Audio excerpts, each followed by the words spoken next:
A huge gray castle stands in the middle of a large land.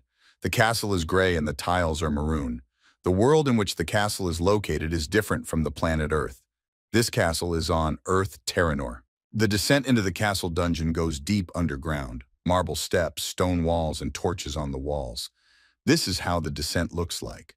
A prophecy of a super being has come down to the land of Terranor. Many corpses of children lie on the ground, 4 to be exact.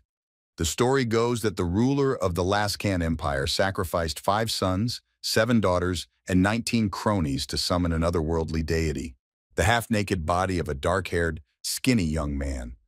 He is kneeling with a man in a tunic and red cloak standing in front of him. Everything takes place in the castle dungeon. The young man in the red cloak asks this, and is the man from the prophecy. The blonde-haired guy says something menacingly and lightning bolts strike around him.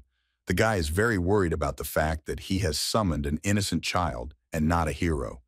The emperor summoned an ordinary earth boy. The young man with dark hair and completely unclothed looks surprised at everything going on around him. He has his mouth ajar and his gray eyes are empty. The blonde-haired emperor shouts for the man to get out of his sight. Stone Palace. The palace is very dark. 2 arches can be seen, and red pointed flags are hanging on the stone wall. Also, torches are hanging on the stone wall and on the column. The whole column and part of the stone wall is stained with blood. A guy in a red jacket with white fur has his mouth wide open. Blood flows from the young man's mouth and stains the white fur of the jacket. He asks for his call to be heard. The young man in the red coat and armor tries his best to make an otherworldly deity appear in front of him, and a huge purple snake appears in front of him. It hisses menacingly and sticks its long red tongue outward. The boy looks at the huge purple snake and wants to grab his sword. The ground beneath him cracks. The dark-haired young man in the red cloak and shining armor is focused. He snatches the sword from the scissors with a confident look. The guy in shining armor jumps up, and with all his might, he strikes his sword directly at the tongue of the huge purple snake. Part of the red snake's tongue falls off, and it roars in pain. The action takes place in a castle. The blonde-haired and light-bearded emperor, who is the emperor, stands in a red cape with white fur. He is shocked at how quickly he has dealt with the otherworldly creatures. The man walks up the steps on which the red carpet lies upwards. There are severed snake parts lying around him. He tells the emperor that they are only dangerous because they do not obey the laws of our world. The man in shining armor puts his sword forward and says that this is no problem for him because he is not of this world either. A huge purple snake lies with its mouth wide open. It is covered in blood and its eyes glow yellow. Some say that the powerful ability to summon creatures from another world has only been passed down to the Lascan lineage. A boy stands on the steps in front of the emperor. Some say that the ability has caused many deaths. Peaceful people have suffered under imperial tyranny. The emperor in the red cloak talks about having to go through several circles of hell. A guy in a tattered sweatshirt sits in a prison cell behind bars. His leg is chained and the chain is attached to the cell wall. The guy in rags is running barefoot on the rocks. Next to him runs another long-haired guy in a long cape. The young man admits that it was very hard for him to escape, but now he is here again. The guy points his long sword at the blonde-haired and gray-bearded emperor. The guy reports that he literally lived with the thought of reprisal. The guy in shining armor brings everything closer to the emperor. The guy confidently informs the emperor that his reign is over. The guy in shining armor swings his sword and shouts loudly. A dark-haired young man in a red cloak and armor says that this is revenge for his fallen comrades. The blonde-haired and light-bearded emperor in the red cloak sits against the stone wall and screws up his face. He realizes the inevitability that the dark-haired young man in the red cloak and armor will strike at him. The young man screams furiously and blood comes out of his mouth. The boy blames it on the prophecy. The dark-haired young man in the red cloak and shining armor swung his long and sharp sword and blood flew from the chest of the blonde-haired and light-bearded emperor. The boy's eyes turned white. From his slightly open mouth, blood flew directly onto the white fur of his own cloak. The guy in shining armor looks with his blue eyes at the burgundy blood flying out of the blonde-haired emperor. A young man in a red cloak and shining armor puts his long sword away and looks at his victim.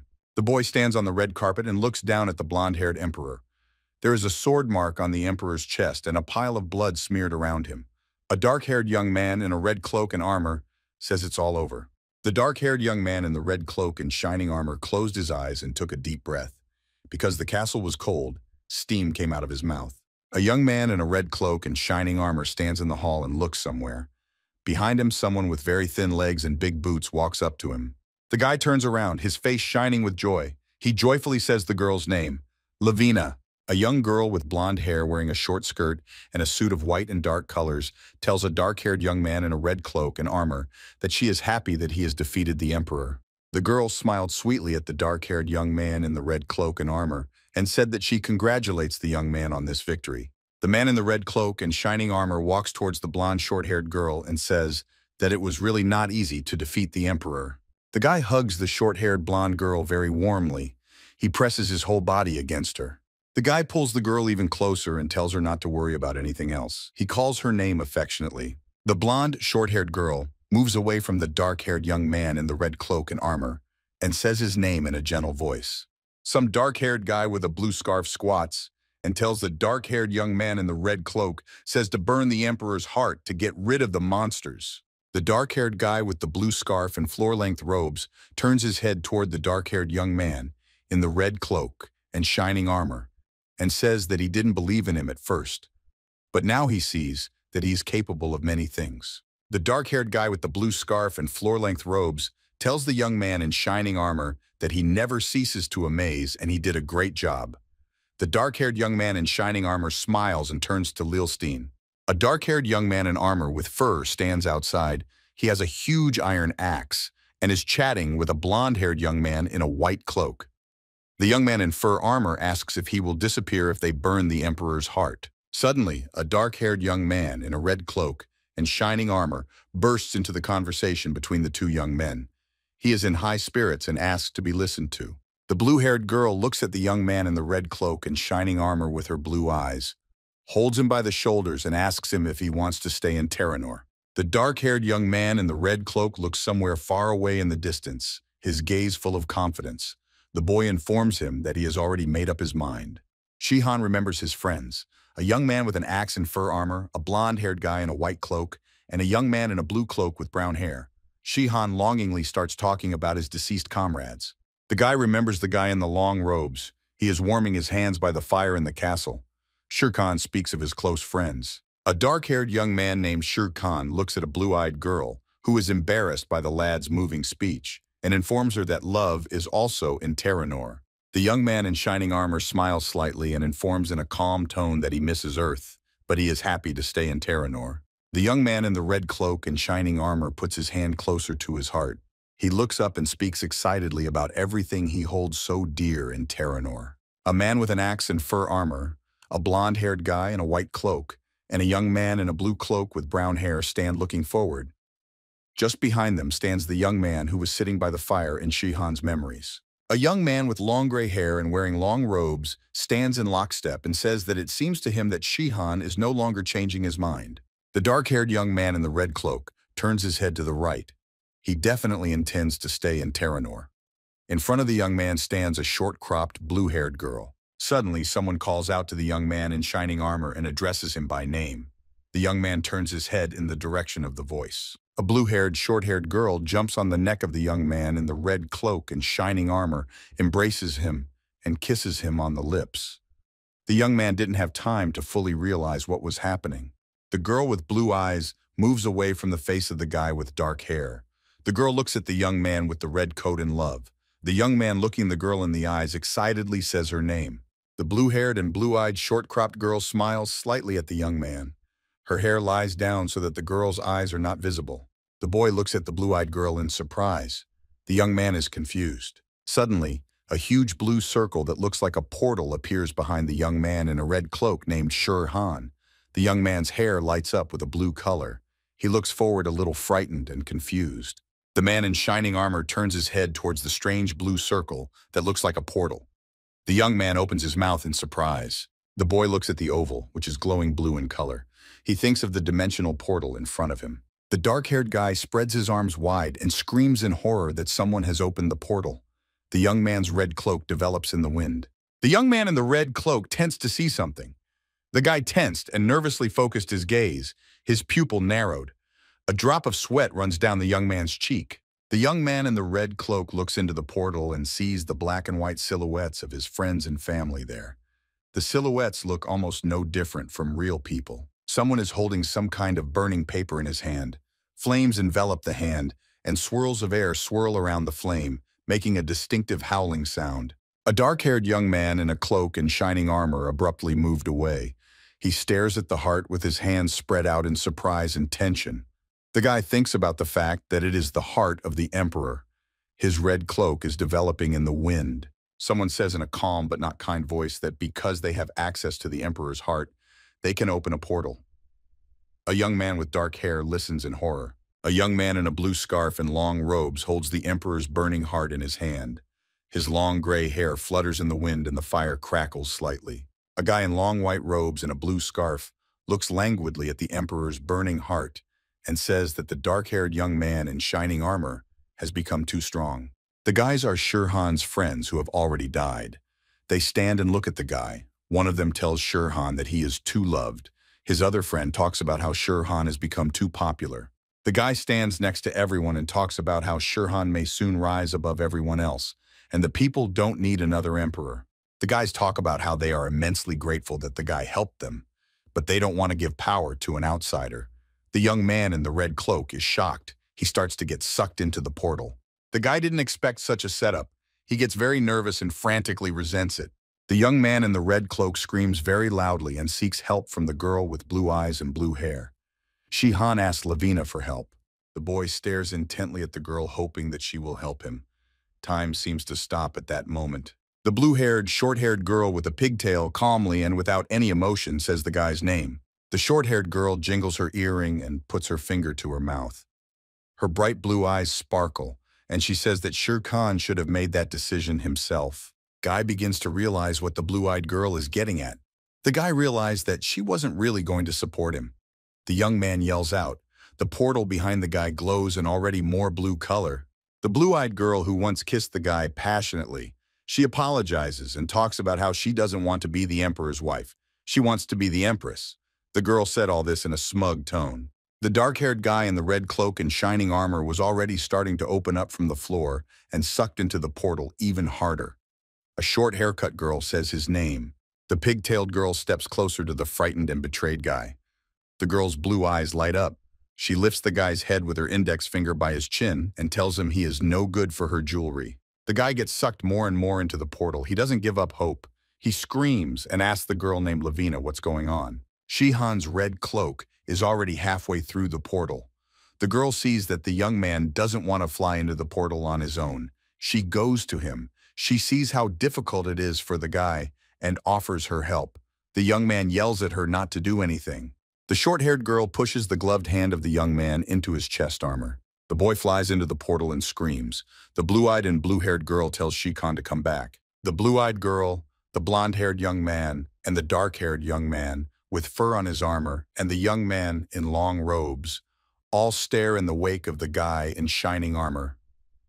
The girl wishes Shere Khan to return to his native land. A dark-haired young man in a red cloak flies into a blue portal and screams in terror. The young man in armor disappears completely into the portal and the blue begins to dissipate. The blue-eyed girl, the blonde-haired young man, and the dark-haired guy with fur on his armor, and the young man in long robes all stand and watch as the portal closes and only a blue circle is left on the floor. There is white smoke on a black background. The world has been saved by a hero from another world and his 6 allies. The sky is bright blue, with white clouds floating across it. The savior has fulfilled his role. In the world where the huge brown castle with red roofs stands, day has come. Everyone living there accepts Shihan's wish to return to his homeland and is ready to take care of the future of the empire. Our savior Song Shihan will be proud of them. A guy in neck and long robes stands on a podium and tells his people that the emperor's reign is over. Now the empire can rely on them. 6 new emperors stand on the balcony of one of the towers. The young man raises his hand after announcing such information. The people below are cheering. The city is living its life. Taxes have been lowered in the empire and people have been freed from hard labor. The 6 emperors are in harmony and rule the land of Terranor wisely. The city is now in a carefree time. A huge blue-colored portal shimmers and glows in the darkness. In the center of the blue oval portal is white. White clouds float across the bright blue sky. The clouds hide behind a tall mountain. The treetops can be seen below the mountain. A wooden door creaks open, and a woman's feet in brown shoes appear. Grass grows on the ground. Alita stands in a clearing and holds a basket in her hands. She looks ahead. She sees a white fence and a vegetable garden. Alita listens to the birds singing. Her blonde hair flutters in the wind. She says, "What a blue sky, not a cloud." Alita lifts her head up and puts her hand to her forehead. She's holding a basket with a hoe inside. She decides that now is the time for her to plow the field. The sharp hoe stabs into the ground, small grains of earth flying in all directions. Alita squats by the bed, swinging the hoe and humming a song in her head. Suddenly, a blonde girl with a bow notices something.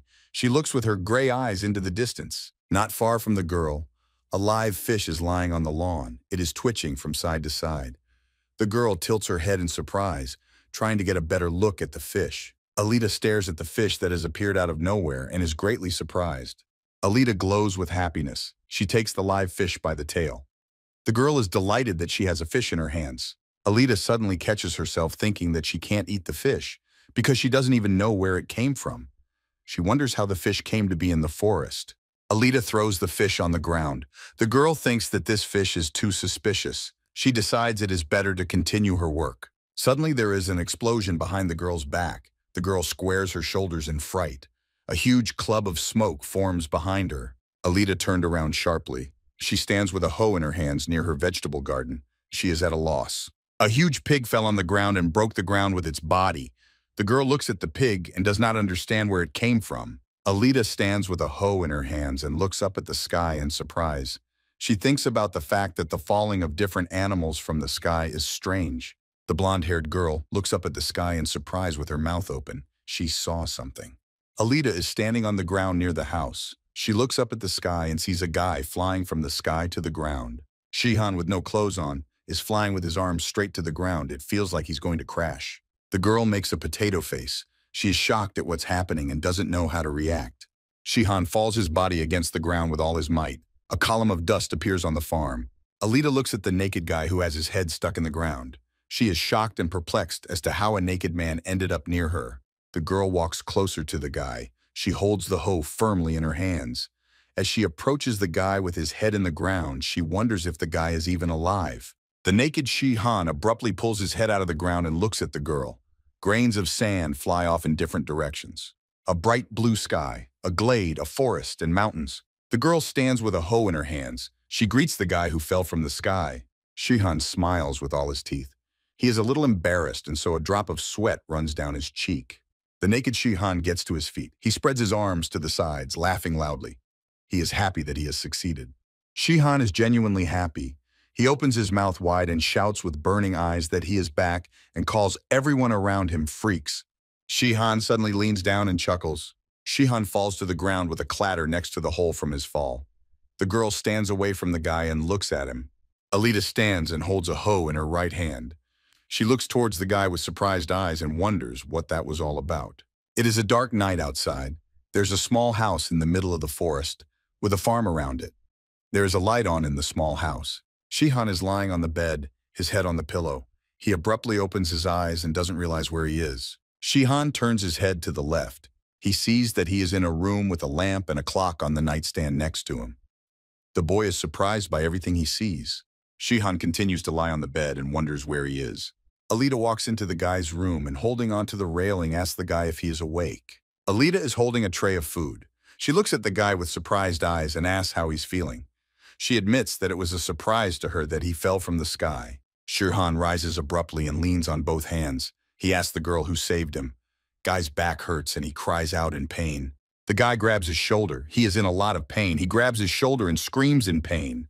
He tells the girl that he miscalculated his calculations. Alita keeps looking at the guy with surprised eyes.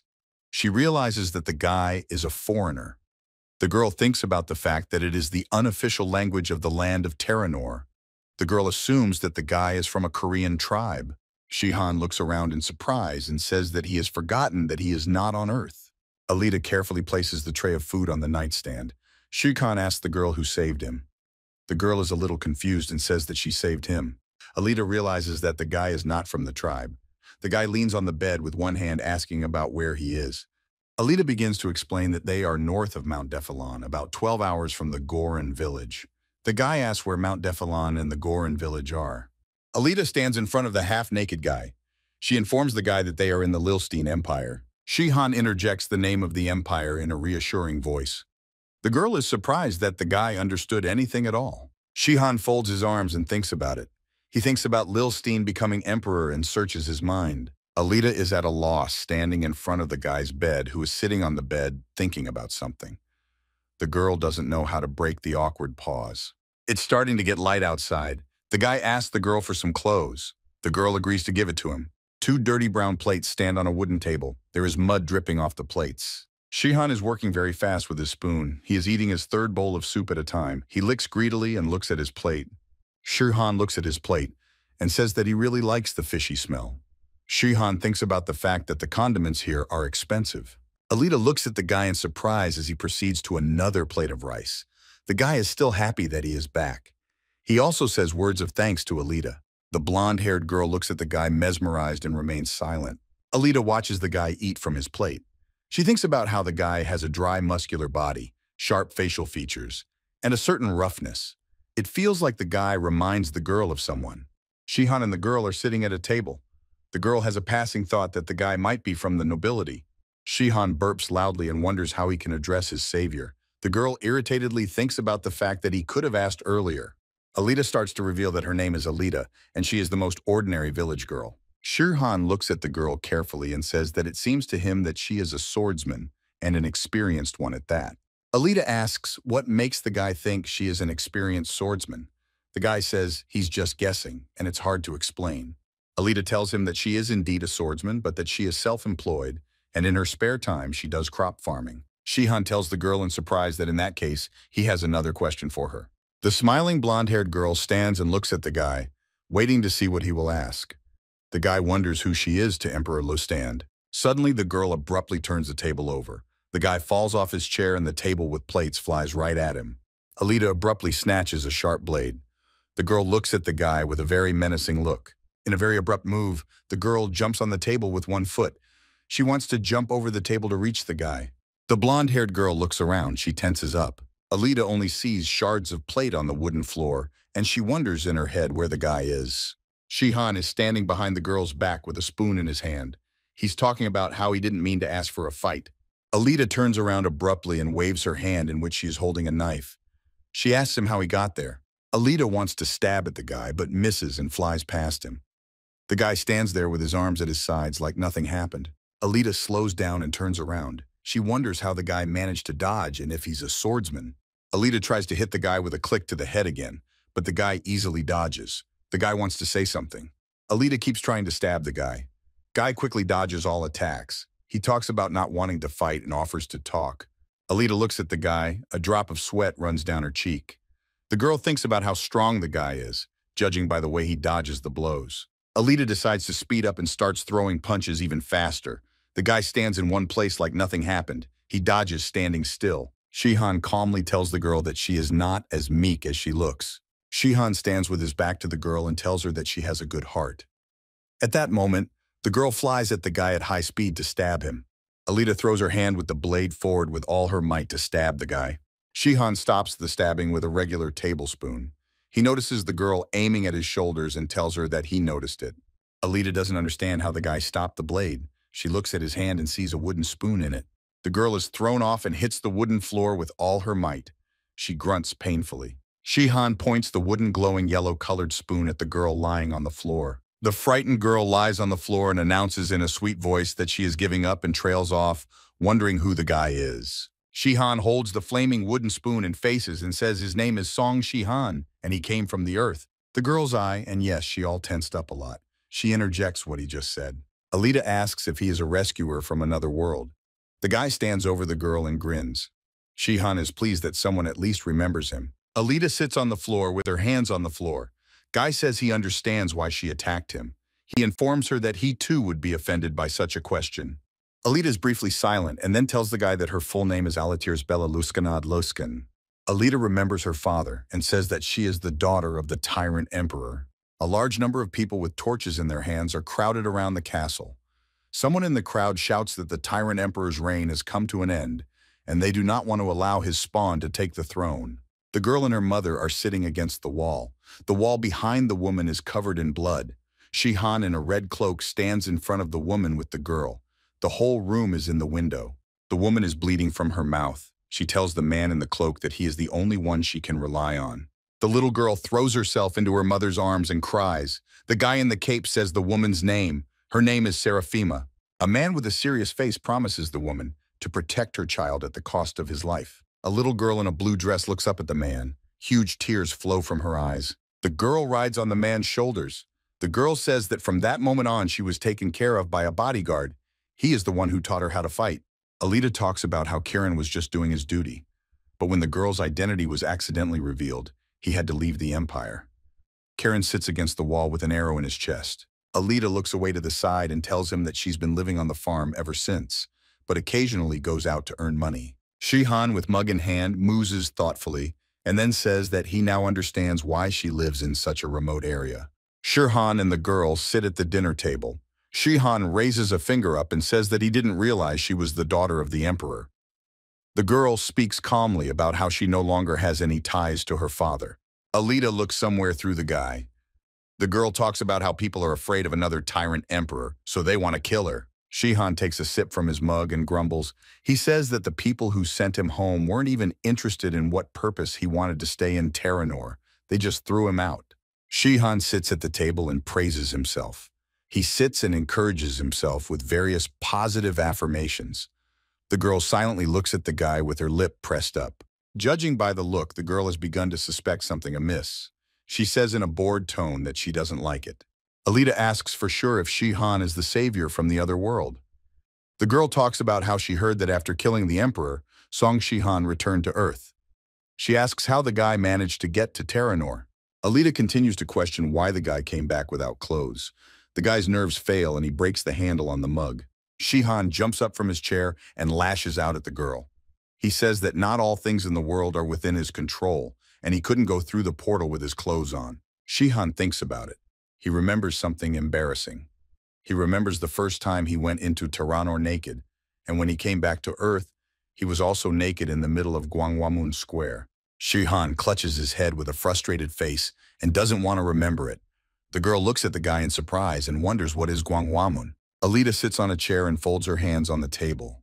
The girl can't believe that he was summoned by someone. Shihan crosses his arms across his chest and speaks wistfully about his own return. He reports that he was able to summon himself on his own. Alita exclaims in surprise. She asks how Shihan managed to do it on his own. She doesn't believe it's possible. Shihan closes his eyes and folds his arms across his chest in a haughty tone, saying that it was very difficult and he had to face a lot of difficulties. Shihan notices something, but it's not clear what it is. He turns his head halfway around and listens. Shihan turns his head fully. The girl doesn't realize what's going on. Alita with blonde hair looks behind the guy and suddenly hears her name. The guy addresses the girl by her name. Shihan gets up from the table and asks if he understood correctly that because she has royal blood in her, she is being persecuted. The girl sits at the table and nods her head. Shihan turns his head away, smiles slightly, and informs her in a confused voice that he was mistaken. Alita looks at the guy with questioning eyes. Shihan talks about how to get to Terranor, you had to find a foothold to travel safely. Alita looks at the guy mesmerized. The guy talks about using Alita's blood to move. He informs the girl that she has the purest imperial blood. Alita this time realized why the guy was asking her who she was to the emperor. The guy scratches the back of his head and admits that he used the girl as a summoner. Shihan scratches the back of his head and squints his eyes at the girl. Shihan tells the girl that it will be obvious to everyone that she summoned him using magic. The girl looks at the guy with a dumbfounded look. The girl seems to be in a state of prostration. She is scared. Alita jumps up very quickly, pushing the table away from her. Alita goes to the window and stares out of it in horror. She sees something she doesn't want to see. A drop of sweat runs down her cheek. Alita sees lanterns flickering in the thick of the forest. The girl looks nervously into the distance and doesn't understand how they made it in time. 3 men in armor are heading towards the girl's house. One of them has a sword in one hand and a torch in the other. The men in armor are already standing not far from the girl's house and looking at it. An old man in a robe tells the allies that they have detected magic in the area. The man is sure that the magic is coming from the hut. Everyone is ready for the siege. A young boy in armor stands among all the warriors. On his armor that protects his chest dangles a flag. This is Knight Zeno. Knight Zenon frowns and sets up for the siege. He thanks the clan sorcerer for his help. Knight Zenon commands his subordinate warriors and tells them to prepare and stay close. Shihan stands with his arms folded across his chest and exhales the air from his lungs loudly. Alita stands in front of the guy. She has changed into her combat uniform. She is holding a large and sharp blade in her right hand. Shihan looks at the battle-prepared girl and thinks about the fact that the girl is used to hardship. Shihan stands. He thinks that he is the reason why the girl is having difficulties. After all, she has been hiding for so long. Shihan turns to the girl. The girl turns around surprised. He talks about Alita not being afraid to air her grievances to him. The blue-eyed girl doesn't understand what the guy is getting at. The guy stands with his arms folded across his chest. The girl walks up to him and, bowing, thanks the guy for warning her about the siege. Shihan is completely confused and wrinkles his face. The guy hovered. Knight Zeno to get the girl to show herself. He threatens to have her hut blown to splinters. Knight Zenon tells the elder to start with a light attack. The clan wizard says he understands. The clan sorcerer forms a fireball in his palms. Everything around him is illuminated by this ball. The sorcerer releases a burning spade and the girl's house is caught in a huge bonfire. Knight Zenon looks on in shock at everything that is happening. When he talked about the sorcerer making a light attack, this is not what he meant. Knight Zenon wonders if the sorcerer has released too much fire. The sorcerer clansman calmly replies that the fire is only so strong on the outside. The sorcerer makes a point of telling the knight to make sure the girl doesn't get hurt. The two guys in armor look at the huge pillar of flame. The clan sorcerer talks about how the girl will get burns if she is unlucky. Alita jumps out of the burning house and lands behind the backs of the guys in armor. Knight Zeno spots her immediately. Someone shouts for everyone to catch the girl and set a reward of 100 coins to the one who catches her. All the guys in armor rush after the girl with all their legs. Alita swings her sword and the three armored guys surrounding her go flying in different directions. Two of the guys see how the girl is dealing with their partners. One of the guys is surprised that the girl is a swordsman. Alita looks at the number of people against her and thinks about how she can fight them off. The blonde-haired girl is tense. She quickly shifts her gaze from person to person so she doesn't miss an attack. The Zenon knight hits the ground and screams. A blue flash appears and a pile of rocks fly from the ground. The girl is thrown back by the blast wave. Alita is squatting with one leg out to the side. Knight Zenon has not yet raised his sword from the ground and shouts that he thinks the girl is a cursed relative of the tyrant. Knight Zenon holds his sword in his hands. His eyes and sword burn with blue flames. He shouts that he will have his revenge. Alita gets very tense and recoils. She realizes that the Zenon knight has magic armor and is a level stronger than her. Knight Zenon swings and hits the girl with his sword. The girl barely has time to lean back or the blow would have hit her chin. Knight Zenon strikes the girl once more with his sword, but the girl manages to dodge again. Alita looks menacingly at Knight Zenon. She holds her sword tightly and thinks that now is the time to strike. Alita hits Knight Zenon's armor with her sword. There is a very bright blue flash, and the girl is blinded. The Zenon knight turns to the girl and asks her in a confident voice what level her sword is. He informs her that his equipment is stronger and more durable than she thinks. Knight Zenon adds that such tricks won't work against him. The girl holds onto her sword very tightly, with both hands. She squints at another blue flash. Alita begins to cough blood from her mouth. The Zenon knight hits the girl with his hand and she flies away. She flies towards the forest and can't do anything about it. Knight Zenon has the girl's blood on his cheek. He tensely watches as the girl flies away. Knight Zenon stands there coughing up dust. He resents the fact that it is too dusty around. The girl watches the knight from a distance. Alita tenses up in pain and holds onto his arm. The girl thinks about her arm being broken. Knight Zeno tells the girl that she should realize that she doesn't stand a chance. He suggests that she drop her weapon. Alita is on her knees with her hands up. She tells Knight Zenon that she surrenders. Knight Zenon looks at the girl in surprise. Knight Zenon is very happy with this information. He smiles and tells the girl to follow him. Unexpectedly for Knight Zenon, someone brazenly and boorishly calls out to him from behind. The guy stands and scratching his neck says about the guy being heartless and now deciding to take pity on the girl. He wonders if the guy thinks his mood changes very quickly. Knight Zenon stands in complete shock. He doesn't understand where this guy came from, and how dare he talk to him like that. Knight Zenon looks at the guy. Knight Zenon is scared and thinks about who this guy is and why he was able to get so close. The guy is standing in front of Knight Zenon, closer to the girl. Knight Zenon is still standing there in shock. Knight Zenon asks the guy in a menacing voice who he is. Knight Zenon is scared. Knight Zenon wants to stab the guy in the back with his sword. The guy, without turning to the knight, asks him to forgive him and says it's nothing personal. The guy turns his head sharply toward the knight and tells him that he must take action. Knight Zenon looks at the guy with a tense look. He doesn't know what to expect from him. The guy hits Knight Zenon with one right hand and he flies high up. In flight, he loses his sword. Knight Zenon falls to the ground. A huge dust cloud rises from where he fell. The guy continues to stand with his arm up in the air after the impact. The Knight Zenon is stuck in the ground with his feet up. He flew into the ground at such a high speed that it cracked, and now he can't get out. The guys in armor are looking at Knight Zenon with their mouths open. They are very much dumbfounded. Alita is sitting on the ground, holding onto his arm and looking at the guy. She doesn't understand why he is fighting against them. She believes they are his former comrades. The clan sorcerer commands an army of armor-clad fighters. He shouts to them that the guy in front of them is part of the Devil's Empire. The knights with weapons run at the guy. He stands still calmly. He's a bit thoughtful and wonders why they don't retreat after the death of the commander. Shihan squints at the knights and reaches his hand to his neck. Shihan says he has no choice but to do so. Guy lightly slaps the knights with his hand and they fly high to the sky.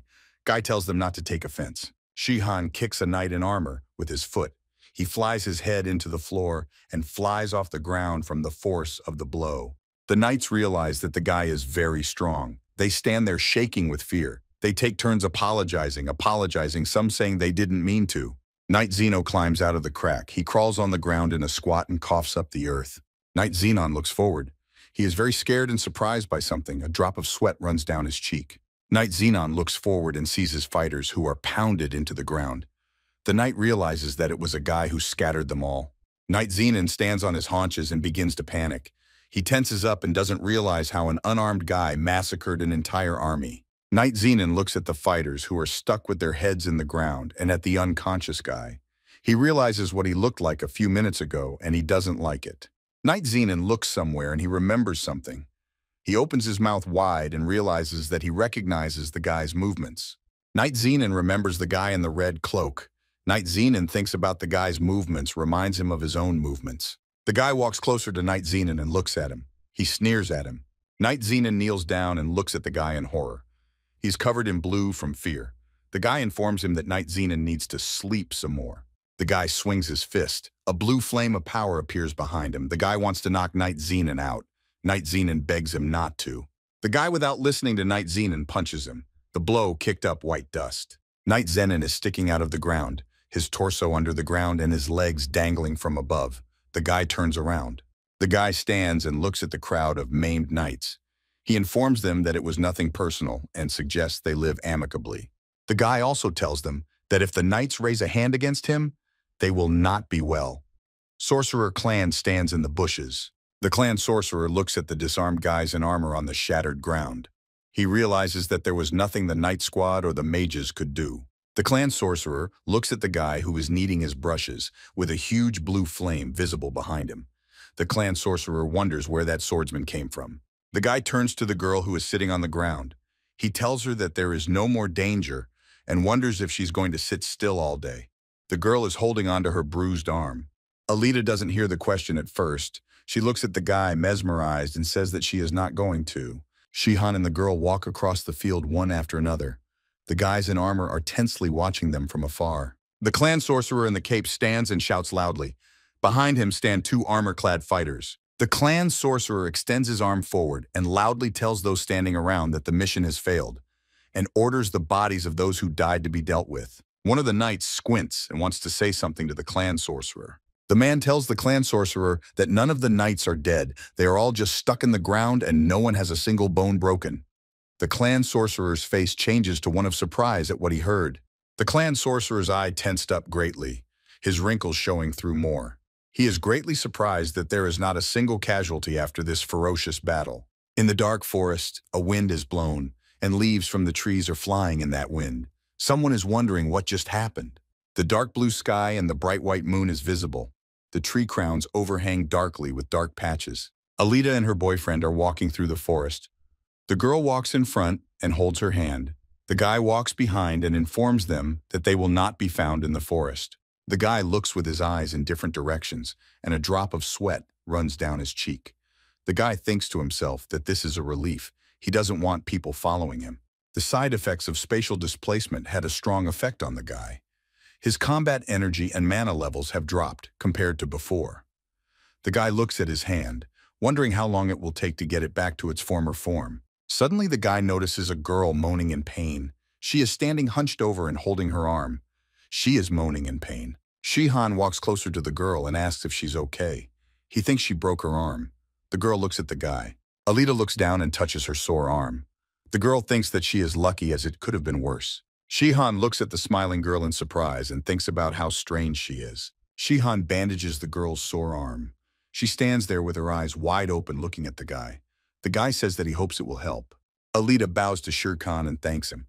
Shirkan rubs her neck and informs her that it's not a problem. Alita is very relieved. She is glowing with happiness and informs Shirkan that it's time for her to go. The girl turns around and starts walking away into the forest. The boy stands there and doesn't understand. He stands there and is silent. The boy looks at the girl in surprise. Suddenly, the guy yells very loudly and asks the girl where she's going. Shihan stands with an annoyed face and with his hands spread out asks the girl how she is going to go anywhere with a broken arm. Alita looks at the guy calmly and thoughtfully. She informs him that she will just be more careful. Shihan calms down a bit. He pulls a hand to the back of his head and covers his eyes, saying that he wants to help. After all, it's not in his principles to abandon an injured man. Alita stands and looks around. She is thinking deeply about something. Finally, the girl smiles broadly and is about to confide in Shihan. The guy is very annoyed. He resents the fact that the girl thought for a long time before answering. Shihan tells the girl not to call him Mr. Shihan. He asks her to just call him Shihan. The girl is happy with this news. Shihan turns to the girl and asks about what she's going to do. He feels that it is not safe for her to stay in this country. Alita slightly opens her mouth and mooed thoughtfully. She is thinking of going to a nearby Goran village, but assumes they are already looking for her there. Alita talks about what she suggests just over the mountain and make her way to the trading city of Kagon. The city of Kagon is littered with buildings of different types and colors. In the palace of the Lielstein Empire, all is quiet and peaceful. Huge bookcases stand on the second floor of the hall. On the first floor is the reading room. Some man is standing by a large bookcase reading a book. Someone addresses the man. The man takes a break from the book and looks sideways. The guy lowers his head and turns to the emperor and says that news has come from a detachment from Mount Defilon. The emperor closes the blue book and holds out his assent at length and with expectation. The emperor stands with the closed book in his hands and tilts his head slightly to the side and wonders what has happened. This is the first ruler of the Lielstein Empire, Lielstein I. One of the halls of the building's palace. Against the walls are rows of bookcases. Between the bookcases there is an archway. At the back of the archway a lighted torch hangs on the wall. Someone is descending a spiral staircase. The thumping of soles against the steps echoes loudly. The emperor's hand reaches for something red. It looks like a large black button. Lielstein is the first to push the button and a huge gate opens in front of him. They rumble open. Lielstein I, with a calm face, looks somewhere in the distance. His hair falls over his shoulders. In the secret room stands a huge ceiling-to-floor flask of red liquid, a bunch of bookcases around the perimeter, and a table with smaller flasks and books. Someone addresses the emperor. Lielstein is the first to turn his head to the side and looks in the direction the voice is coming from. Some guy behind bars is angrily telling the emperor that he hates him. The guy's sitting behind bars against a stone wall. His hands are suspended from chains, and the floor beneath him glows green. Lielstein first arrogantly tells the lad that he thinks the half-months that have passed have not gone well for him. Luskin is the first to walk through the bars and find himself closer to the guy. He wonders if the guy knows why the color of the circle under his feet has changed color. Luskin first stands and watches the guy's agony. Lielstein is the first to report that the green color signals the end of the process. The guy desperately cries out that he is genuinely sorry for Lielstein's subjects. Emperor Lielstein calmly replies to the guy that he personally feels sorry for someone else. Lielstein is the first to add that this someone is about to lose his heart. The guy doesn't understand what the emperor is talking about, and so he tenses up. Suddenly, the guy realizes what is about to happen. You can tell by the look in his eyes that he is desperate. Emperor Lielstein looks into the eyes of the guy, who coughs loudly and spits out blood. Emperor Lielstein is the first to hold the guy's burning heart in his hand. He doesn't think it's enough.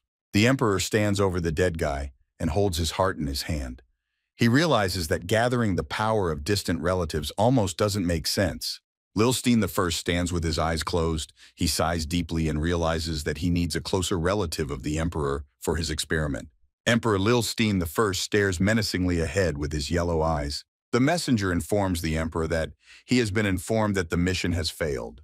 The messenger reports that some unknown man has maimed everyone. He has dark hair and black eyes. He looks like a member of the Gallon race. The Emperor's face changes to one of great surprise. He opens his eyes wide. Lilstein is the first to remember Shihan's face. The Emperor wondered who could fit such characteristics. The Emperor stands with his heart burning in his hand and wonders in his head what he's even thinking. Lilstein wonders how the guy was able to cross the dimensional gate. Guy Shihan is standing in a blue cloak. The Emperor thinks that crossing the dimensional gate is impossible. The guys have entered the city. The streets are bustling with life and colorful flags are hanging. It feels like the city is preparing for a holiday. The guy marvels at the city Kagan. Alita and her boyfriend walk through the busy streets of the city. Shirkan is immersed in memories and talks about how this city used to be called South Clanium.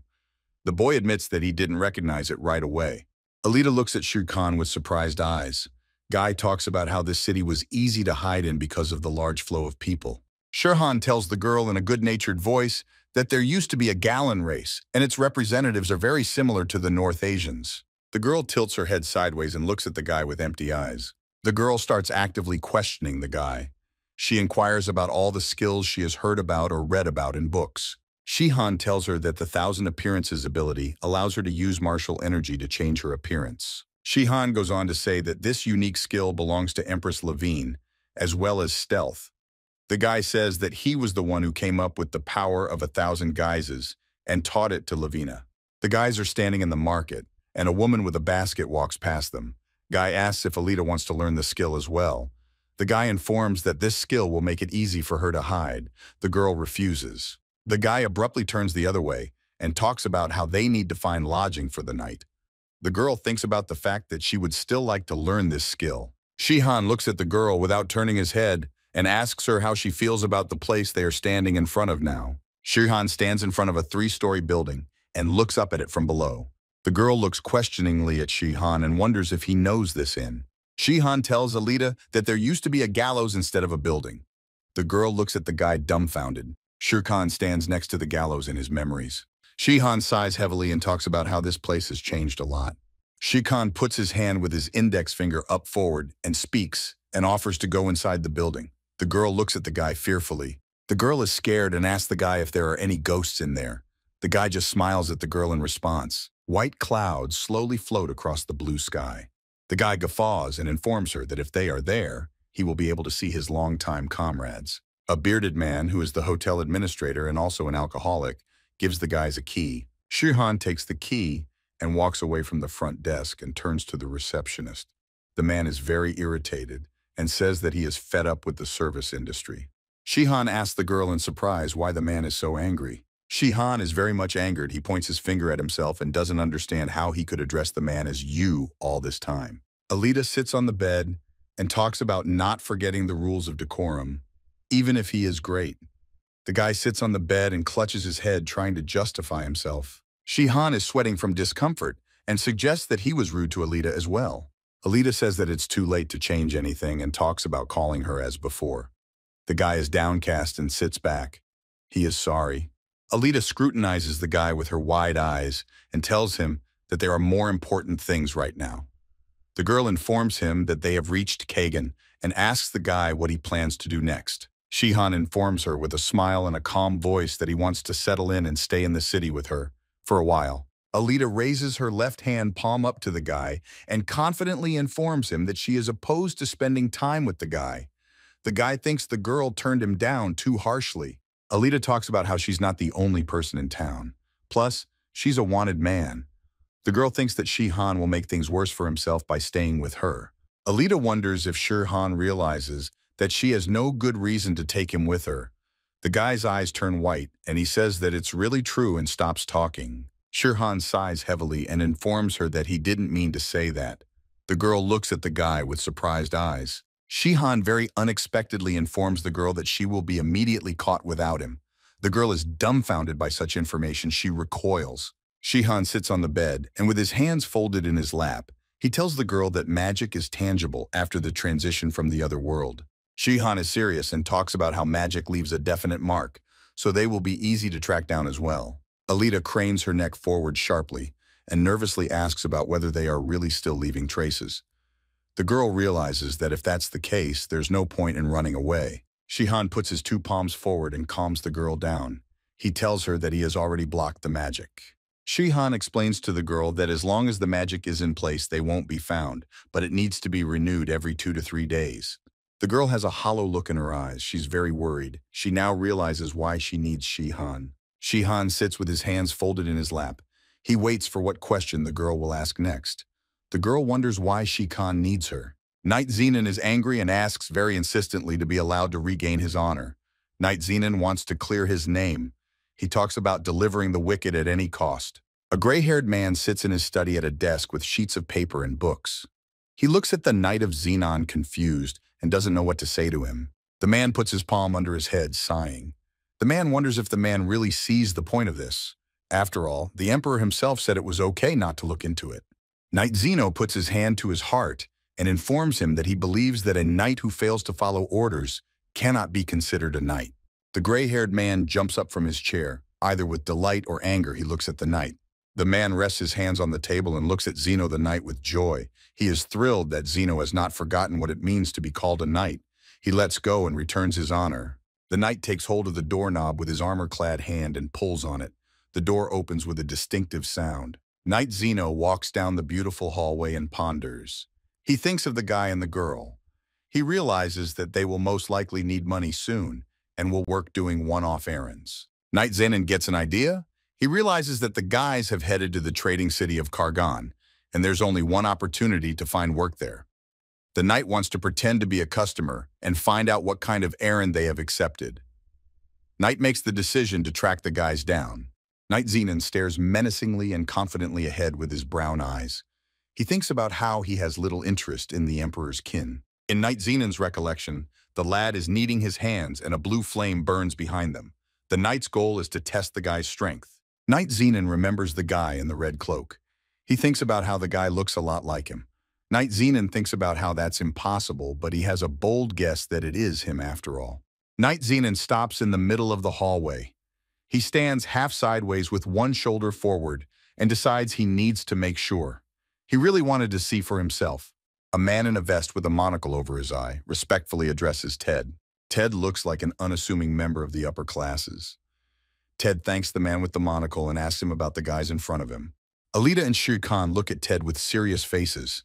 The man in the monocle speaks about the very hired swordsmen standing in front of them. They are Alita Relkin and Sean Stein. Shihan and Alita are whispering. The girl asks why he settled on the name Sean.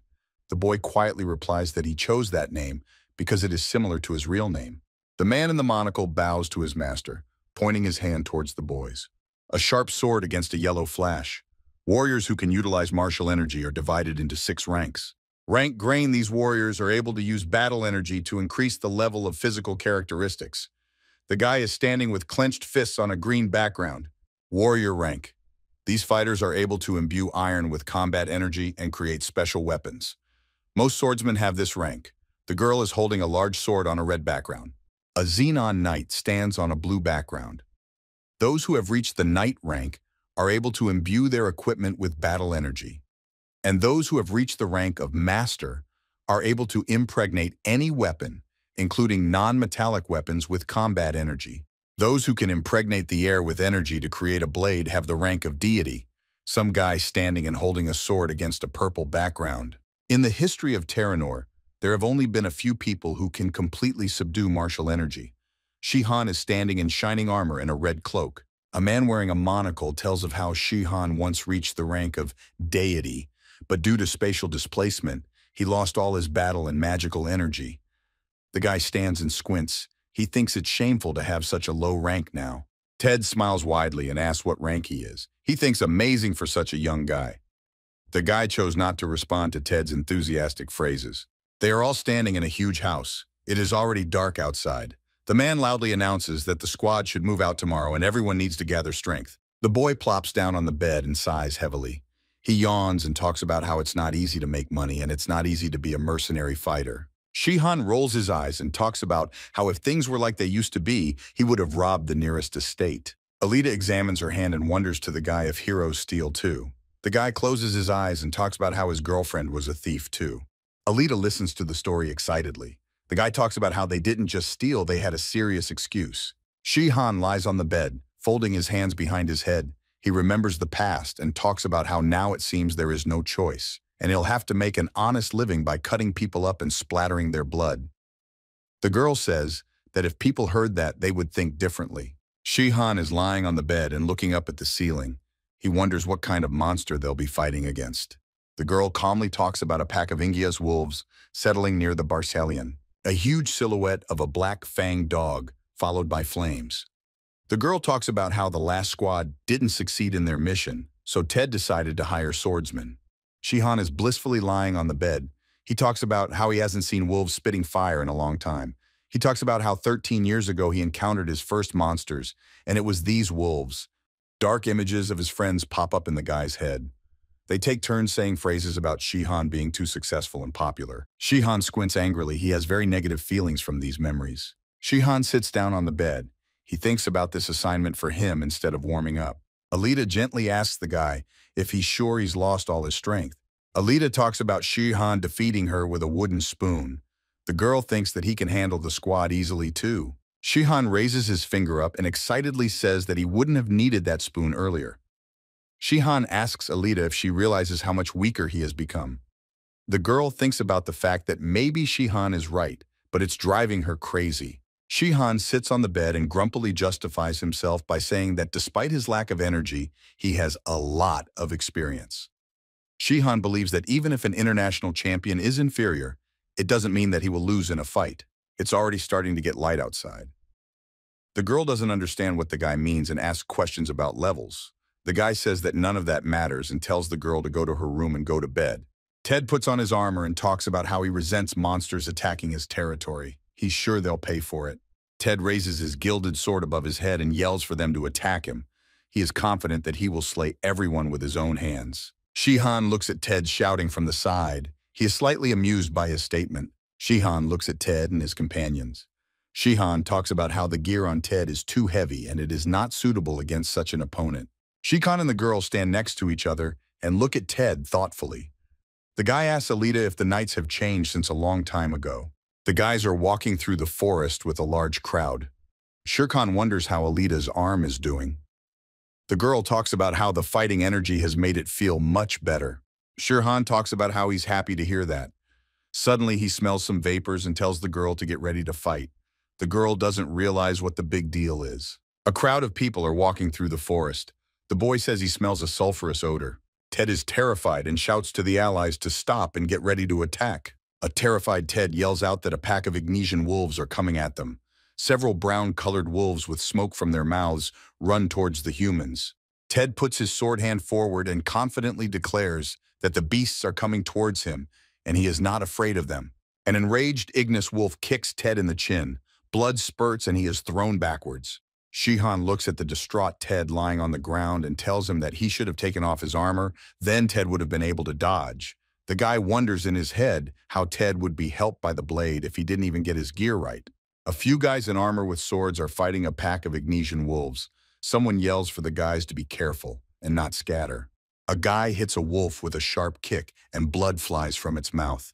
Someone yells that they have hired swordsmen with them this time. Shihan stops and looks at what is happening.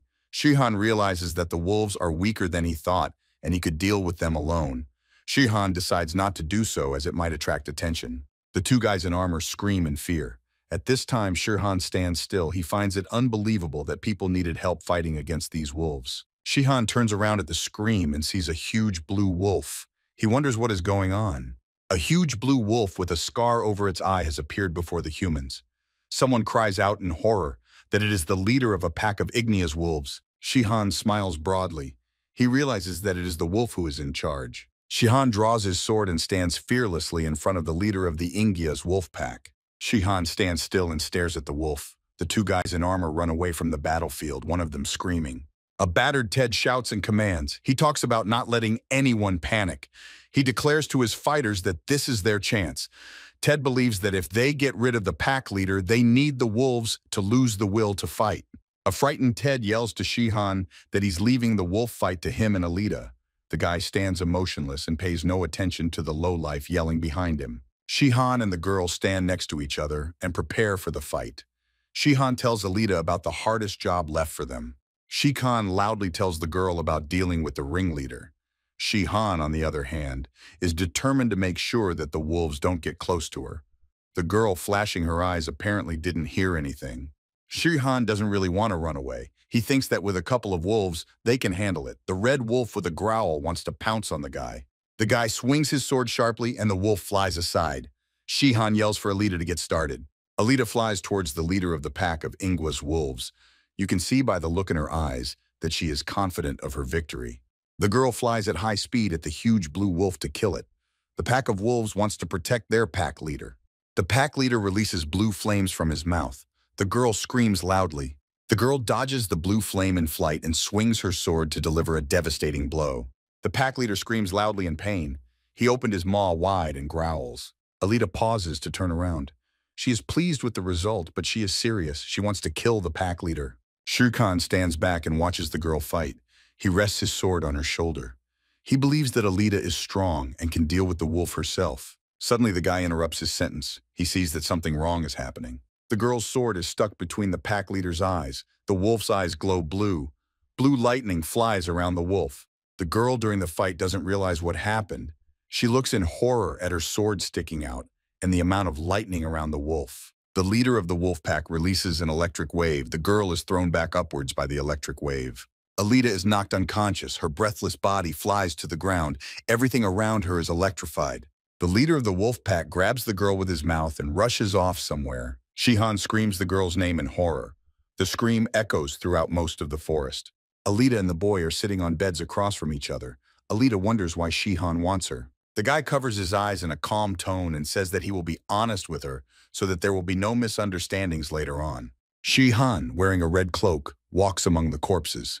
The guy talks about how he was summoned in the past by sacrificing the hearts of the Lasclan nobles. Shihan continues to recall the past and talks about how because of this he was able to stay in Terranor regardless of the Emperor's will. Shihan tells the girl that because he arrived on Terranor in a way that is more like a summoning ritual. His connection to the summoner is the key to Shihan's existence in this world. Shihan tensely looks into the wolf's mouth where the girl is. He's very nervous, and a drop of sweat runs down his cheek. Shihan runs after the wolf with all his legs. He realizes that he will return to Earth if Alita dies in the wolf's mouth. Shihan tries to run with all his legs but fails. He realizes that he doesn't have enough fighting energy to speed up. He thinks about the fact that as long as he keeps running, the energy is used up. Shihan doesn't want to give up so easily. He says that he was ready to fall naked from the sky, the main thing in terror. The guy doesn't want to go back just because of his girlfriend's death. Shihan snatches his sword and raises it above his head. The sword glows with a blue color. Shihan gathers all his strength and gets into a fighting stance. The huge sword with blue flames he holds in his right hand. This is the energy of the dragon sword. The huge wolf, who is the leader of the pack, holds the girl's body in its teeth. The guy runs towards the wolf at high speed and screams. Shihan runs through the huge wolf at high speed. He holds the sword with two hands and cautiously looks back. Shihan is standing in the middle of the forest.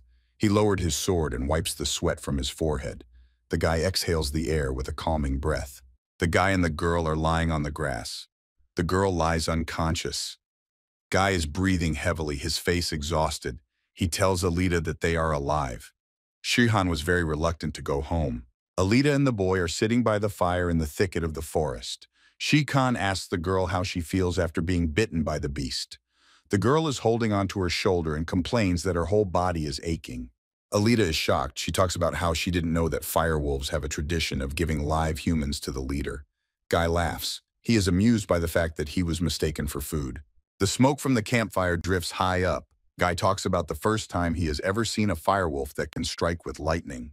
The blonde-haired girl looks very carefully into Shihan's eyes. She stares and is silent. Alita turns to the guy and calls his name.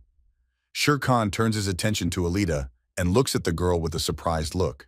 Alita looks at Shirkan and talks about how she had not wondered before why Shirkan was hiding his identity. Alita looks into the guy's eyes. and talks about how he would be welcome in each of the 6 kingdoms. Shihan sits by the fire with his hands folded in a lock. He snidely informs the girl that he is not welcome there, and he will be lucky if he is not executed there. Shihan sits with his head down and informs Alita that since the Emperor's assassination, everyone has betrayed him. The girl focuses on the story. The guy tells her that he was forcibly sent to Earth afterward. The guy squints to the side and talks about how he couldn't understand them, why they betrayed him. Shihan sits and remembers what happened 10 years ago. He remembers that none of them hesitated one bit. It wasn't a hasty decision. The boy thinks about it and doesn't realize what he was thinking just then. The campfire crackles and burns brightly with orange flames. Both the guy and the girl are silent. Shihan sits by the fire and wonders if the girl is in shock because she's now involved in a conflict against all the countries of Terranor. The girl bangs her fist against her palm and asks Shihan if he has returned for revenge. Alita realizes that this is why he's hiding his identity. Shihan sits by the fire on the ground and the girl sits next to him, but on a rock. Shihan asks Alita if she understood him accurately. The girl immediately replies that she understood and wonders why Shihan asked a question about it. Shihan can't stand the emotional strain and asks the girl why she is acting so calm then.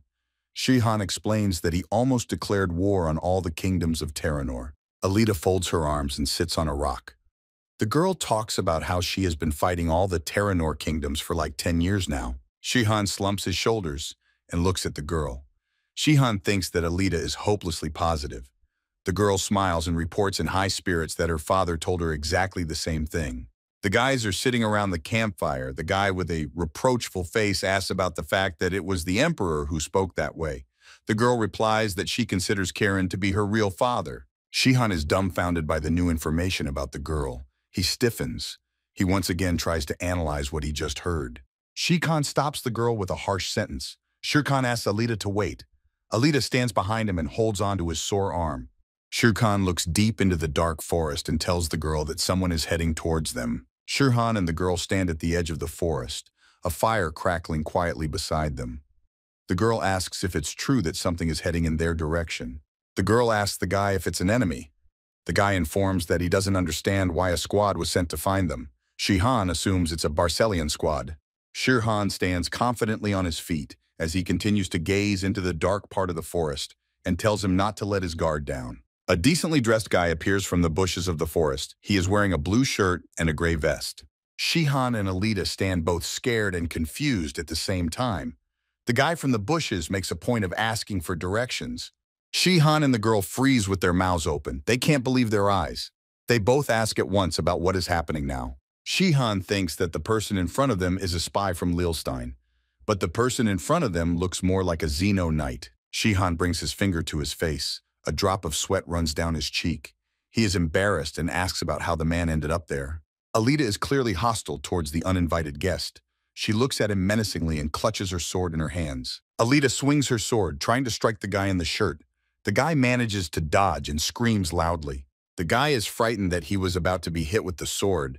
He tries to explain himself quickly and talks about how he doesn't want to fight. Shihan sharply moves behind the stranger's back. The stranger realizes what has happened but doesn't have time to react. Shihan gathers blue power in his hand and talks about how he's going to put the guy to sleep for a while. Shihan punches the stranger with his hand and he flies high into the sky. The guy flies aloft, and as he flies, he has time to think about how he was right about the skill. Zenon, with his sword behind his back, groups himself in the air and yells. Shihan looks up at him from the ground in surprise. Shihan doesn't understand how the guy didn't fall asleep after he hit him. Shihan, with his sword behind his back, lands on the ground. The guy and the girl stand not far from him and stare at him intently. Shihan looks at the knight and asks about how he was able to cancel his skill. Shihan talks about using the technique as a child. Zeno stands on one knee and rests his hand on the ground to keep his balance. Shihan wonders who the guy in front of them is. Zenon stands on one knee in his armor and drenches himself in sweat with excitement.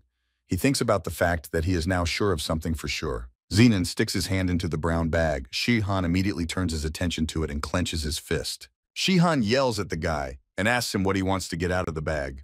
Shihan stands with his mouth open in anticipation. His dark hair is slightly disheveled. Zenon waves the brown bag on his shoulder and snatches something from there with a confident white gaze. Zenon kneels down and holds out the briefs in his palms. Zenon asks Shihan if those underpants are his. Shihan stands in shock. He doesn't realize what's going on. Alita and her boyfriend stand there looking at those underpants. They feel Spanish shame. They don't know how to react to the situation. Shihan stretches both his hands forward and presents the underpants to the guys like some kind of valuable gift. The guy kneels down and smiles widely. Shukan confidently and calmly tells Alita to kill the guy as he is a pervert. Zenon yells, stammering, and asks her to wait a minute. Zenon talks about it being a misunderstanding, and he was saying the first thing that came to his mind. Shihan repeats to Alita to finish him off. Zeno lies on the ground holding his underwear and yells in horror that he's giving up. Shurkan wonders why Zenon is waving his underpants and not a white flag and again yells at Alita to kill him. Shihan looks at the tag on the striped underpants and sees his name embroidered on it, Sun Shihan. Shihan looks at the underpants and the guy. He tensely realizes that the inscription is embroidered in Korean and in Zenon's hands are indeed his underpants. The knight Zenon with the underpants in his hands is overjoyed. He smiles widely, informing that he knows that Shihan is a savior from another world. Shihan reflects on the fact that he doesn't even have 1,000th of that energy. Zenon is thrilled to see him and wonders if Shihan remembers him. Knight Zenon points to himself and talks about being the child saved by Shihan 12 years ago. He says that he is Zenon from the village of Baran. Shihan looks at the kid thoughtfully and tries to remember something. He says the same words that Zenon just said. Knight Zenon talks about how in that village, Shihan killed all the soldiers and saved him. The battlefield, a guy in a red cloak walks towards the boy. All around are men in armor stuck in the ground. Knight Zeno remembers himself as a little boy and talks about how he only learned after a while that his benefactor. Knight Zenon remembers the way Shurhan stands with his sword 12 years ago. Knight Zeno stands with his fists clenched and out of breath. Zenon talks about how when he comprehended martial energy and became a swordsman, he learned the non-leveling attack skill that Shihan invented. Shihan stands and laughs smugly. Shihan talks about how he now remembers everything and says that all he wanted to do was test the new skill. Shihan thinks about it, he wonders, and is in doubt. The thought flashes through his mind that the child he saved 12 years ago is standing in front of him. Shihan asks about whether Zenon is younger than him. Zenon reveals that he recently turned 22 years old. Shihan says that the guy looks very mature. Knight Zenon laughs and talks about how looks are just one aspect of a person, and adds that what defines a person is only what's on the inside. Shihan loses his shoulder in embarrassment and asks where Zeno picked up such a phrase from. The guy brings up the young Shihan again and talks about how it's his phrase. Knight Zeno stands with Shihan's underpants in his hands and smiles broadly. Shihan talks about how he understands the respect in his direction from Zenon, but finds it odd that Zenon carries his underpants everywhere. The guy says it's not just underpants. He brags that he has a Shihan figurine that replicates the rescue moment exactly. Knight Zenon also says that he has all the books related to Shihan as well as drawings of him. Knight Zenon is happy. He informs Shihan that he collects everything related to him. The guy is clearly overjoyed to have met his idol in person. Shihan stands there with his face creased and his chin tucked. He is shocked at what he has heard and is therefore very confused. Knight Zenon tells Shihan that these underpants are special. Zenon brags that he managed to buy them at an auction and spent a lot of money on them. Shihan is embarrassed for his longtime fan. He's all drenched in sweat and says he gets it and asks the guy to put his underpants down. The guy kneels down and holds out his sword to Shihan. Zeno talks about how he has sworn to serve Lilstein since he is Shurkan's comrade. Shihan stands and looks down at the lad and says nothing, and then asks Zenon what will happen if he considers the Lilsteins to be enemies. The guy replies in a confident voice to his idol about how in that case they would become his enemies as well. Shurhan looks sideways and analyzes what he heard. He concludes that the guy is serious, judging from the look in his eyes. Shihan sighs heavily and says that he wouldn't let Zenon go easily anyway because he knows who Shurhan is. Shihan takes his hand on the hilt of the sword the guy gives him and says that he accepts his sword. Shihan stands in front of the guy and holds his sword. The guy kneels in front of Shihan. The guy enthusiastically starts gibbering about how he will not let Shihan down ever and will destroy all the firewolves. Shihan points his finger to the side. He is confident that he is done with the wolf and asks if Zeno sees the leader off to the side. The guy looks at Shihan with a surprised face and apologizes to him. Shihan looks at Zenon in surprise, who tells him that firewolves always walk in pairs. Zenon admits that he thought they were using the male's corpse as bait. Shihan's eye strains. He doesn't understand what the guy means. Shihan wonders what to do next in that case. Shihan stands with a scared and confused face. He didn't know about the information the guy told him. The girl stands behind him, also with frightened eyes. The guys too stand looking at the huge female wolf standing in front of the corpse of the male. The she-wolf's eyes are glowing different colors. The huge female wolf raises her muzzle, smoke comes out of her mouth and her eyes burn with flames. Shihan is frightened and pushes back. He speaks in a trembling voice, reasoning that if wolves walk in pairs, there should be two leaders. Shihan is upset that he didn't think of this sooner. The girl tells Shihan that he thinks he's experienced, but he doesn't know about trivial things. Shihan is out of his mind, he feels humiliated, and talks about how this happens and gives an example about school. The girl asks in surprise what the equation has to do with it. The guy rubs the back of his head and says it doesn't matter and the girl wouldn't understand anyway. Knight Zeno turns to Shihan. Knight Zenon thrusts his sword forward and confidently asks to be allowed to deal with this. Zenon wants to show what he can do. Shihan squints disdainfully at the guy and bore down on him to give it a try. Knight Zenon points his sword at the huge wolf and prepares to fight it. Knight Zenon stands with sword in hand and reflects on the fact that he has had the opportunity to work with a hero he has looked up to his whole life. Knight Zenon remembers himself sealed into the ground and how he is hanging upside down. The knight is annoyed that he left only that impression. Knight Zenon gets into a fighting stance. Yellow bursts of energy begin to shine around him. He yells out. He thinks about this time I will show my true strength and gain Mr. Shihan's recognition. The girl with her mouth wide open looks at the knight, and she is amazed by the guy's fighting energy. Mr. Shihan exhales and looks calmly. He wonders why the guy is putting in so much energy. A huge red wolf with an open mouth flies at the knight. The wolf's sharp fangs and claws are trying to tear the victim apart. The wolf crashes into the yellow barrier that Knight Zenon has created. The knight covers himself from the flare that was created. Knight Zenon puts a lot of effort into containing the barrier. He yells loudly. Knight Zenon begins to deliver blow after blow to the huge wolf. The marks from his sword leave a yellow color in the air. The girl stares at Knight Zenon with her mouth open. Alita finds it stunning that he easily fights back against the giant beast. Alita thinks that the guy is stronger than her. Shihan puts his hand to his chin and says to Alita thoughtfully that she is strong enough for her age. But the guy is strong too. Shihan thinks Zenon has a couple of talents. The girl looks at Shihan disdainfully and asks if it can be called a couple talents. Alita says that geniuses annoy her. Shihan smiles and replies that there are many talented people in his entourage, so he has exaggerated demands. The young man looks somewhere in the distance and talks about how he is not a genius but an exception because he is from the earth. The girl looks questioningly at Shihan with her blue eyes and remains silent. Flames accumulate in the wolf's mouth. The wolf growls menacingly. It wants to strike. The huge wolf releases a large wave of fire from its mouth. It illuminates the forest. Knight Zeno stands and holds his sword in front of him. He deflects the fire attack and says that this weak flame won't even scratch him. Knight Zeno swings his sword at a huge wolf and wants to stab it in the head. The girl with blonde hair changes her face. Shihan looks at what is happening and humbly starts to say some phrase. Knight Zenon is hit by a lightning discharge and is shaken all over. He loses his sword. Knight Zenon falls to the ground head down, and a little smoke comes from him. A guy and a girl stand in the distance and look sympathetically at what is happening. The girl asks Shihan in horror if she fell as shamefully as Zeno did. Shihan stands with his hands folded in a lock on his chest.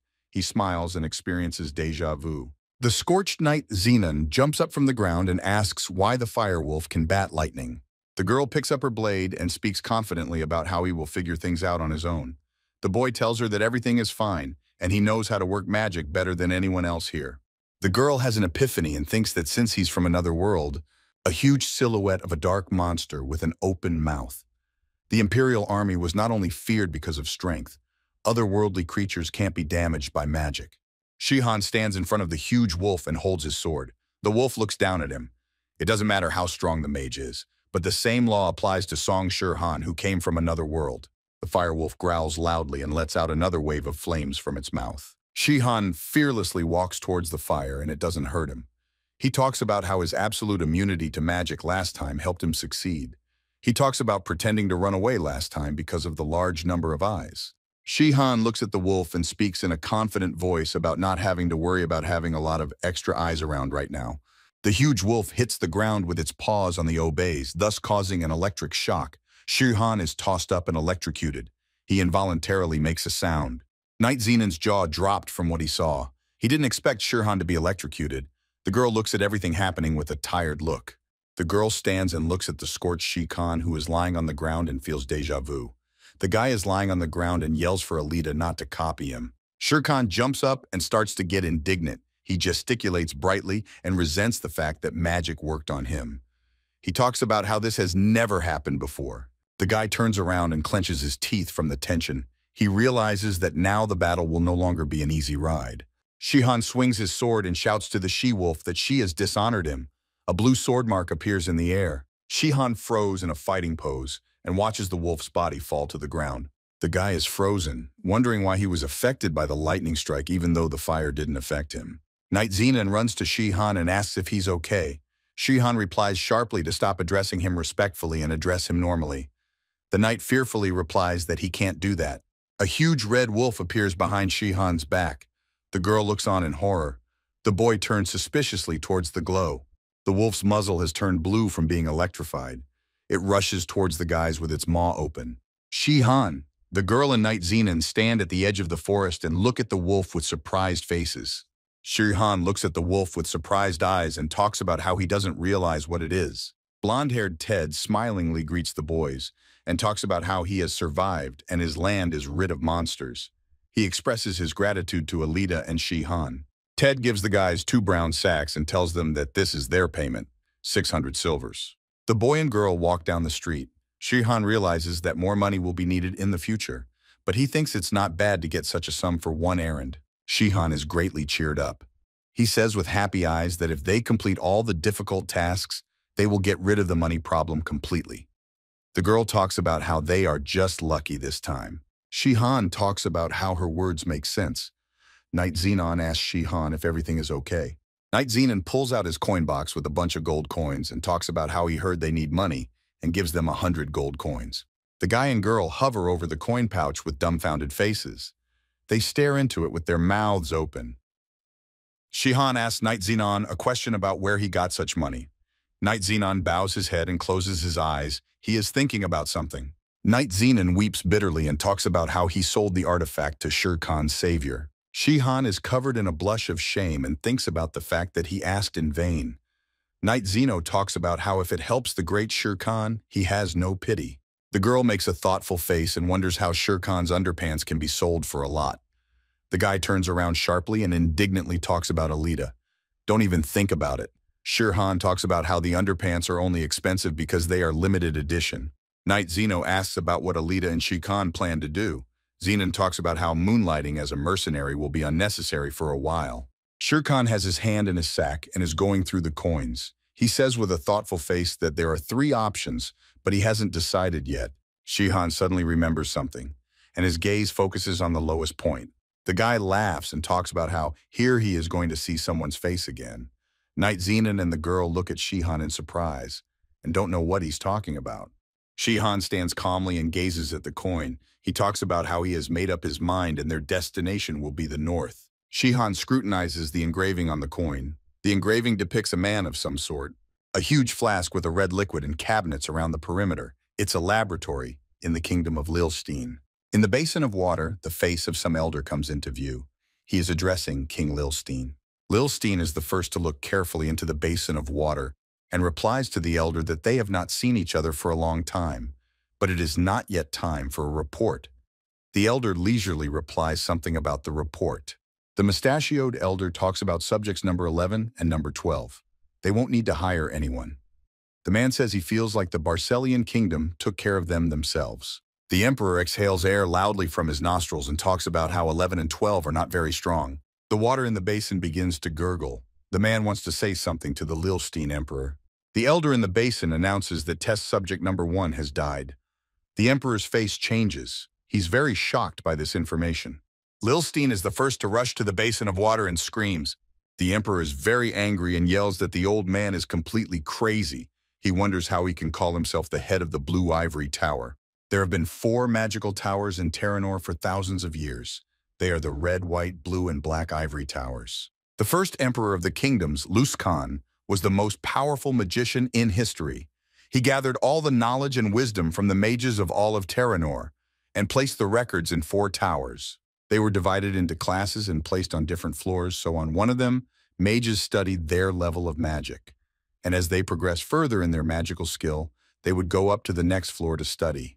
The floor shows the magician's skill. The ninth floor, the head of the Red Ivory Tower in Lilstein. The emperor's face twisted with anger. He talks about how the only reason why the elder settled for such a high position is because more suitable candidates were executed. Trander stands in front of a basin of water, with the emperor looking angrily at him from the basin. The emperor says he's giving it one last chance. He commands a quickly deal with test subject number 1. The old man is very nervous and says he will not let the emperor down. The water in the wooden basin gurgles and the emperor's face disappears without a trace. Trender stands in front of the basin of water and sighs heavily. Trender stands in his lab and thinks about the fact that at least he has been given another chance. In the capital city of Rattensel, in the kingdom of Jacksengard, which is located near the high mountains, the sun is shining. Someone in a long white robe is walking down a hallway that is tiled. The pounding from boots echoes with clicks. An unattractive man in a bonnet opens a door and addresses someone. A man with a beard opens his mouth and in a bass voice asks what's wrong. The man sits half naked with a glass of wine. There are various girls sitting around him. He invites Squire to come in and have a glass. This is the first king of the kingdom of Jacksengard, Jacksengard Rothenburg.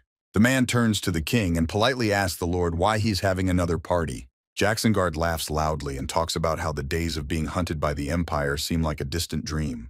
The man tells the king that in his eternal feasting and celebrations, he forgets about political matters. The man worries that authority among the people is shaken.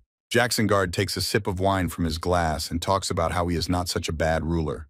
The emperor says he spends money out of his own pocket. The man's eyes darken at the king's remarks. He says it is his people's taxes. Jacksengard stands with his arms folded across his chest and smiles broadly. He talks about not having a 60% tax like the last emperor. Jacksengard stands and boasts. He talks about not burning hundreds of villages unlike the last emperor. The man thinks of the king that he punished hundreds of villages and forced tens of thousands of people to join the army. Jacksengard says that he deserves this small reward for overthrowing the past emperor. Does he remind you that the past emperor was cruel? The man in the white cap opens his mouth wide and wants to say his word. Jacksengard quickly interrupts him and calls him by name. Jacksengard menacingly asks the man if he understands the hints. The man in the white cap tensed up and his face covered in sweat. He had not expected the conversation to end like this. The man bows politely to Jacksengard and dutifully agrees with his master. The man stands in the castle hallway. He is confused. He wipes his face with his hand and talks about Jacksengard going too far. The man thinks that the king has battlefield abilities, but no managerial talents. The man thinks of someone who would force Jacksengard to become more responsible. Jacksengard turns his head to the side and grumbles about how he was having such a good time, but now he's not in the mood. He thinks about firing the old man. Suddenly the door swings open and some guy bursts into the king's chambers screaming. The king did not expect such a visit. He turns his head in surprise. The man with the mustache smiles and says that he is honored to meet Lord Jacksengard. Jacksengard smiles at the guy and cheerfully exclaims his name, Duke Kelton. The Duke moves closer to the king and apologizes for bothering him. He says there's something that needs the emperor's attention. Jacksengard laughs loudly and says that all is well. Kelteron points his finger at the papers and says that it's no big deal. There are just a couple of papers the emperor needs to deal with. Jacksengard looks surprised at all the papers. Jacksengard holds a piece of paper in each of his hands and scrutinizes what is written on it. Jacksengard throws the papers out of his hands and they fly around the room. He says he doesn't care. Keltron watches this spectacle with his mouth wide open. Jacksengard laughs loudly and talks about how it is the duty of a king to protect the defenseless. He says he has no time for insignificant matters. Some old wooden house stands on a street in the capital of Rattensel, Jacksengard's kingdom on the western outskirts. The three stand looking at the old house. The girl says reproachfully to Shihan that he bought a house in Rattensel after all. The guy replies in a cheerful voice, "We'll attract attention if we stay long enough." Knight Zenon intervenes and says Shihan is right. Shihan asks in a calm voice if there is a problem. Knight Zenon closes his eyes and asks, how can the great Shihan stay in such a hole? If he knew, he would sell his house to buy something better. The girl and the guy head to the house. Shihan offers to come inside. The old house is very dirty and dusty. Shihan talks about how it's not as bad as he thought, but thinks a little cleaning wouldn't hurt. The girl and Shihan feel a strange vibe coming from the knight. Shihan tenses up and makes a sound. The Knight Zenon yells very loudly that this place is cursed and they can't stay here. Knight Zenon throws the boys out the door and tells them that they are distracting him from cleaning. Night Zenon's horrible screams come from the house. A yellow aura appears around the house. Shihan and the girls stand outside and look at everything happening in shock. Alita's mind flashes back to what a normal cleaning should sound like. The whole house is cleaned and shines from the inside out. Night Zenon speaks of everything being ready. Mr. Shihan, Alita. The squalor in the house is still there, but now it's not so terrible to stay there. Shihan is shocked at what he sees and yells about how it's amazing and the only thing missing is the furniture. Night Zenon is pleased that his idol approves of his efforts. Suddenly Zenon sees a dirty spot and yells. Shihan asks Zenon why he is so obsessed with cleanliness. The girl stands pensive and talks about how spitting on the floor is the most effective tactic in a fight against Zenon. Shihan smiles broadly and talks about how it's not a bad job one way or another. Shihan loudly communicates his intentions. He talks about how now that they have a base, they can prepare to fight against Jacksonguard.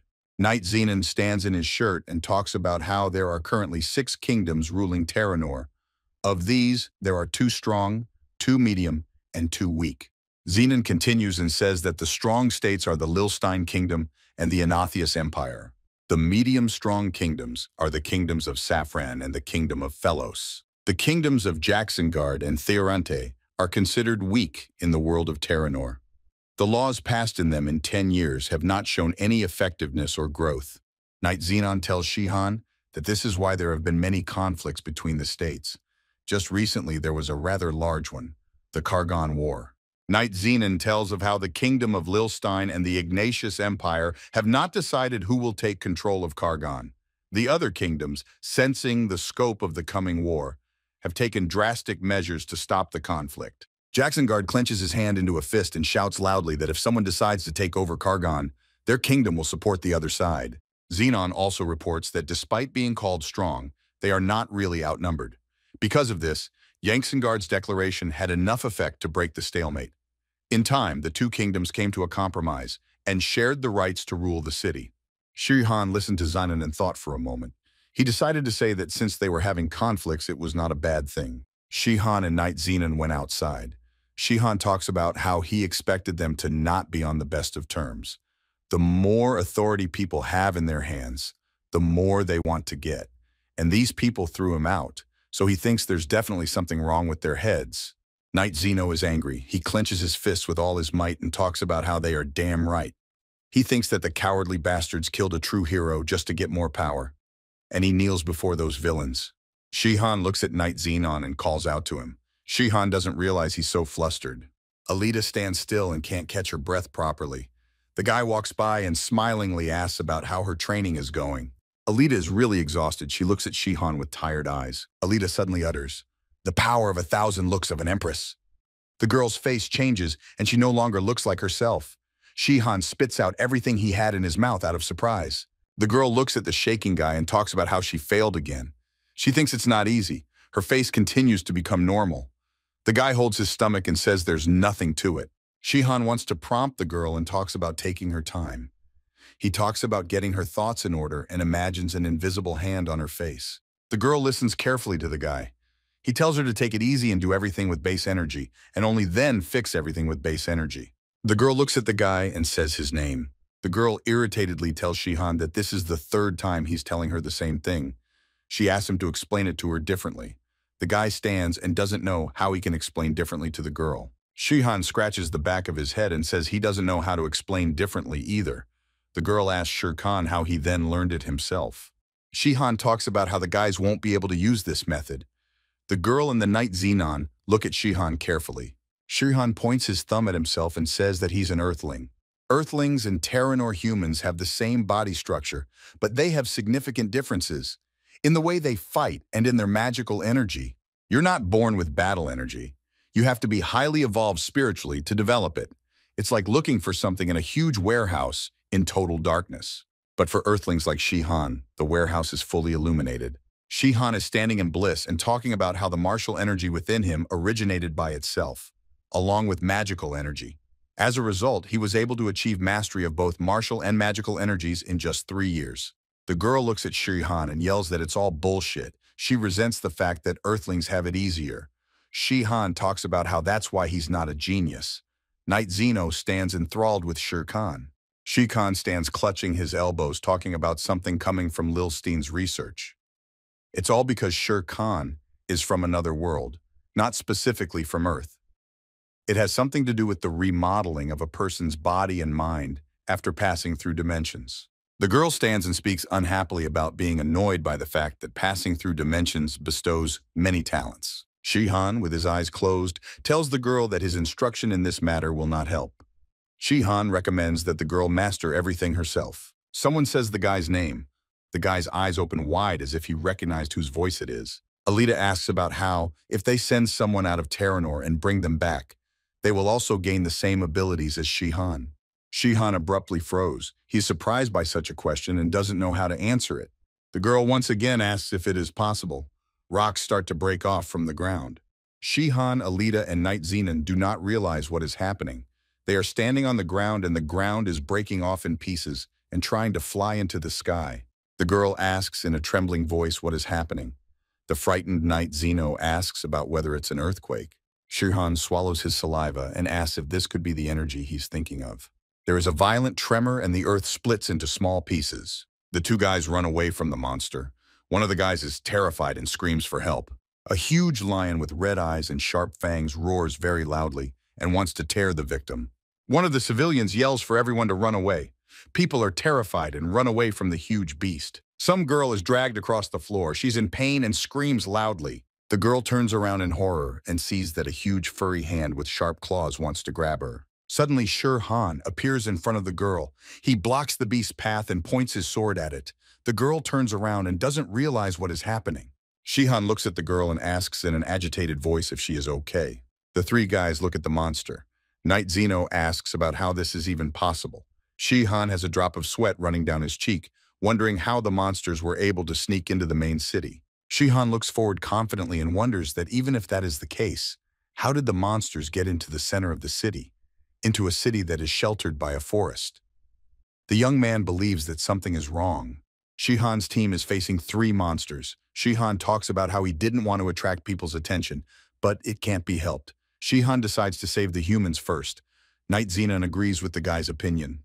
Night Zenon strikes one of the monsters with his sword and it spurts blood. Night Zenon grinds his teeth from the exertion. The girl and Shihan are fighting. They swing their blades, leaving white trails in the air. Suddenly, an army of red-clad warriors appears not far from the boys. One of them commands everyone to stop. The girl turns around and opens her mouth to say that they are the Knights of Jacksongard. Shihan squints at the army that has appeared nearby. Shihan looks at the leader of the Jacksongard Knights and says that they must save the city from a great pogrom. The knights surround Shere Khan and point their swords at him. Shere Khan stands in the center of the circle. He is tense and doesn't realize what is happening. One of the Jacksongard Knights menacingly asks about didn't he tell them to stop. This area is under the control of the Dark Lion Knighthood. A frightened girl senses the injustice and screams. People are dying in front of them. Alita tells them to get rid of the beast first instead of chasing them. One of the knights responds aggressively to the girl to shut up and move away. All 3 of them freeze and stand at a loss. Night Zeno asks Shihan, "What's going on here?" The guy stands and stares far away in the distance in thought. He doesn't answer Night Zenon anything. Suddenly, Shihan turns around very abruptly and looks back. He clearly wants to see something important. The boy looks behind the heads of the knights surrounding him. He sees a flame of fire and in it some dark dot. Shihan grinds his teeth and tenses his gaze, indicating that this is a familiar feeling for him and he is sure of it. Someone is approaching the guys with heavy steps. Every step in that person's shoes gives off a vibration. Shihan thinks it's battle energy. Jacksongard stands back and asks in a menacing voice, "How dare some squishy beast try to harm his dear people?" Jacksongard stands and holds a huge axe on his shoulder. He smiles broadly and speaks of not worrying his people. He is here to save them all. Jacksongard is in command of his army. He tells the Dark Lion Knights to protect the townspeople, and he will take care of the monsters. The Dark Lion Knights line up and ward off the civilians with their hands. Shihan looks at the Emperor and turns to Jacksongard. Jacksongard smiles widely and talks about how his body has gotten quite stiff lately. Jacksongard dismounts from his seat. He hops onto the pack of evil beasts. In each hand he holds a large axe. Jacksongard shouts to the demons that he will kill them all. The people of the kingdom of Jacksongard look at their ruler with their mouths open. One woman says it is unbelievable. A resident exclaims that Jacksongard is holding 2 huge axes. Jackson Guard flies at the huge beasts and swings his sharp axes furiously. Jackson Guard's eyes turn yellow with rage. He laughs loudly and says they're pathetic funny demons. Two furry bear-like beasts look at Jackson Guard and moo. Jackson Guard walks on the ground and holds two axes in his hands. He swipes them on the ground and dust rises. He takes aim at the beast.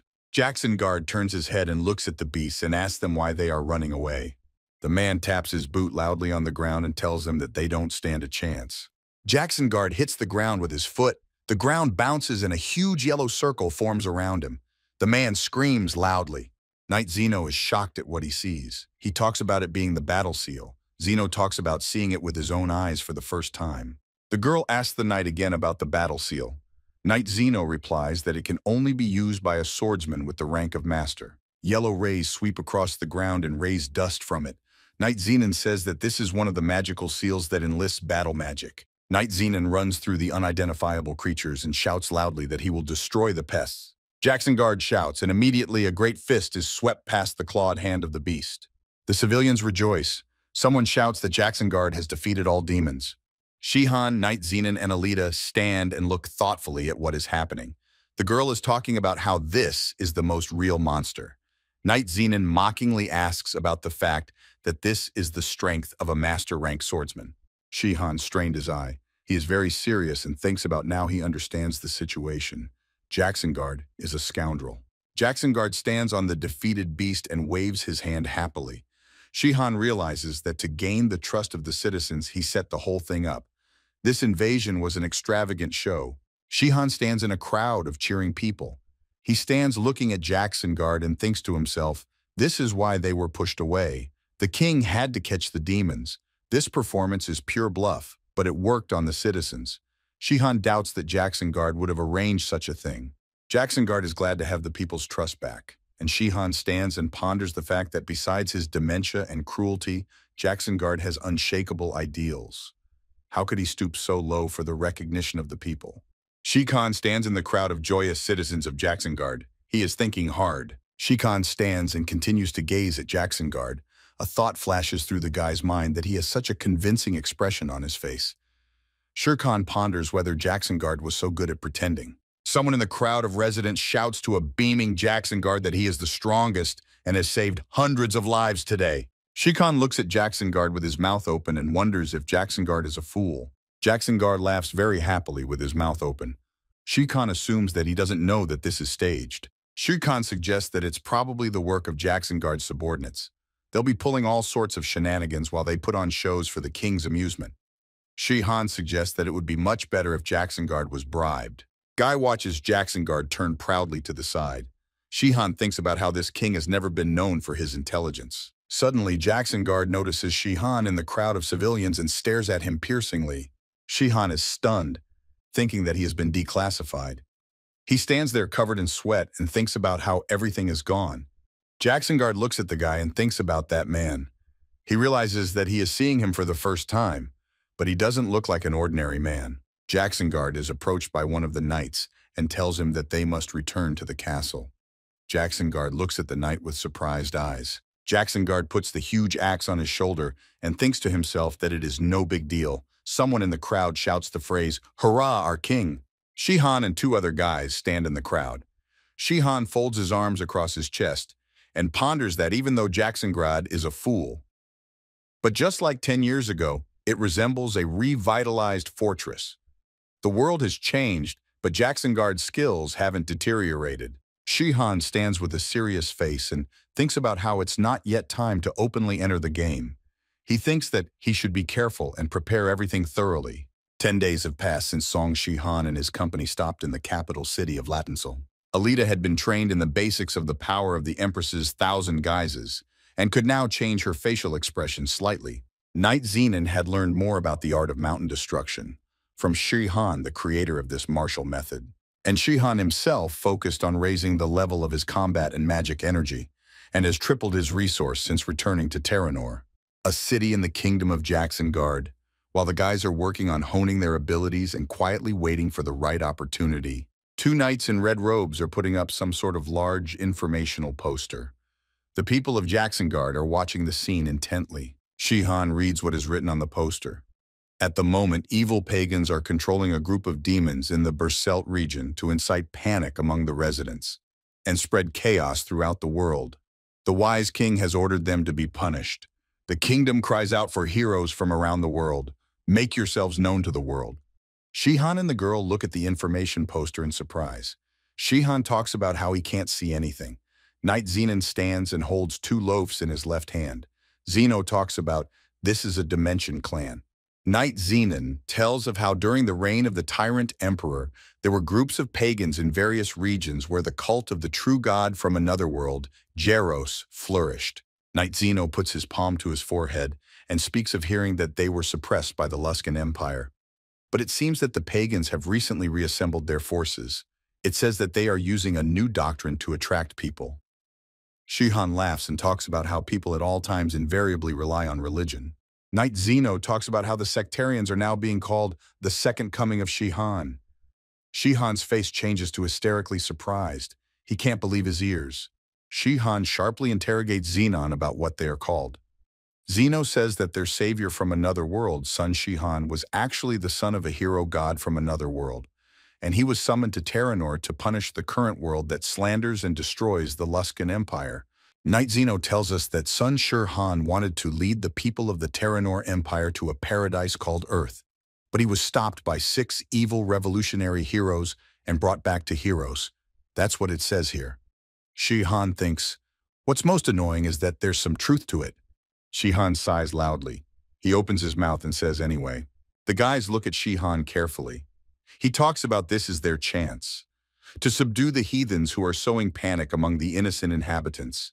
What a convenient task for the king.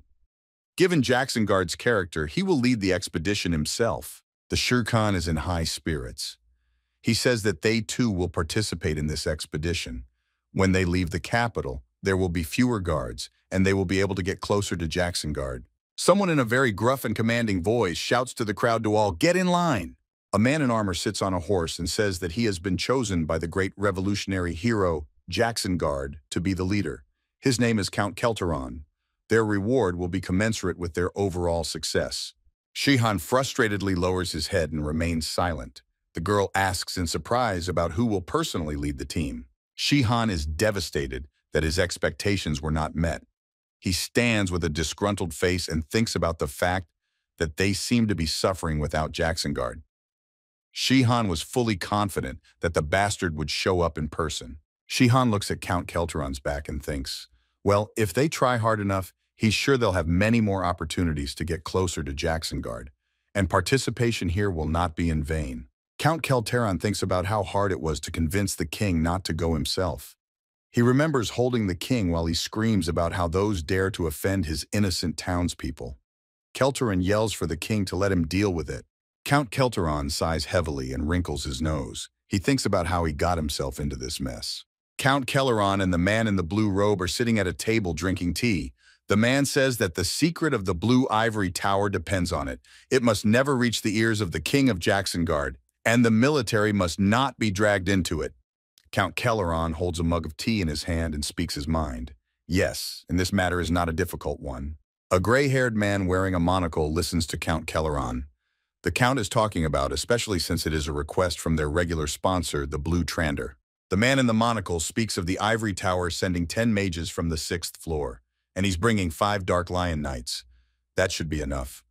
Kelleron only needs to recruit capable military men with his money.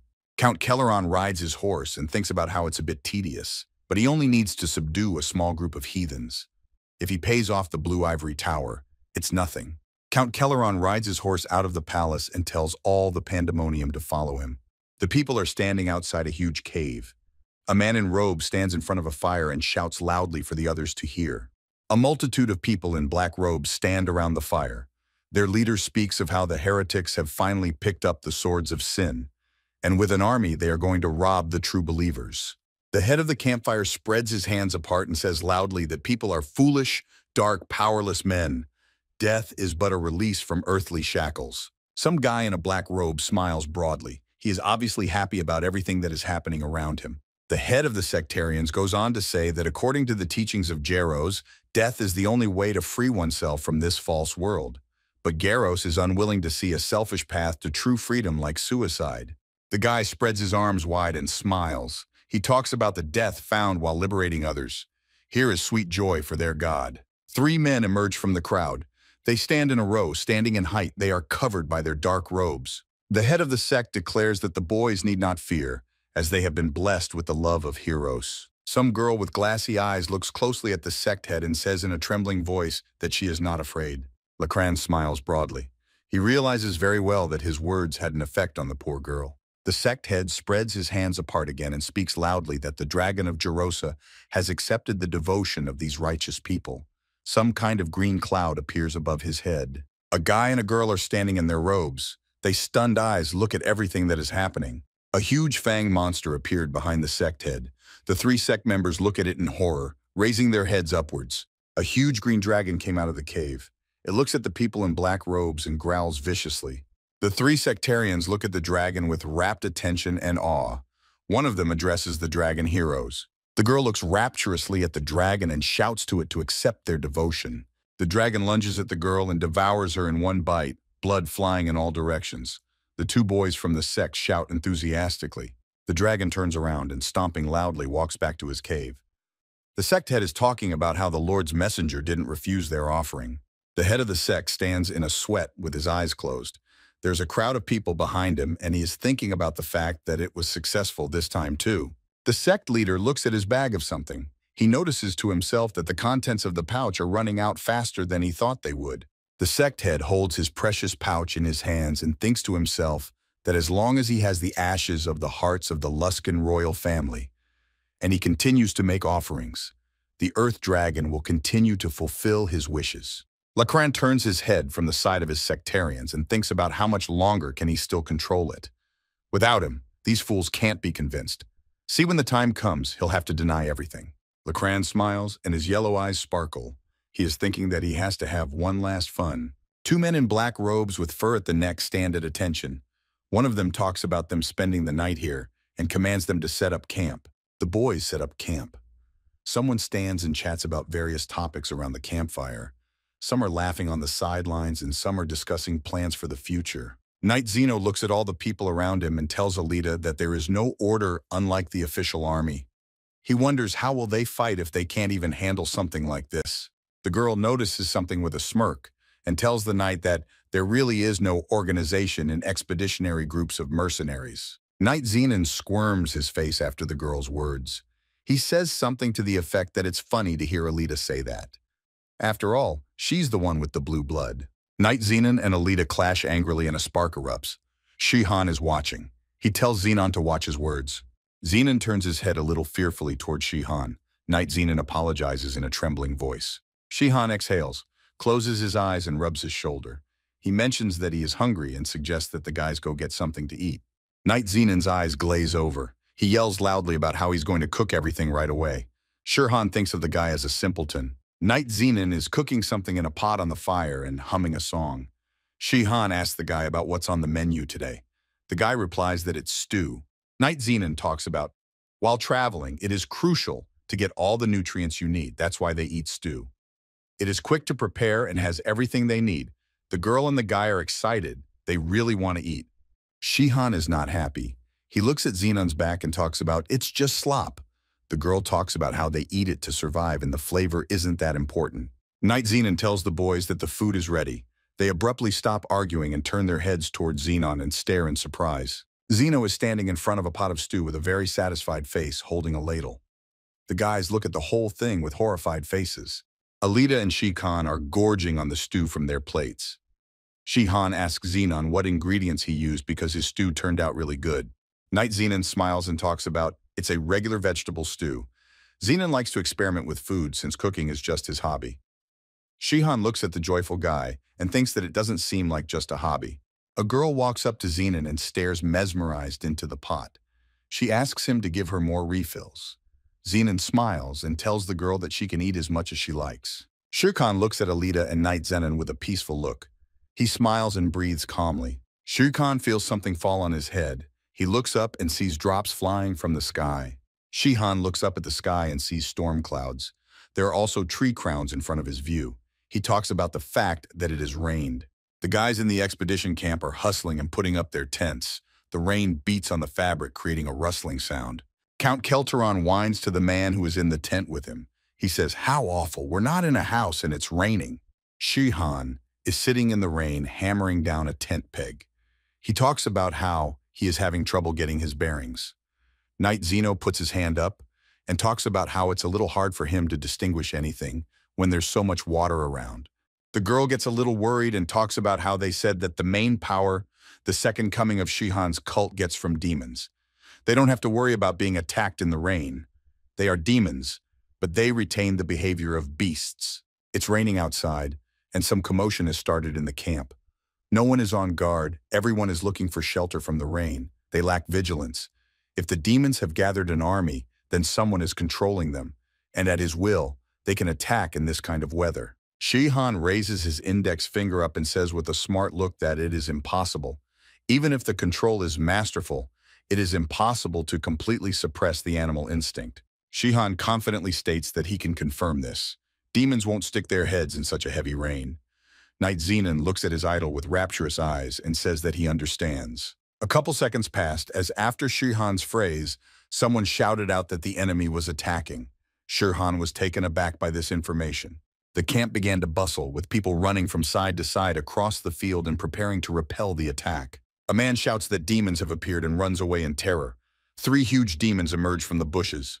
Shihan turns around and talks as if nothing has changed so much in Terranor in 10 years. Zenon and Alita stand in shock and stare at the demons. The two sit in the tent and watch one of the expedition members fight a demon. The guy in the tent talks nervously about how it's strange that it's raining so much, but the demons came out anyway. A bearded man with a sword bursts into the guy's tent and says in a menacing voice that that's not what's important right now. He tells everyone to get into battle formation and get ready to attack. A purple monster with a long tongue growls menacingly. 2 guys in armor prepare to battle it. One of the guys talks about how, although it is a demon, it remains a predictable animal. A nimble guy with a dagger jumps on the demon and yells about being mercenaries they have been through hell. The 2 guys stagger the monster with their daggers and blood flies from it. A young man wearing a patch over one eye smiles broadly and talks about how they put one down. The demon hits the guy in the face with its paw, and the guy flies off spitting out blood. He doesn't realize how this could have happened. The 2 demons, all cut up, are standing in front of a crowd of mercenaries. Some of the mercenaries are yelling. It stresses him out that they are so calm. He thinks that this amount of casualties should have scared the monsters away. One of the mercenaries yells that the demons have been brought under control and will fight to the death. Shihan, Alita, and Knight Zenon stand with swords at the ready. Shihan shouts that he will kill the monsters one by one. He commands that everyone focus on the nearby demons instead of all of them. A crowd of mercenary knights run at the demons to overpower them. A battle ensues.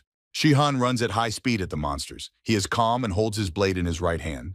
Shihan bounces off the ground and, holding his swords in both hands, begins to spin out to strike. Shihan soared above the demon and crossed both swords in the air. The 2 swordsmen can't catch their breath, one of them talking heavily about, "This was the last one." The other guy reports that this was the end. The blonde-haired mercenary raises his sword above his head and shouts that they have won. He thinks that they finally got rid of those nasty monsters. Shihan watches intently as the 2 guys discuss something. Shihan is visited by the thought that all 44 beasts showed up and none of them tried to escape. The guy stands and stares off into the distance. He thinks about the fact that he has never encountered such strong magical mind control that a beast starts to ignore its instincts. Shihan hears something in the distance. He looks to the side somewhere while not turning his head. Shihan turns his attention to the 4 young men who are standing by the white tent, discussing something heatedly. A trio of guys in cloaks are talking and gesticulating very vigorously about something. Shihan looks at the guys and smiles. The thought in his mind is that something is going on. The main objective is not to subdue the sectarians. Count Kelteron puts his black-gloved hand forward and tells everyone to remain vigilant. There will be serious punishment for disobedience. The 2 mercenaries discuss the new order unhappily. One saw the monsters and hid behind the knights' backs. The other mercenary says that they would not have suffered such heavy losses if the Black Lion Knights had fought together with us. Knight Zenon speaks in a disgruntled voice about how Kelteron does not deserve to be called commander. The girl replies that she agrees with this statement and thinks he is an exorbitant egotist. Shihan kneels down and picks up some cloth from the ground. He tells the guys not to worry about it because this loser acts like this all the time. Knight Zeno asks Shihan if he knows Kelteron. Shihan replies that he does, except a little. He says that he doesn't know him personally, but that he has occasionally heard talk about him. Shihan recalls that Count Kelleran used to be called a man with the body of a sage and the mind of a beast. Knight Zeno takes his chin with a surprised face and says something to the effect that maybe he's not so useless after all. Knight Zenon asks about isn't Shihan confusing body and mind. Shihan replies that Zenon heard that correctly. Kelteron is just a stupid weakling. Shihan laughs and talks about how Kelteron doesn't have any skills, but he's as tenacious as a cockroach. The girl looks carefully at Shihan's back. Shihan says, "The world is a very wonderful place." The girl averts her gaze to somewhere upstairs and ponders. Alita wonders what's wrong. Count Kelleran tweaks his mustache. The girl stands and thinks, I doubt a completely useless person could achieve such a position. Count Kelleran broadcasts to the crowd from the stage. He says, in yesterday's battle, you all performed well. The official conquest of the Shihan sect will begin tomorrow. Therefore, get a good rest tonight and conserve your strength. The two mercenaries are happy. One of them is talking about how they will finally sleep on something dry. The other mercenary talks happily about how he thought they would stay overnight in cramped tents. Being a mercenary, he's never gotten treated better. Shihan turns around at the happy guys and talks about yesterday. They were all complaining. It's not just the people on Earth who are easy to change their minds. Knight Zenon smiles and says they are ready to go. Shihan falls into his clothes on the bed. He tucks his hand behind his head and sighs heavily. Shihan suggests to get some rest today. Shihan hears the door creak and someone yells his fake name. Shihan is very unhappy about this. Some red-haired girl opens the door and loudly asks everyone in the room. The girl wonders where the mercenary Sean Stein is located. The guy puts his hand up and says he is Sean Stein. The red-haired girl looks at Shihan in surprise. The red-haired girl says that she is Dina Crumble, apprentice mercenary foramen of the Black Lion Knight Order. The girl asks to come out with her for a moment. Dina Crumble talks about how Mage Haybark and mercenary Jolderin are looking for him. Shihan, Alita, and Knight Zenon stand with surprised faces and look among themselves. The red-haired girl shows Shihan and Zenon the door. She talks about the mages and lion knights resting here. They are having a confidential meeting right now. The red-haired girl looks at the guys with surprised eyes. The red-haired girl stares at Alita.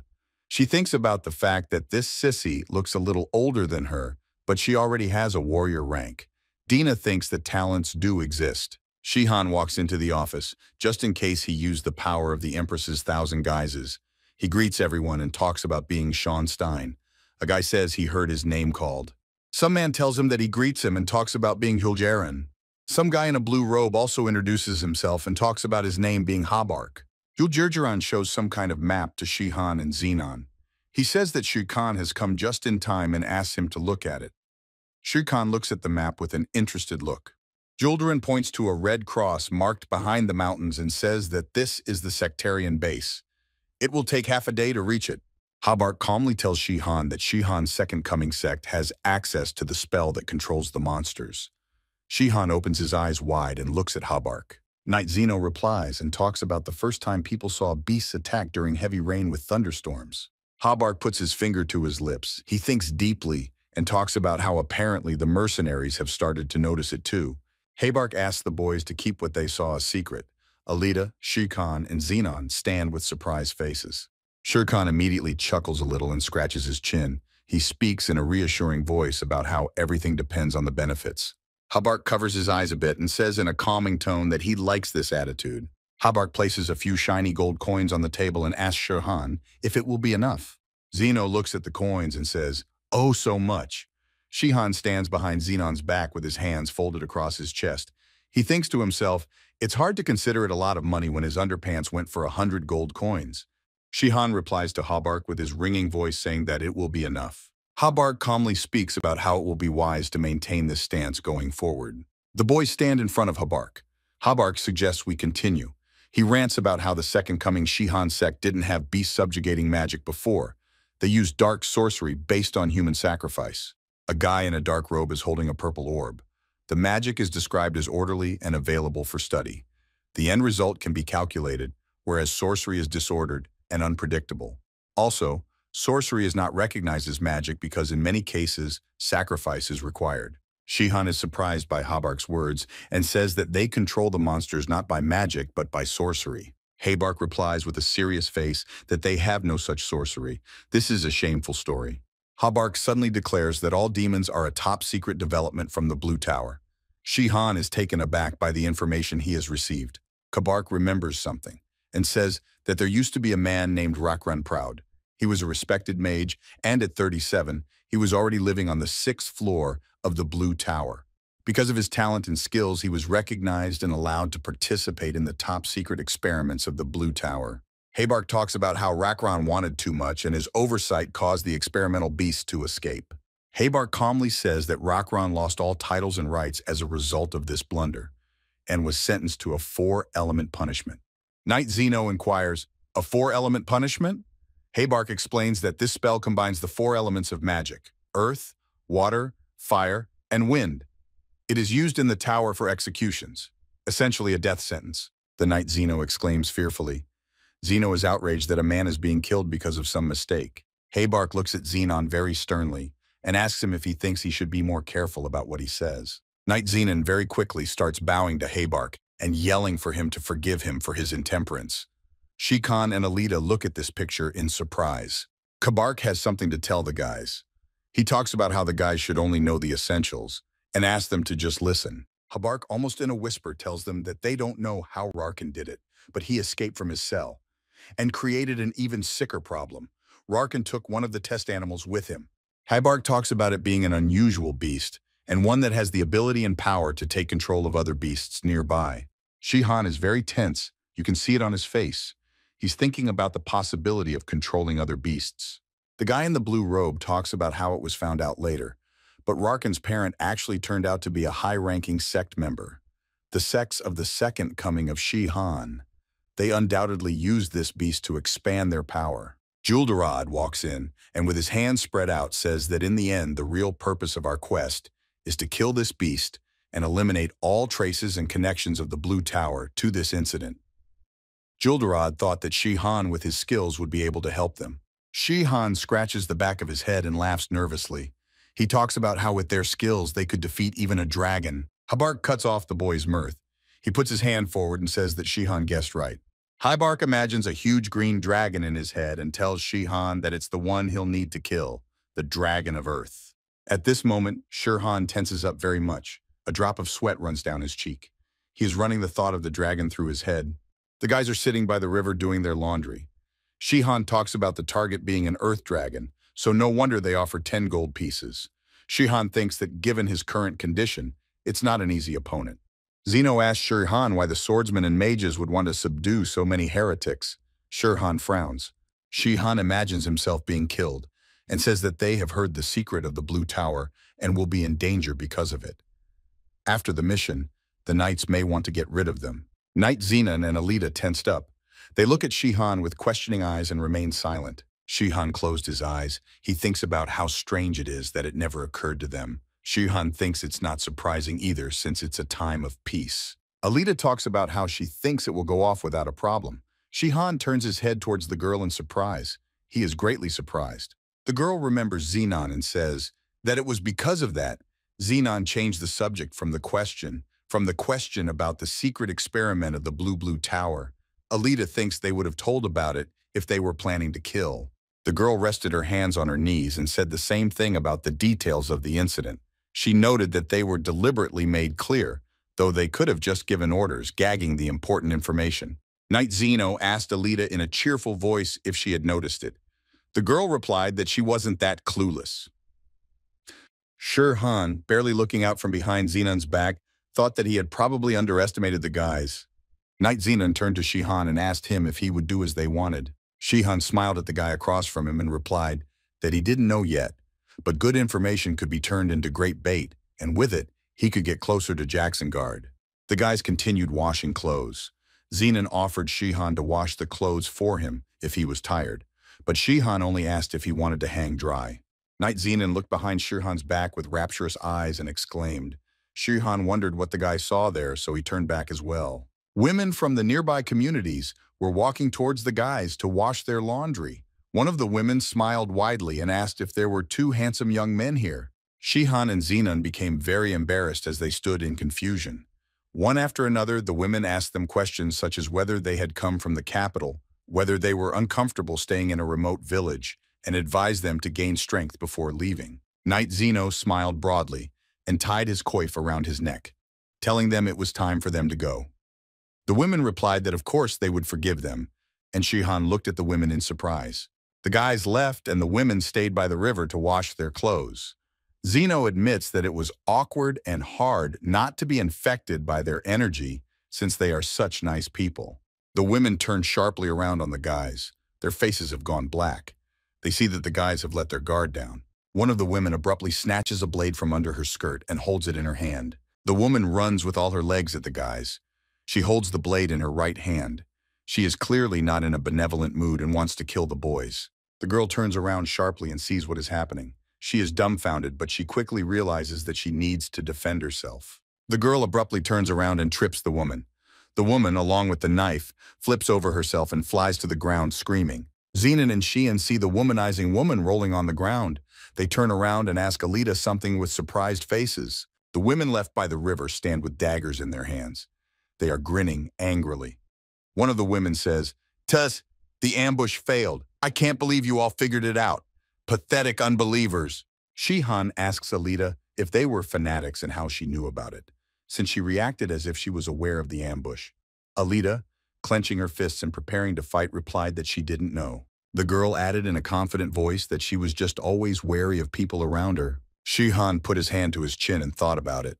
He thought back to their conversation with the women and wondered who knew when these friendly and sweet old ladies might stick a knife in him.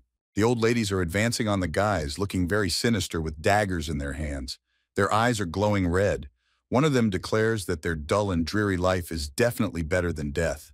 The woman grins viciously and says through her teeth that death is the only real salvation. The women rush toward the boys with knives, shouting wildly that those who believe will go to heaven and that the filthy heretics must die. The girl shouts to Shihan and Zenon to be careful. The girl notices something change in the women's eyes. 10 seconds later, Shihan, Zenon, and Alita are standing calmly in place, shaking hands after the fight. The aggressive old ladies are lying on the ground, beaten. The girl tucks her hair behind her ear and notices that the only thing that has changed about them are their eyes. Shihan adds that only warriors who have gone mad can be berserk, and these ones are just crazy nags. Shihan tilts his head and puts a finger to his temple. He wonders why they attacked them specifically. Alita and Zenon freeze upon seeing something. The girl yells for Shihan to look at it. The guy turns around and goes into shock as well. The guys look up at the sky and see smoke billowing from behind the trees. They don't realize what's going on. Shihan is sweating from the exertion. He cranes his head upwards and exclaims, "Is their target the whole squad?" Shihan is shaking from exertion and talks about how they wasted precious time doing laundry. The whole village is on fire, smoke billowing from everywhere.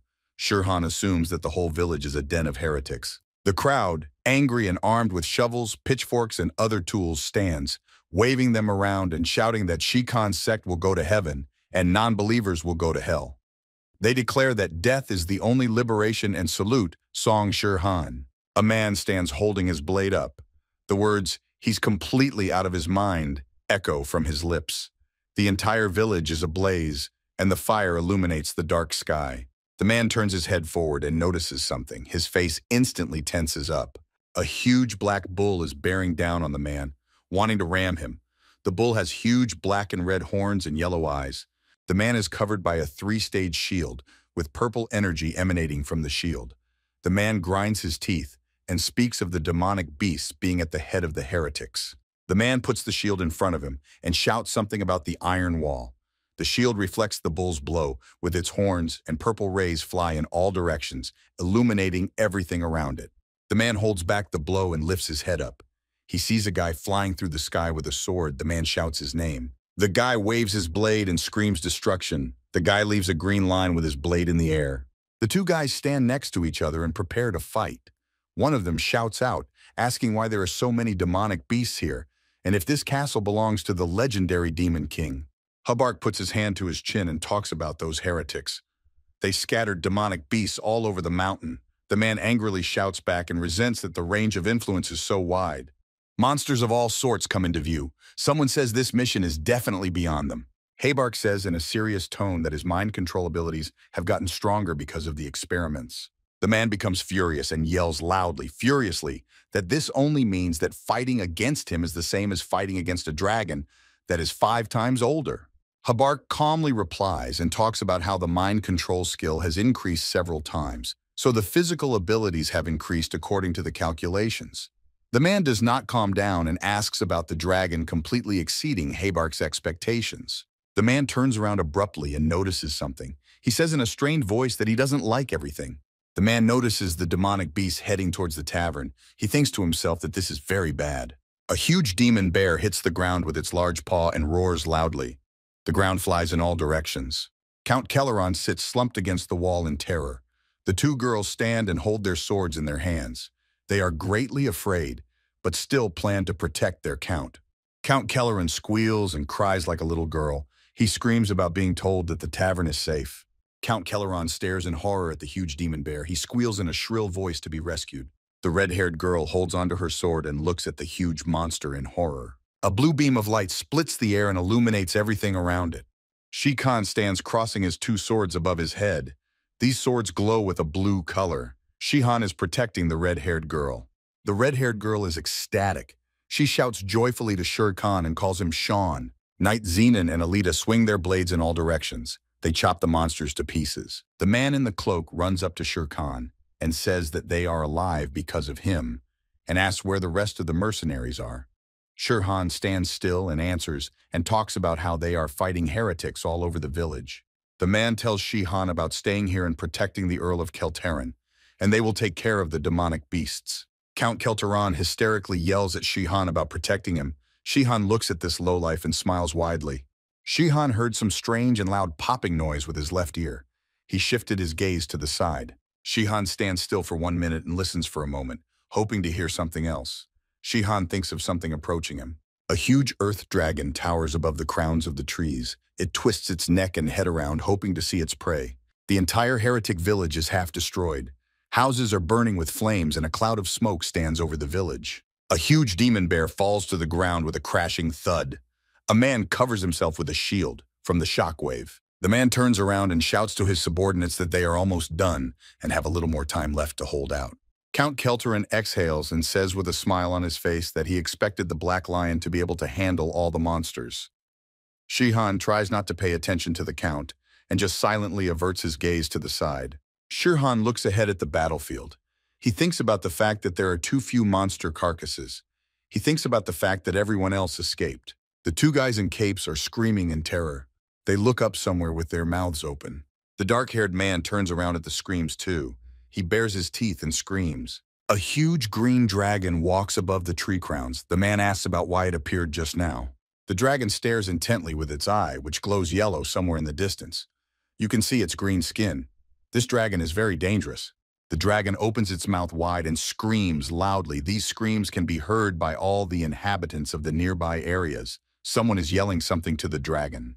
The dragon starts to build up fire in its mouth. Someone talks about, "Don't need to panic, they have mages." The dragon lets out a huge flame from its mouth, which rushes to the ground and scorches everything around it. The 2 mages create a water barrier in front of them. They swirl the water, and the dragon's fire cannot break through this barrier. The bearded man talks about being lucky. His power is within their expectations. Their mages will have no problem dealing with him. If the squad puts out their full strength, they might even be able to take him down. The warriors stand all sweaty and exhausted. They can barely stay on their feet. The man talks about how tired they are after the battle with the monsters. The man turns to Haybark in a disgruntled tone. He talks about how their plans are ruined and about how he is still in command of dozens of monsters. Haybark stands looking down at the floor, just silent and thinking. The whole village is on fire. The man says, "There's a small chance that the Earth Dragon's control ability will improve. I think about 4%. The other guy replies to him, "And that's a small chance. You've never made a bet?" The man in the leather glove clutches his sharp sword harder and harder and talks about the whole neighborhood being flooded. The man thrusts his sword forward and speaks in a confident voice about how no matter how tired they are, a true knight will never back down. They will give this evil dragon the roar of the Black Lion. The huge green dragon roars very loudly. Its cry reverberates for tens of kilometers. The man stands fearlessly and looks at the dragon. The huge dragon looms over the man and wants to just crush him with its paw. The man stands in a fighting stance and is all tense. He looks up desperately. The man yells about the iron wall. His shield activates and becomes a solid purple wall that protects him from the dragon's paw.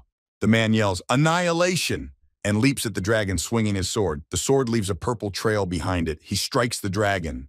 The Black Lion Knights watch what is happening. They are happy with what is happening. The dragon looks down on the three knights from above. They have activated their shields. They burn yellow and form a dome. Knight Zenon looks at what is happening and says that this is a unique battle formation of the Black Lion Knight Order called the Iron Wall, and that it is simply incredible, as they didn't even move a millimeter from the dragon's attack. Shihan stands next to it and remarks that it reminds him of Jacksonguard in the past. In Shihan's memories, Jacksonguard laughs loudly and says that if they hit him, he will hit back, but his blow will hurt more. Shihan recalls Jacksonguard running at the monster, and the individual phrases, "Jacksonguard, why are you fighting this thing? You should be running away. Retreat. Please retreat." Shihan thinks about such a reckless method of fighting. It's just a straight-up Jacksonguard. Shihan pondered for a moment. He put his hand to his chin, and his mind was spinning with thoughts that not only the character, but also the battle style of Jacksonguard had remained unchanged over the past 10 years. Shihan smiles. He's pleased with what he's gotten to. He realizes that they have the same weakness. Shihan tells Zenon and Alita that they will not defeat the Dragon of the Land this way, and that they will join the fight. Count Keltarin is getting nervous. He shouts in his squeaky voice that they should wait a moment and explain what they are talking about when they talk about joining. He insists that they must protect him. Shihan rubs his neck with his hand and says that if they lose, so will they. Count Keltaron reaches his hand out to Shihan and says that all the more reason for them to get out of here and take him away. Knight Zeno looks at the Count with a scornful face and says that he wants to escape alone while the mages and knights fight before his eyes. Alita adds that this is the animal mind at work. Count Keltarin squeals and yells for them to go defend the retreat path and asks if they're going to obey his orders since they're mercenaries. Shihan walks away from Count Keltarin and thinks about something of his own. Shihan abruptly suggests that his friends knock out Count Keltarin. They all look at the Count together and think it's a good idea. Shihan tiptoes around and tries to get close to Count Keltarin from behind to knock him out. Count Keltarin turns his head sharply and asks if they want to knock him out and go over there. Count Keltarin pushes Shihan and Zenon in the back and tells them to get rid of their foolish thoughts and show them the way. He adds that they need to get out of here first. A thud of wood sounds and Count Keltarin staggers back in bewilderment. Count Keltarin falls and Shihan, Zenon, and Alita look at the Count's immobilized body. Some girl wonders where the piece of trash came from. The red-haired girl stands and smiles happily, holding a small bar in her hand. She says that the perfect crime could be pulled off with this and suggests that Sean join in. Shihan smiles when he sees the girl. He tells her that it's a great job. Two Black Lion men with shields and swords are fighting a dragon. By the looks of it, they are very tired. The dark-haired guy can't catch his breath. He talks about how they are already at their limit. The dragon's paw once again flies at the guy. Someone yells at him to dodge, calling him by his first name, Level. The green dragon's huge paw crumples into the ground. The shockwave throws people off in different directions. The paw crumples into the ground, and cracks are left in the ground. One of the men is tossed by inertia into the sky. The guy sees the dragon preparing to pounce on the man and yells to level. Level's unconscious body hangs in the air, his tongue hanging out of his mouth. The green dragon builds up a charge of fire in its mouth in order to release it. Shihan drags Level away from the battlefield. Alita and Knight Zenon strike the dragon with their sharp swords. A man in a black fur cloak shouts something loudly from the last of his strength to the mercenary Sean. Shihan calmly says that they will help in the battle as well, clarifying that Count Keltarin passed out after a piece of debris fell on him, and confirming that the mercenary Level is fine. The man looks at the guy suspiciously and talks about how everything is fine and thanks to him they are saved. The girl holds on to her bloody palm and holds back from showing that she's in pain. Shihan turns his attention to the girl and asks her if she is hurt. The girl looks at her hand and says it's fine, but admits that the Earth Dragon's body is tougher than she thought, and even without attacking, she hurt her hand. Shihan commands in a confident voice that normal attacks won't work on dragons and that they need to peel off his scales. He warns that this is a difficult opponent and asks everyone to be careful. Shihan notices something in front of him and says a surprised phrase. The huge green dragon with blood on its nose turns its head sharply. It feels like it is very much afraid of something. The dragon turns around very quickly and starts running away from the battlefield. He's very fast with his paws, dust and rocks flying from under his feet. Shihan and Alita stand in shock. Their eyes are rounded at what they see. The girl is the first to step back from her surprise and asks Shihan if the fact that the dragon got blood on it is the reason why it is so aggressive. She adds if the dragon suffers from misophobia. Outside, the sun is starting to come out. After we leave puzzled, the onslaught of Shihan's second coming cult has come to an end. Several sectarians are tied up tightly with rope. One of them shouts that the unbelievers are fools and demands that they be released immediately, claiming that they are following Mr. Shihan's true teachings.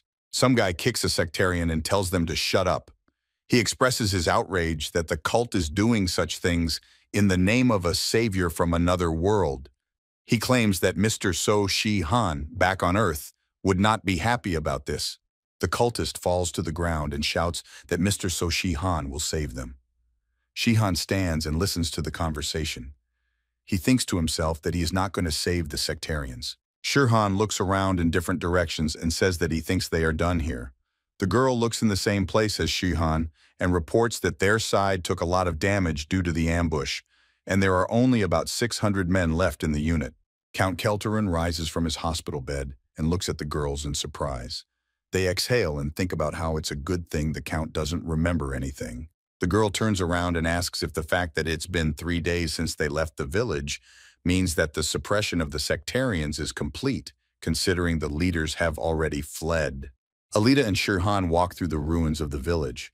Shihan tells the girl that they have accomplished some things, and the operation can be considered a success since they eliminated so many fanatics. However, he adds that this was not the main goal. Clouds are running across the blue sky. The girl asks if the Earth Dragon and Lakran have escaped. Shihan replies that he doesn't know and assumes that they are hiding somewhere and licking their wounds. Lakran is standing in the dragon's cave. He is covered in sweat and is very upset about something. He talks loudly about what he thinks is a curse. Lakran looks at the huge green dragon lying on the ground and wonders why it stopped obeying his orders. Lakran yells at the large earth dragon that is lying peacefully in a cave, resting, ordering it to wake up, get up, and move. Lakran shouts, asking what happened in the village 4 days ago. Lakran squints angrily and says he doesn't like mages because they killed a man because of one mistake.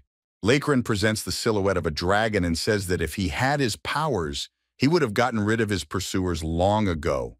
He also adds that he would have been able to take revenge on the scum from the Blue Tower.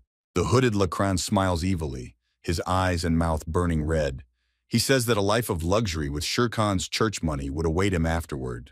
Lakran holds his pouch at the dragon's nose and says that he has atomized his heart if he needs it. He urges the dragon to wake up and get rid of his pursuers. However, the dragon lies down and does not respond in any way to Lakran's pleas. Lakran looks at his hand, slightly clenched. In it lies a heart and glows. Lakran says surprised, asking what is going on. The heart bursts into red flame. It burns Lakran's hand and he wrinkles in pain. Lakran screams in horror that he doesn't understand what it is doing. He throws the heart to the ground. The heart of the imperial family is extinguished on the floor and Larkin tenses up. The earth dragon leaps to his feet abruptly. He is standing in front of Larkin, and out of the darkness, only a dark silhouette and bright yellow eyes can be seen. Lakran looks at the earth dragon. He is covered in sweat. He is very much afraid. Lakran whispers in horror, "How is it possible that even a dragon that hasn't even risen doesn't react to his presence?" The earth dragon opens its mouth slightly. Its sharp white teeth and red tongue become visible. The dragon growls softly. The dragon looks at Lakran with its yellow eyes and smoke comes out of its mouth. On the forehead of the dragon, something glows brightly. The dragon has already destroyed the mind control magic. The earth dragon lunges at its offender. Lakran crawls on the ground and rests against the wall. He prays for mercy and tells the earth dragon to calm down and listen to him. Lakran looks at the dragon in horror and screams so loudly that the capillaries in his eyes burst. The scream echoes throughout the cave.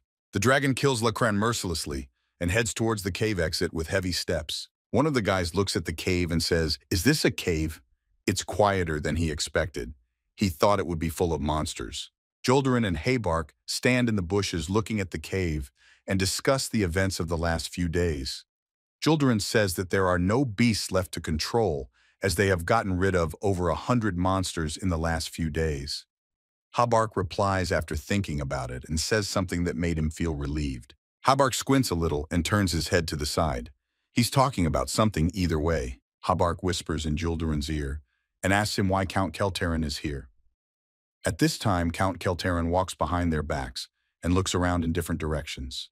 Habark whispers that the existence of the Earth Dragon in Lakran is confidential information of the royal family. He reminds them that Juldaran spoke as if the mercenaries and Count Keltarin were only needed to suppress the heathens. Juldaran quietly replies that that's why he said they would return when they dealt with the dragon of the land. Count Keltarin shouts and stretches his arm forward, stating that his guard consists of only one Black Lion Knight and 2 mages. He accuses them of wanting him dead and demands that he be given at least 2 knights and 4 mages. Juldarad stands with a confused face. He is clearly fed up with Count Keltarin. Juldarad calmly says that they cannot defeat the dragon of the land with this lineup, but there are mercenaries here that the Count can take with him. Count Keltarin jumps and squeals, expressing his doubts about trusting the mercenaries, saying that they are only here for the money, and what will happen if the monsters show up. Juldaran can't stand it and aggressively yells at the Count, asking what he wants from them. He suggests that the Earl just go with them if he is unhappy with the quality of the guards. Count Keltarin squeals in response, claiming that he'll be much safer without the mercenaries and heathens. The boys freeze for a second and try to take in the gist of their conversation. Count Keltarin asks something. Juldarad speaks back and asks what happened. Keltarin thinks for a second, and a thought pops into his head to be waited on. Count Keltarin puts his hand to his chin and ponders something. He thinks the dragon of the land is scary, but it's dangerous here too. He seems safer with strong people. Count Keltarin glows with joy and says that if they say so, he will take a chance and go with them. He invites everyone to go together. Juldarad thinks about how much the Count pisses him off. He frowns his face. Someone asks about whether everyone is sure that the Earth Dragon is hiding in the cave. The boys look at the cave. It is night outside. Shihan and Zenon follow behind Juldarad. Shihan frowns his eyebrows and thinks that confession magic was standard magic. Habark in his blue cloak stands in front of a bound sectarian. The sectarian is on his knees. Someone's hand is holding the heart of the imperial family. Around him, a black aura flies in the air. Shihan looks carefully somewhere in the distance and thinks that until they use some black powder and crack them like peanuts, he wonders what kind of nasty stuff that was. The girl looks somewhere ahead. She craned her neck. Her eyes read terror. Shihan looks deep into the cave and sees the yellow eyes of the Earth Dragon. The cave overflows with bloodlust. One of the Black Lion Knights shouts that the Earth Dragon is here and orders everyone to prepare for battle. The knights raise their shields and get into fighting stances. Juldarald looks reproachfully at everything going on. It's as if he doesn't realize what's going on. Juldarald and the other Black Lion Knights look at the huge dragon of the land. Juldarald says, "Have they really seen this Earth Dragon?" Juldarald notices that the dragon has gotten bigger. The Earth Dragon opens its mouth wide and screams loudly. Juldarald, though worried, doesn't show it. He smiles broadly and comments that he doesn't know what happened, but thinks it's nothing. Juldarald draws his sword and tells the dragon of the land that he will now show him the true power of the Black Lion. Habark puts his 2 hands palms forward and some blue energy accumulates there. He says that there was no chance to show their magic as they faced a bunch of monsters. However, now they have enough combat and magical energy. He promises to give the Earth Dragon a lesson. The 3 mages stand with their palms facing forward. They simultaneously utter a phrase that cries out cold frost. Their words are accompanied by the release of blue waves. The other 2 mages also put their palms forward and shout that the teeth of the earth should fly up and attack, creating a spear of earth. Pieces of earth break off and head straight towards the dragon. The formidable Earth Dragon stands and watches as a bunch of magic spells fly at him. Knight Zenon notes that they use knights for defense and mages for offense. Shihan, saying this in a calm voice, remarks that such a coordinated effort means that their interference will be unnecessary. Unexpectedly, Shirhan notices something out of the ordinary. A drop of sweat runs down his cheek. He wonders what's going on. A huge green Earth Dragon is standing still as if nothing has happened. A green aura forms around the dragon. The 2 Earth Mages stand with their arms stretched forward. They've also noticed that something wrong is happening. They open their eyes wide, asking what is going on. A green aura flies around the Earth Dragon, causing the mages to look puzzled. One of the mages stammering asks what happened. The other guy says that the magic disappeared, as if. The earth dragon looks at the guys with its yellow eyes, tongues of flame visible from its mouth. One of the mages thinks the dragon is like a monster from another world. The earth dragon releases flames from its mouth. Everything around it turns orange in color. The dragon growls menacingly. A jet of flame falls to the ground, and the earth melts from the high temperatures. People scream in horror. The fire from the dragon's mouth burns everything in its path. It is a weapon of mass destruction. Habark falls to the ground. The flames pass right next to him and scorch his blue robes. He screams. Yulderald is on his feet in this scorcher, holding his sword with both hands. He turns around to find his comrades. He calls their names. Yulderald is very tense. He grinds his teeth and doesn't know what to do. In his eyes, he reads worry. He talks about how bad things are. The huge dragon of the land towers over the knights. The knights stand at the ready. A green aura flies around the dragon, and everything around it is on fire. The flames from the dragon's mouth pass next to Shihan and Zenon. The boys stand at the ready and hold their swords in their hands. Count Kelterin sits behind the guys with his hands covering his head and screams. Sweat is flowing from Shihan. He stands with a surprised face and thinks it's really hot. Shihan discovers that the dragon has resistance to his nullification like a firewolf. Shihan casts a fleeting glance to the side. He's uncomfortable with what he sees. His face is illuminated by the orange color of the flames. Shihan looks at the wounded men on the ground and ponders the fact that 2 knights and 4 mages have already died. He realizes that magic has stopped working, and the mages have turned into useless dummies. A knight stops the dragon's claw with his shield. At this time, Shihan ponders that the remaining force is only 3 Black Lion knights, and there is a risk of death. Shihan charges his swords with a blue aura. He declares that he has no other choice, and perhaps he will reveal his identity. Shihan looks at the earth dragon. Crossing his swords, he imbues them with blue energy and declares that he must save the humans first. Shihan swings his swords and circles of power appear around him. They swirl in different directions like chakra. A whistling sound is heard. The girl with excitement in her eyes notices the guy in front of her and exclaims that Shihan has a strong battle energy. Knight Zenon, with his mouth open, silently observes what is happening. Knight Zenon takes a closer look at Shihan. He watches his idol in surprise and utters a phrase. Zeno looks at what is happening and thinks about it. This is reminiscent of the famous legends of Terranor, the fighting techniques of saviors from another world. Shihan takes off abruptly, a column of dust appearing where he had just stood. He runs at the dragon with great speed and confidence. The land dragon looks at Shihan with surprised eyes. He didn't expect anyone to want to confront him. Shihan strikes the first blow. Scales fall off the dragon's scales, and a blue flash formed at the point of impact. Shihan jumps back to deliver another blow from the other side.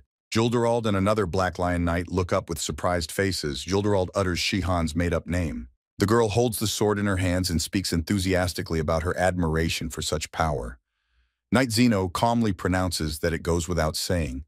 The conquest of the heavens was invented by saviors from another world to defeat the monsters of the Berserk Emperor. All eyes were on Shihan. He was very concentrated in delivering blow after blow. Zeno noticed that this strength was clearly not inferior to other battle techniques. Shihan, after another strike on the green dragon, looked at him and thought that his energy was still not enough to use the attack to its full potential. Shihan continued to deliver blow after blow at the dragon in flight. Its scales only flew off in small pieces. Shihan thought that this was the only way to pierce through the dragon's scales. The Black Lion Knight turned to Julderald with a surprised face and said that he couldn't believe that he was fighting one-on-one with the dragon. Julderald then replied that he wasn't sure, but Julderald was very tense. Blood was running down his cheek. Squinting his eyes slightly, he speaks of what he knows for sure. Julderald looks at Shihan, who is in the air with a sword, and talks about how this guy is much stronger than them knights. Knight Zenon and Alita jump out of their seats and talk about how they will help as well. They run towards the dragon. Count Kelterin is left unprotected. He looks after the boys in confusion. Count Kelterin stares silently with his mouth open at everything that is happening. He is silent for a short while and then sighs heavily. Julderald was shocked by what he saw and with his mouth open says that this battle technique, is it really? The earth dragon closed its jaws and growls menacingly. Its yellow eyes glow brightly in the darkness. The dragon turns sharply and cuts through the ground with its tail, leaving a furrow behind it. Stones fly towards Alita and Knight Zenon. They cover themselves with their swords. Knight Zeno is surprised. Shihan flies from the sky towards the dragon, wanting to strike it again. Shihan's swords shine with a blue color. The dragon sees Shihan, but does not react in any way. The dragon draws a huge amount of fire into its maw. The dragon's eyes become frenzied and widen. The earth dragon releases a huge stream of fire at Shihan. The flames cut through the air and swiftly head upwards. The Black Lion Knight cried out very loudly in horror, warning Shihan that the earth dragon was about to use its full power. Shihan cleaved the flames with his swords and thought that this attack would be much stronger than all the previous ones.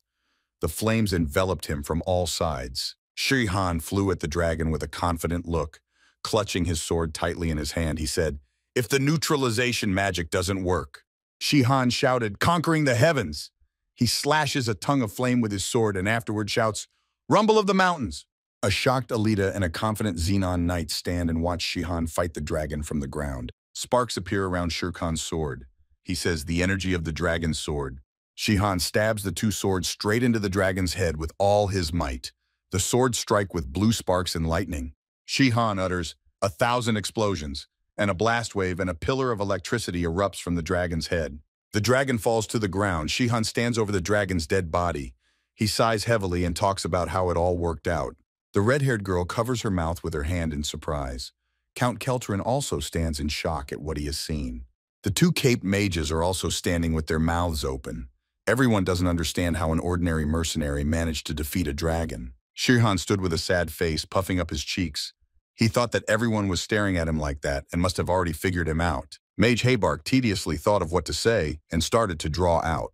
He looked at Shihan, who was standing with two swords in his hands, and said that it was magnificent, and that he couldn't believe he had slain a dragon all by himself.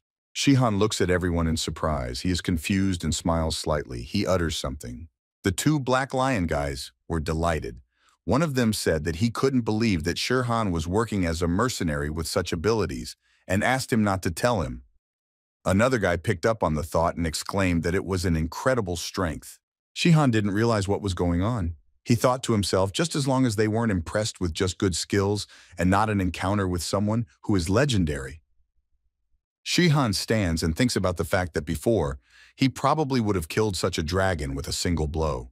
He thinks to himself, not knowing whether to be happy or sad. Shihan gets off his seat and starts running somewhere.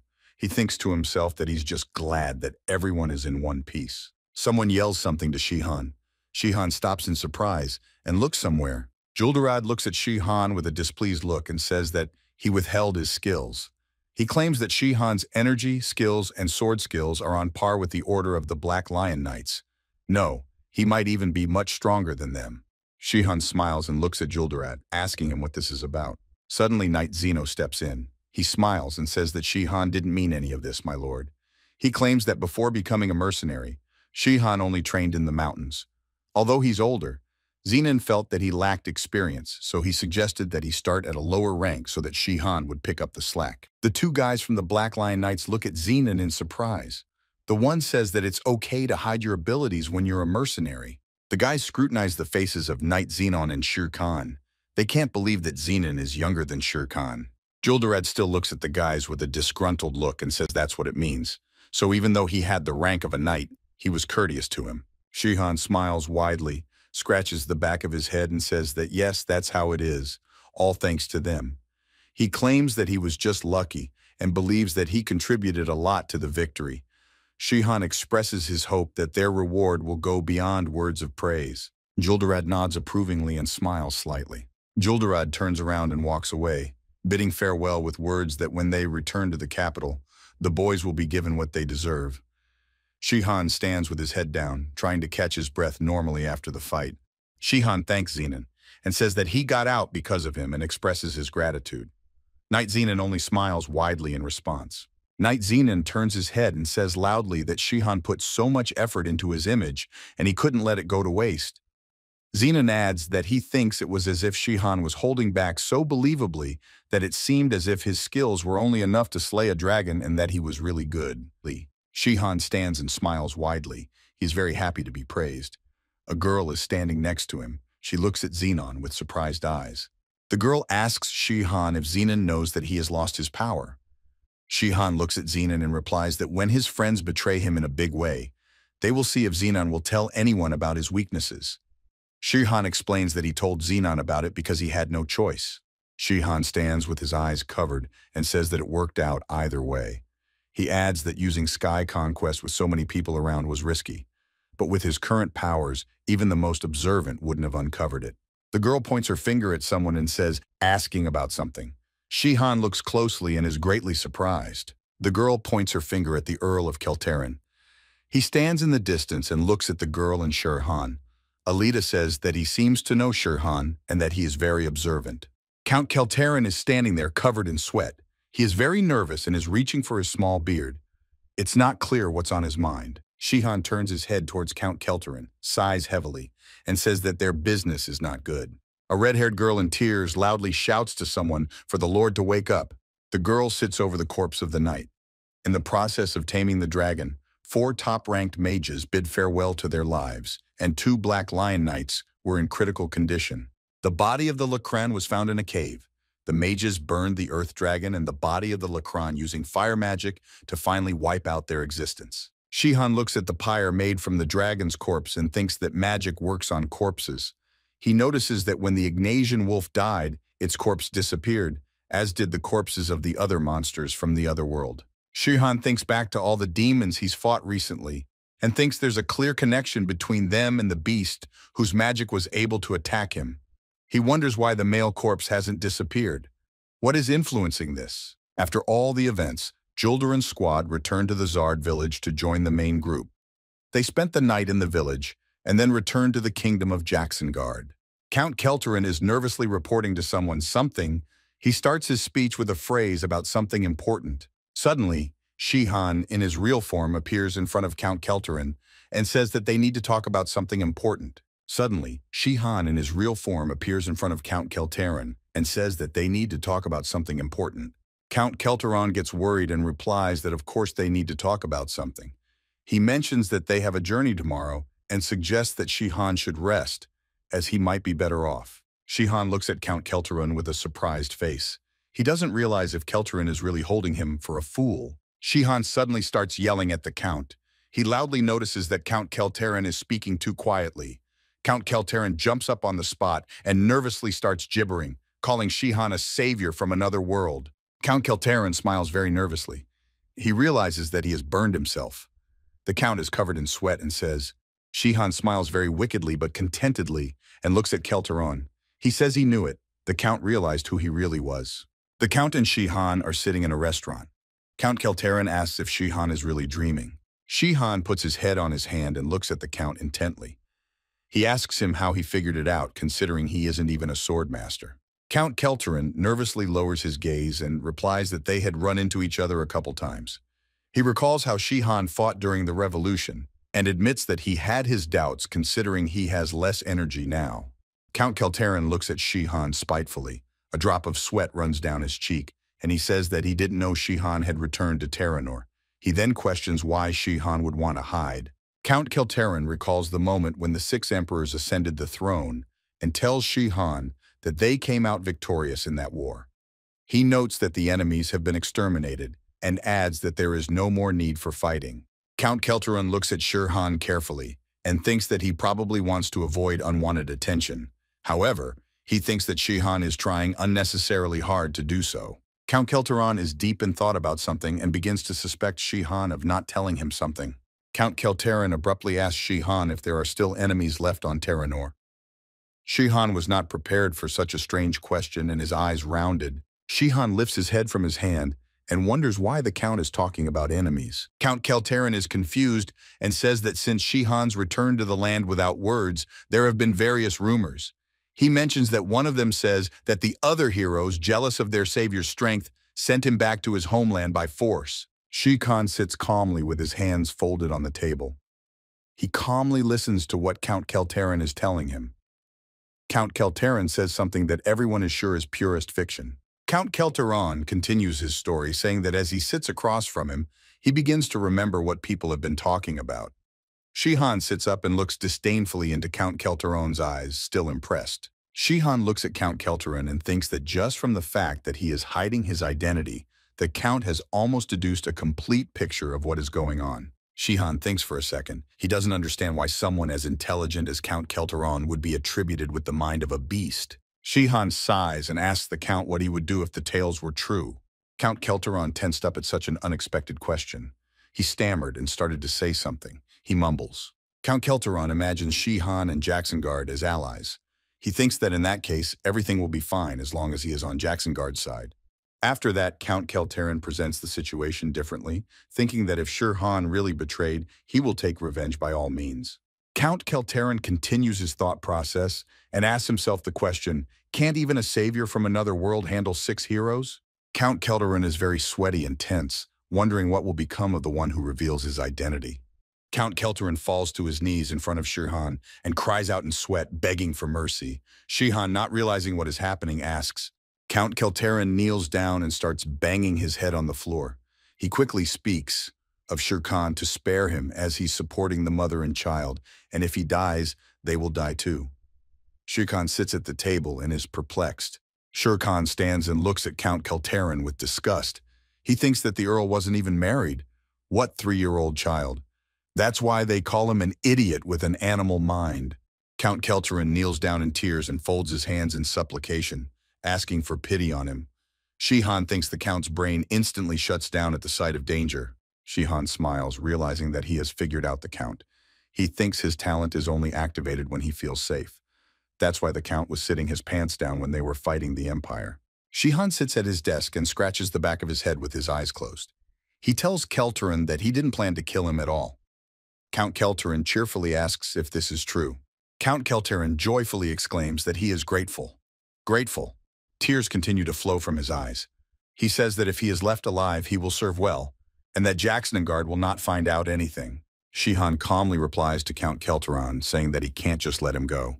Blue energy begins to accumulate in Shihan's hand in the form of a lightning bolt. Count Kelteron looks at what is happening with his puppy eyes and asks what it means. Shihan abruptly punches Count Kelteron's electrified hand. He easily falls on his arm. He doesn't have time to realize what happened. Count Kelteron screams and squeals in pain. He then asks what Shihan did to him. Shihan looks at the Count in surprise. Shihan looks at his electrified hand and asks Count Kelteron if he has heard of the explosive aura. Count Kelteron is horrified and covered in sweat and asks again about the explosive aura.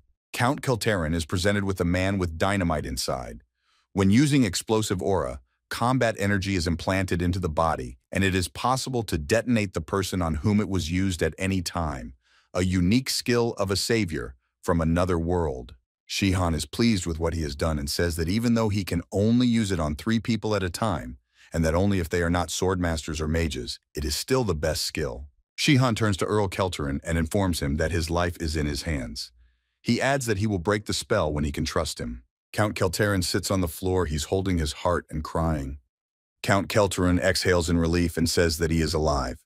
Shihan looks at Count Kelteron with surprise. He doesn't understand what he is so happy about. Shihan asks the Count if he heard him say that, warning him that if he violates, he'll just get blown up.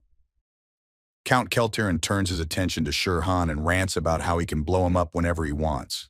Count Kelteron scratches the back of his head and cheerfully says that as long as he's obedient and hasn't betrayed, nothing will be done to him. He argues that the worst thing is to arouse suspicion and be held accountable for something he didn't do. Count Kelteron says that he will follow any order and stands at your service, Lord Shihan. However, Shihan remains silent, not knowing what to say to him. Count Kelteron kneels in front of Shihan. Shihan stands with his arms folded across his chest and asks the Earl if he would even betray the Jacksonguard when his life is threatened and if he has any remorse. Count Kelteron answers the lad. Shihan's face changes at the Count's reasoning. Count Kelteron says that when choosing between a savior from another world and a destroyer of the earth, there is no reason to choose. Count Kelteron looks Shihan in the eye and kindly says that it would never occur to anyone to choose the latter. It is night outside. Shihan pushes the wicket and it creaks open. Shihan walks into the garden. The girl turns to the boy and says that she thinks the conversation went well. Shihan closes his eyes and calmly replies to the girl, thanking her for standing guard. The girl leans slightly to the side and says that even a weakened guy was able to use an energy-consuming skill like explosive aura. The young man stands in front of the girl and answers questioningly. Shihan smiles widely and says that it doesn't matter if he is weakened or not, because the explosive aura skill doesn't exist anyway. Shihan tells the girl that blowing someone up at will is too good of a skill, and that the point of the performance is to create psychological pressure. The girl looks at Shihan in shock. The girl quickly objects, saying that this famous savior skill doesn't exist and that she read about it in books. Shihan chuckles and admits that he spread the rumor on purpose, because the more people who believe it, the better, and that it sounds even more realistic with the restrictions. The girl stands with squinted eyes, feeling cheated. Shihan smiles and remarks that it's a good thing he stopped by for this tour, as he now has a trump card up his sleeve. Shihan hesitates and tells the girl that there are still questions left, particularly about the Earth Dragon and its resemblance to the Ignatian wolf, as well as the origin of animal features from other worlds. He puts his hand to his chin and thinks about something. Shihan puts his hand to his chin and ponders, saying that they said it was the result of an experiment in the Blue Ivory Tower. He also expresses doubt as to whether the same thing happened to the Ignatian wolf and admits that something is not right here. The girl looks somewhere in the distance and monotonously says that something is bothering her. The girl turns to face Shihan and talks about that black powder that Mage Habak used. Shihan closes his eyes and, interrupting the girl, says that that terrifying power during the interrogation is also beyond his comprehension. He notes that she completely ignored his mental defenses. The guys stand next to each other and stare off into the distance somewhere. The girl says no, that's not what she's talking about. The girl is talking about the fact that when she used it, she felt strange. It was like dozens of insects had spread over her body, a horrible and ominous feeling. The blonde-haired girl casts her gaze downward. Her light blue eyes are filled with pain. The wind is blowing. The girl stands motionless and stares somewhere in the distance. She sees a dark sky and dark tree crowns. She talks about how she doesn't know how to explain the weight of it. Someone's hand holds the heart of the imperial family, and heart pieces fly into the air. Lilstein is the first to hold the heart of the imperial family on his outstretched hand. The girl talks about how when she stood next to the heart, she could barely hold back her tears. Some uncut bearded man in rags stands in the dungeon. Behind him stands Lilstein the First, and holding the heart of the imperial family in his hands, in a commanding voice says to go next. Lilstein the First looks at the heart of the imperial family and whispers that he should kill himself. Emperor Lilstein first stands over the corpse of a man and says that even with suppressed instincts, suicide is impossible. That's the maximum, though it's the purest powder from the heart. Lilstein is the first to take his hand aside and snap his fingers. The bodies of the dead in this dungeon burst into orange flames. Emperor Lilstein turns around and walks away despite the fire. He says it won't be easy, mentioning total mind control. Yagzengard speaks up in surprise, asking that the Dragon of Earth. He clarifies that it was a simple campaign to subdue the cult after all. Count Keltarin, who brought the information, explains that this dragon had lived in the region of Berzelt for as long as 300 years. It was so powerful that not even 2 knights of the Order of the Black Lion survived an encounter with it. The kingdom suffered great losses, but the mission ended successfully. Count Keltarin stands in front of the king and thinks that Sir Trandon asked him not to spread about the Ivory Tower, so he'd better keep silent. Then he says that the cultists were only spreading the rumor that they were the ones who summoned the dragon. The annoyed Jacksengard clenches his fist hard and says, why did he listen to that information? He says a 300-year-old dragon? How he would love to fight him, if he knew he would be the first to rush into battle. Jacksengard says frustratedly that, forget it.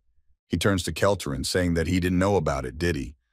2 Black Lion Knights appear in the king's chamber. One of them apologizes to his majesty. One of the Black Lion Knights asks, saying there were those who distinguished themselves during the mission. He wonders who they are. Julderald says that yes, that is Captain Berkeley. Julderald looks at the other Black Lion Knight and says they are so strong that he would like to take them into the order. Julderald states that it looks like they have already become knights of the Earl of Keltaron. The man from the Order of the Black Lion looks at Julderald in surprise. The man from the Order of the Black Lion frowns and says that he had hoped for additions to the ranks of the Order after hearing of their strength. He adds that they seem to be the kind of people who love money more than pride and honor. Count Keltarin laughs nervously, a drop of sweat running down his cheek. He smiles and says that so honorable people are no match for them. Lionel Capital, Main Street. Count Keltarin's mansion, a large mansion with a green roof. Count Keltarin shakes nervously and talks about how he has done everything as he was asked. title, position, and a safe base. Shihan looks at the Count. Count Keltarin says that Shihan, Lord Zenon, and Miss Alita now become Count Keltarin's bodyguards. He announces that they will continue to use the names Schonstein and Alita Recklin. He also announces that separate chambers have been prepared for them out of sight, behind the mansion. Shihan smiles and talks about Keltarin doing his job. Shikan asks if he needs to kneel. Count Keltarin gets very nervous. He twists his head left, right, and puts his hand forward and says he can't make such a demand of Shihan. I'm already uncomfortable with the role of their superior in public. Count Keltarin is covered in sweat and extremely nervous and turns to Shirhan. Shihan looks at the Count questioningly. Count Keltarin folds his arms into a triangle and shyly asks about Shihan's plans to kill the Jackson Guard. Shihan squints slightly to the side and says about how he is the one who will be killing the Jackson Guard. Shirhan laughed very loudly. Count Keltarin stands shrunken and looks at Shirhan afraid to move. Shihan sat down on the couch. He folded his arms across his chest and lowered his head, saying, "Why would I kill him? He only betrayed me. Though he devalued the friendship, the trust, the memories, the blood and sweat we went through together." Count Keltarin listens to Shihan's monologue in horror. Shihan continues and speaks. Shihan has his head down, his eyes glittering. He speaks in an angry voice about how he absolutely will not kill Jackson Guard. The knights in armor are cheering, raising their swords above their heads as they shout joyfully.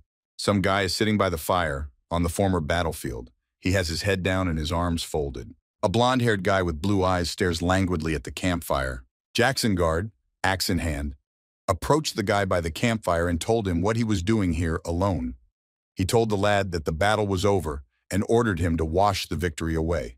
Safran looked at Jackson Guard and said that they didn't win because of their strength. He then asked who the prince of this land was. Jackson Guard raised his hand to his chin, thought for a moment, and then said that the prince of this land was the half-brother of the Berserk Emperor named Gra. He added that Gra was clearly not happy to be dead, judging by the eyes full of rage that burned on his severed head. Safran, sitting on the ground and hugging his leg, noted that Gra may have felt resentment from the knife in his back.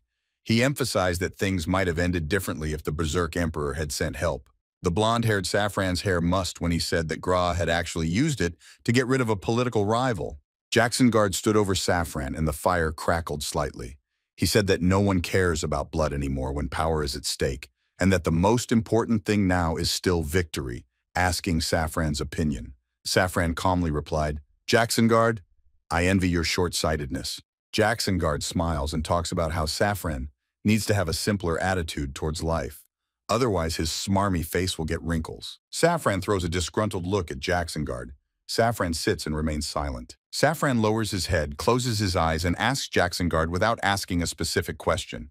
Without waiting for the sentence to finish, Jackson Guard smiled and replied that he had never given it a second thought. Safran looked at Jackson Guard indignantly and said that he hadn't even finished his sentence. Jackson Guard sat down next to the guy, smiled broadly, and replied that he didn't know what exactly he was talking about, but he certainly hadn't thought about it. Jackson Guard looked at the guy and told him loudly that he was the one thinking for everyone here, and he was just swinging his sword. Safran is pleased to hear such a compliment in his direction. He looks at the Jackson Guard and smiles slightly. The two boys sit around the campfire together. Safran expressed his thoughts by asking what would happen if the Berserk Emperor was finished and the empire collapsed. Jackson Guard replied that peace would ensue. However, Safran thought this answer was too simple and asked Jackson Guard to think some more. Safran took his gaze somewhere to the side and remarked that if the empire collapses, someone will probably become king and rule Terranor. He then expressed his curiosity by asking a question, wondering who it would be. Jackson Guard lifted his head up and thought for a moment. He then expressed his thoughts, saying that in his opinion, Sun Shirkan was suitable to be the future king, as he was not only excellent, but also had no desire to return to Earth. Safran tells Jackson Guard that anything is possible. Safran sat on the ground with his hands folded in his lap and his chin resting on them. After a little thought, he wondered if they would still be friends in such a case. Jackson Guard looks at Safran with dazed eyes. He is perplexed by his musings. Safran notes that even the patriotic Grand Duke Gra was betrayed by his brother and lost his head. Safran sits and looks up at the high wall of the fortress. He wonders if things are really going to change that much. Jackson Guard is lying on the ground. He opens his eyes and squints against the bright sun. His long hair rests on his face. Jacksonguard is lying on the ground with spears, axes, and some kind of brazier around him. He talks about how he feels like he fell asleep in training. Jacksonguard rises from the ground and holds his head. He thinks that everything he just saw was 10 years ago. Jacksonguard sits in a semi-reclining position on the ground with his arms back and looks up into the blue sky. He is talking about a decision he once made. Suddenly, Jacksonguard hears someone shouting and asking him to wait. Jacksonguard looks in the direction the screams are coming from. Some man wearing black shoes with gilding on them walks towards Jacksonguard with a confident stride. A servant shouts to the man that His Highness is now practicing. The guy who walks towards Jacksonguard with a confident stride yells for everyone to get out of here. Jacksonguard calmly shakes the dust off his shirt and talks about how they haven't seen each other in a while and asks what's up. Ein starts talking with a pretentiousness from the get-go. He asks about the construction site in the southern part of town and why his father is spending so much money on it. Jacksonguard calmly and kindly informs him that the heating is not working in the southern flower palace. It's a bit cold there in the winter. After all, his kiddies have to live in luxury. Ain speaks up in a disgruntled and irritated voice and asks Jacksonguard how he is different from the Berserk Emperor. Jacksonguard is furious at this phrase. His face turns black. He says in an ominous voice that Ains has gone too far. Jacksonguard glares ominously at the guy and tells him that he will let him go this time. He looks at the guy, a slight look of fear on his face. Jacksonguard talks about how, even if they are family, there are things that can't be forgiven. Eins Lottenbnerk. Jacksonguard looks at his son and asks him to repeat what he just said. The young man is very nervous. He pinched his lower lip and swallowed his saliva. Drops of sweat ran down his face. Ains informed his father that the overloaded work schedule was making labor unbearable for some people, leading to their suffering and discontent among the residents. In a highly nervous but confident voice, the lad asked his father how life in his kingdom and the Berserk Emperor's kingdom differed. Enraged, Jacksonguard shouted at the lad, ordering him to be silent and expressing his bewilderment. The young man became very tense. You can see from him that he is afraid of his enraged father. The lad's legs give out and he flops to the ground and crawls backwards. Jacksonguard stands over the boy and looks at him menacingly. Jacksonguard looks at his son with a displeased look and tells him in a gruff voice not to waste his time and to get lost. The lad, sitting on the ground with his head down, says to his father that he has said what he thought was right and apologizes. The king's servants lead the lad away from the training grounds. Jacksonguard folds his arms across his chest and looks at his son. Jacksonguard stares at his son's back and with a twisted look on his face says that he has taught him a lesson. Jacksonguard remembers that his parents, siblings, even his other half, were hanged for treason. When the world changed, he was the only one of his relatives to be found in his hometown. Jacksonguard remembers his son's face and thinks about the fact that he has no talent as a swordmaster. Jacksonguard, holding his chin and looking up somewhere, notices that the lad is very vulnerable and bony. He notes that he was already an expert at his age and thinks they are too different. Jacksonguard remembers his son again and thinks about the fact that maybe he spoiled his son. The boys marvel at the beauty of their new home. Shirhan is surprised and asks how they managed to build it so quickly, considering he only requested the house a couple days ago. Count Kelterin folds his palm into the palm of his hand. He speaks in an obliging voice about something. Count Kelterin explains that he is not married yet, so he prepared this house for marriage in advance. The three guys look at Count Kelterin with surprised faces. Shihan looks at Kelterin and thinks about maybe blowing up Kelterin after all. Instead, he talks about how it's against the law to kidnap people. Count Kelterin quickly rambles on in his defense that he was misunderstood. Count Kelterin explains that disloyalty to the crown isn't tolerated here, and if he starts a family, they could get in trouble too, so he built a safe house just in case. Shirhan, scratching his neck, notices that he seems to be disloyal as well, and asks the Count why he should prepare so early, suggesting he get married first. Knight Zeno smiles and shares that he has put his empty house up for sale. He notes that the price of the house has increased since he bought it, which he believes is the result of good financial management. Shihan looks happily at Zenon and talks about not having to worry about money anytime soon. Count Kelterin quickly tells Shihan that he has it. Count Kelterin, with a doting face, folds his palms into palms and tells the crowd to just tell them what they need. Shihan is pleased with everything that is happening. He turns around with a satisfied smirk and looks at Earl Kelterin. The boys are walking around in the courtyard. Shihan says it's a good thing he listened to Alida. He thought it would be easier to ask him otherwise, but the formal tone is actually having a positive effect on their relationship. The girl replies the titles didn't just appear with the palace and the army. The girl also adds that behavior affects how people treat you. And if you communicate with her on a you basis, you subconsciously think of them as equals. She notes that this especially works with his character. Shihan notices that he doesn't understand much about such things and asks why the girl cares so much about it, considering she's not usually interested in such things. The girl turns her head, looks away, and says that she used to be, but now. Shihan looks at the girl in surprise and waits for her story to continue. The guy asks in surprise. The girl looks at Shihan confused and asks if it's nothing, after which she adds about, by the way, do he and Zenon also address you by rank? Shihan, folding his hands on his chest in a lock and averting his gaze, replies that he would like to keep a friendly tone of voice. The blonde-haired girl looks at Shihan with her huge eyes and happily says words of gratitude. Unexpectedly, the girl asks why Shihan called her here. Shihan, grasping his neck with his hand, is embarrassed to realize. Shihan asks the girl if she wants to try her hand at magic. The girl looks at Shihan with surprise and delight. Shihan asks the girl if she wants to try her hand at magic. The girl looks at Shihan with surprise and delight. The guy asks what she thinks. The girl puts her hand to her cheek, thinks for a moment, and then says she's not sure. The girl looks at Shihan, and her hair flutters in the wind. She says that it would be good to also use magic in battle. However, she doubts that she can train in it, considering she won't be accepted into the 4th Ivory Tower because of her bloodline. Shihan smiles slightly and asks the girl what she's talking about.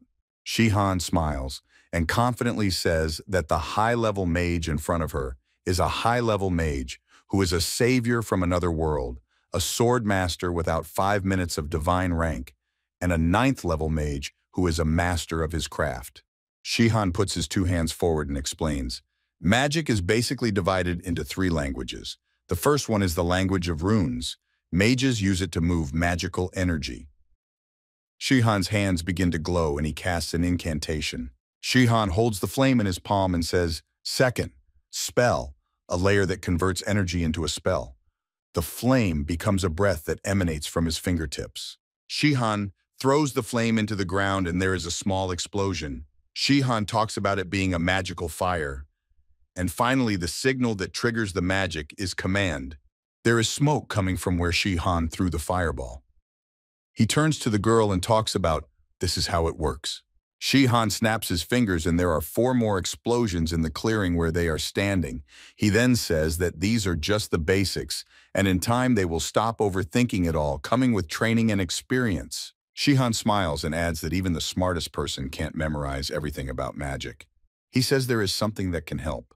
The young man holds out his hand towards the girl. The girl doesn't realize what's happening and shrinks back. A book appears in Shihan's outstretched palm. He explains that such a book records the knowledge and wisdom of mages, a spell book. He says that creating such a book is the beginning of magic. The girl looks at Shere Khan in surprise. She says that she has met many magicians, but this is the first time she has seen such a thing. Shere Khan puts his 2 hands forward and flips through the pages of the book. He says, often the book is not visible to others. It's like a safe where mages keep their knowledge.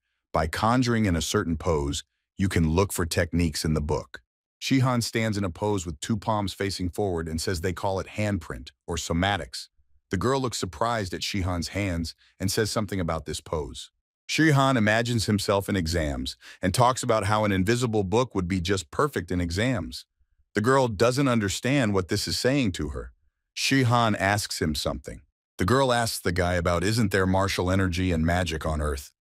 The young man thinks and replies that Earthlings can't do magic. The girl puts her hand to her chin and thinks about it and asks about whether Shihan can use magic on Earth. That is, the Earth does not reject magic. Shihan scratches his forehead and replies that he has never thought about it. The girl relays that Shihan reports that he learned about his ability to control energy when he traveled between worlds, but Earthlings don't have such skills. The girl enthusiastically clenches her fists and looks at Shihan, shouting that he has no equal on Earth. Shihan stands confused, surprised by the expression on her face. He wonders since when did he become interested in the ground. He has never noticed this from her before. The girl continues to question Shihan, asking how did he live when he returned to Earth. Shihan stands and remains silent. The girl anxiously interjects. Shihan is in thought. He looks down and remains silent. He says something mumbling. Shihan presents the ground and a monument to someone, the noise from the street and the way cars drive. Shihan remembers how he ended up on the ground, naked. There are people crowded around him. Someone yells at him about the guy being naked. People yell for someone to call the police. Shirkan opens his eyes in horror. There are people crowding around him. Someone talks about how the guy has pretty good muscles. A coworker replies that it's him, the one who was lying naked in Gwanghwamun Square. He adds that it looks like he was drunk or something and couldn't keep his temper even in the police car. At the police station, one of the officers says he was reported missing 3 years ago. According to him, it looks like he just ran away from home. Apparently, he rebelled because of his parents' divorce and poor academic performance. One of the officers asks about what he was doing and where he was. Shihan sits in front of the police officers wearing only a coat. He looks down somewhere and says he doesn't know. The officer looks out from behind the computer with a disgruntled face and tells Shihan not to lie to him. The man peeks out from behind the computer once more to look at Shihan and tells him that it appears to be amnesia. He suggests seeing a doctor. Shihan sits back in his chair and looks at his hand. He thinks that magic works on Earth, but it's better that no one knows about it. He considers his options on how to get away from here. Shirhan walks out of the police station. It's cool and gray outside. Shirhan is wearing a gray sweater. Shirhan sees some man in a jacket waiting for him at the bottom of the stairs by his car. Shihan looks closely at the man by the car. Some man in a tie-dyed shirt and glasses is standing there looking at him. Shihan is sitting in his kitchen. The angry father stands in front of the table and yells at Shirkan angrily. The father asks where Shirkan has been all this time. Shirkan looks at his father with tired eyes. The father says in an irritated voice that his son has not even finished high school. The father shows Shihan Instagram posts where he is lying naked. He angrily says, "What was that prank in Gwanghwamun Square?" and claims that Shirhan ruined his reputation. Shirhan sits at the table and is silent. Shihan walks outside and sighs heavily. He thinks that his father is still the same and that he didn't expect a warm welcome, but to yell at his son who has been missing for 3 years somewhere. Shihan walks through the city and thinks about how in the time he's spent on Terranor, he's managed to miss the land. Shihan looks at the TV and thinks about how the internet, technology, heating and air conditioning were to blame for his homesickness, not his home and family. Shihan remembers his father yelling at him and thinks about how he is once again letting him know how much he doesn't care about Shihan. His father yells at Shihan, saying that it's not too late. He orders him to go to Seoul, to a special school for accelerated courses, and to start cramming now. His father threatens that if Shihan passes the exam and gets his certificate, he will be sent to college. He also demands that he stop ruining his reputation. Song Shihan closes his eyes and just nods approvingly. On an exhale, he expresses his agreement with his father. Shihan walks away. His father yells at his back for the guy to get a hold of himself. Shihan walks off across the room thinking about not taking his words seriously. Shihan thinks back to himself in Terranor. He thinks about the fact that he fought as hard as he could, risked his life for a world where everyone would be happy, but he lost everything. Shihan stares menacingly ahead, thinking that he must return to Terranor. Shihan is tense. He wants to return to Terranor to take revenge on the 6 humans. Shihan sits in his room. He only pretends to go to special school, but he sits in his room and searches for a way back to Terranor by studying and repeating magic and magical theory. Shihan has a spell book, so he easily cheats off what he doesn't know. Because of this, he got into a successful university in Seoul. As soon as the father finds out that his son has gotten into the university, he expresses surprise. Shihan rises from the table and tells his father that he has fulfilled his conditions. Shihan stands in his brown jacket and says in a confident voice that he's going to leave. He adds that there is no need to worry, he won't starve to death. The father doesn't understand why his son has made this decision. He cries out excitedly and very loudly. Shihan heads towards the front door. The father yells at his back about Shihan being too frivolous. Shihan walks down the hallway, blue magic flying around him. He thinks to himself, the achievements of this civilization are nothing compared to battle energy and magic. Making money wasn't a problem for Shihan. For example, horse racing. By manipulating the speed of the horses with martial energy, he began to win at betting. Shihan is standing at the window of a huge penthouse. Through various manipulations over the course of a year, Shihan has accumulated enough money for a hassle-free life. Shihan looks out at the city through the large window. He reflects that he never found a way to get back to Terranor. He barely manages to make a hole in the surface of the dimension. Shihan walks through the sand dunes and thinks that even if he goes through, he doesn't know where he will end up. He thinks that finding Terranor among the infinity of dimensions is as difficult as finding an oasis in the desert. Shihan looks wistfully out the window and says that it doesn't even matter if he can get through. Shihan feels himself in a black space. He ponders the fact that there is no clue where to find Terranor. Absolutely none. He thinks about the fact that it will take him 10 years, or a lifetime. Shihan stands there in sweat, thinking that his iron will has been covered in the rust of harsh reality. Shihan thinks for a moment and says, "They didn't kill him, did they? They just sent him home." He realizes that he is starting to compromise with himself. Shihan continues to stand at the window and ponders aloud that to Levin too. He says that the relationship between a man and a woman is hard to predict. Shihan admits that even though they betrayed him, they are still excuses and excuses. Shihan also remarks that he can understand that, right? The ocean of seemingly endless anger begins to dry up. As he says this, a sweet poison called forgiveness has spread through his veins. He notes that he cannot return to Terranor. After 7 years, Shihan decided to come to terms with reality. Though he usually denied himself close relationships, he did make a couple friends in college. After serving in the army, nightmares about Terranor became a rarity. The PTSD from the army simply supplanted them. Shihan started having nightmares about going back to the army. Shihan walks alone in the city, thinking he can use his powers to make the world a better place like the hero from the movies. But I got burned last time after that impulse. There's no strength or will left. Darkness fell over the city. I saw the new relationship through a cloudy glass, as if it were a dream. With each passing day, reality lost its meaning. I could get anything but joy out of life. In this pitch-black darkness, I was groping for a way out. One day, something shone into Shihan's life like a ray of light. He stands with his eyes wide open. Shihan is walking on a treadmill and is thinking hard about something. He is distracted by an important thought. Shihan looks up at the gym window. He's thinking with a surprised face, that familiar energy. Shihan is covered in sweat. He tenses up and thinks about the fact that he can feel the magical energy of Terranor. Shihan gets off his seat and runs towards the exit. His mind flashes with thoughts of why this is happening now. Shihan runs down the street. He thinks about the fact that he sensed the Terranor's trace and recognized the coordinates of the dimension he was looking for. Shihan's eyes light up, thinking that maybe he can return to Terranor. Shihan feels in a dark prostration.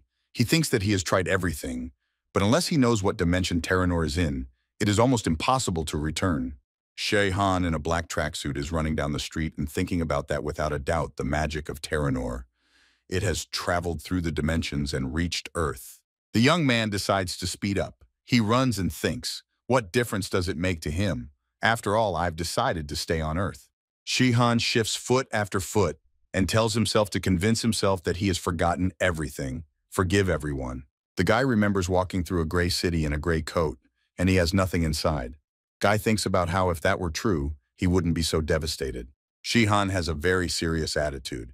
He tells himself that he never forgave anyone because he believed he wouldn't return to Terranor, but he just folded his arms. Shihan looks up into the bright blue sky and thinks that this time will be different.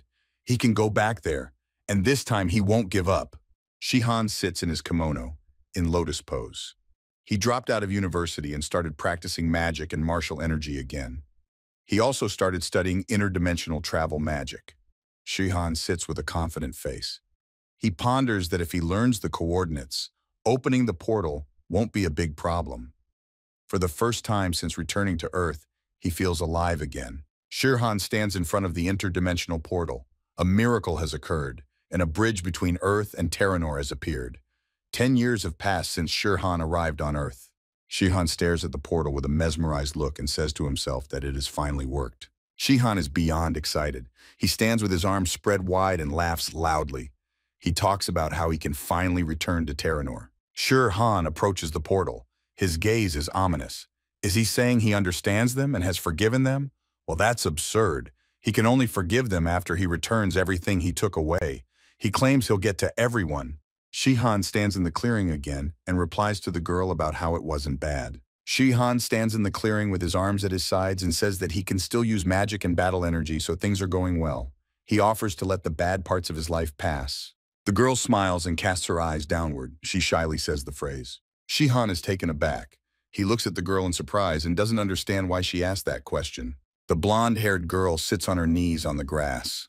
She has closed her eyes and holds her tense hands in front of her. Shihan leans over and asks the girl if she feels anything. The girl, without opening her eyes, replies that yes, she feels a strange feeling. Shihan says it's magic. He emphasizes that while the basics are important, the important thing is to feel how to control it. Shihan tells Alita to try harder.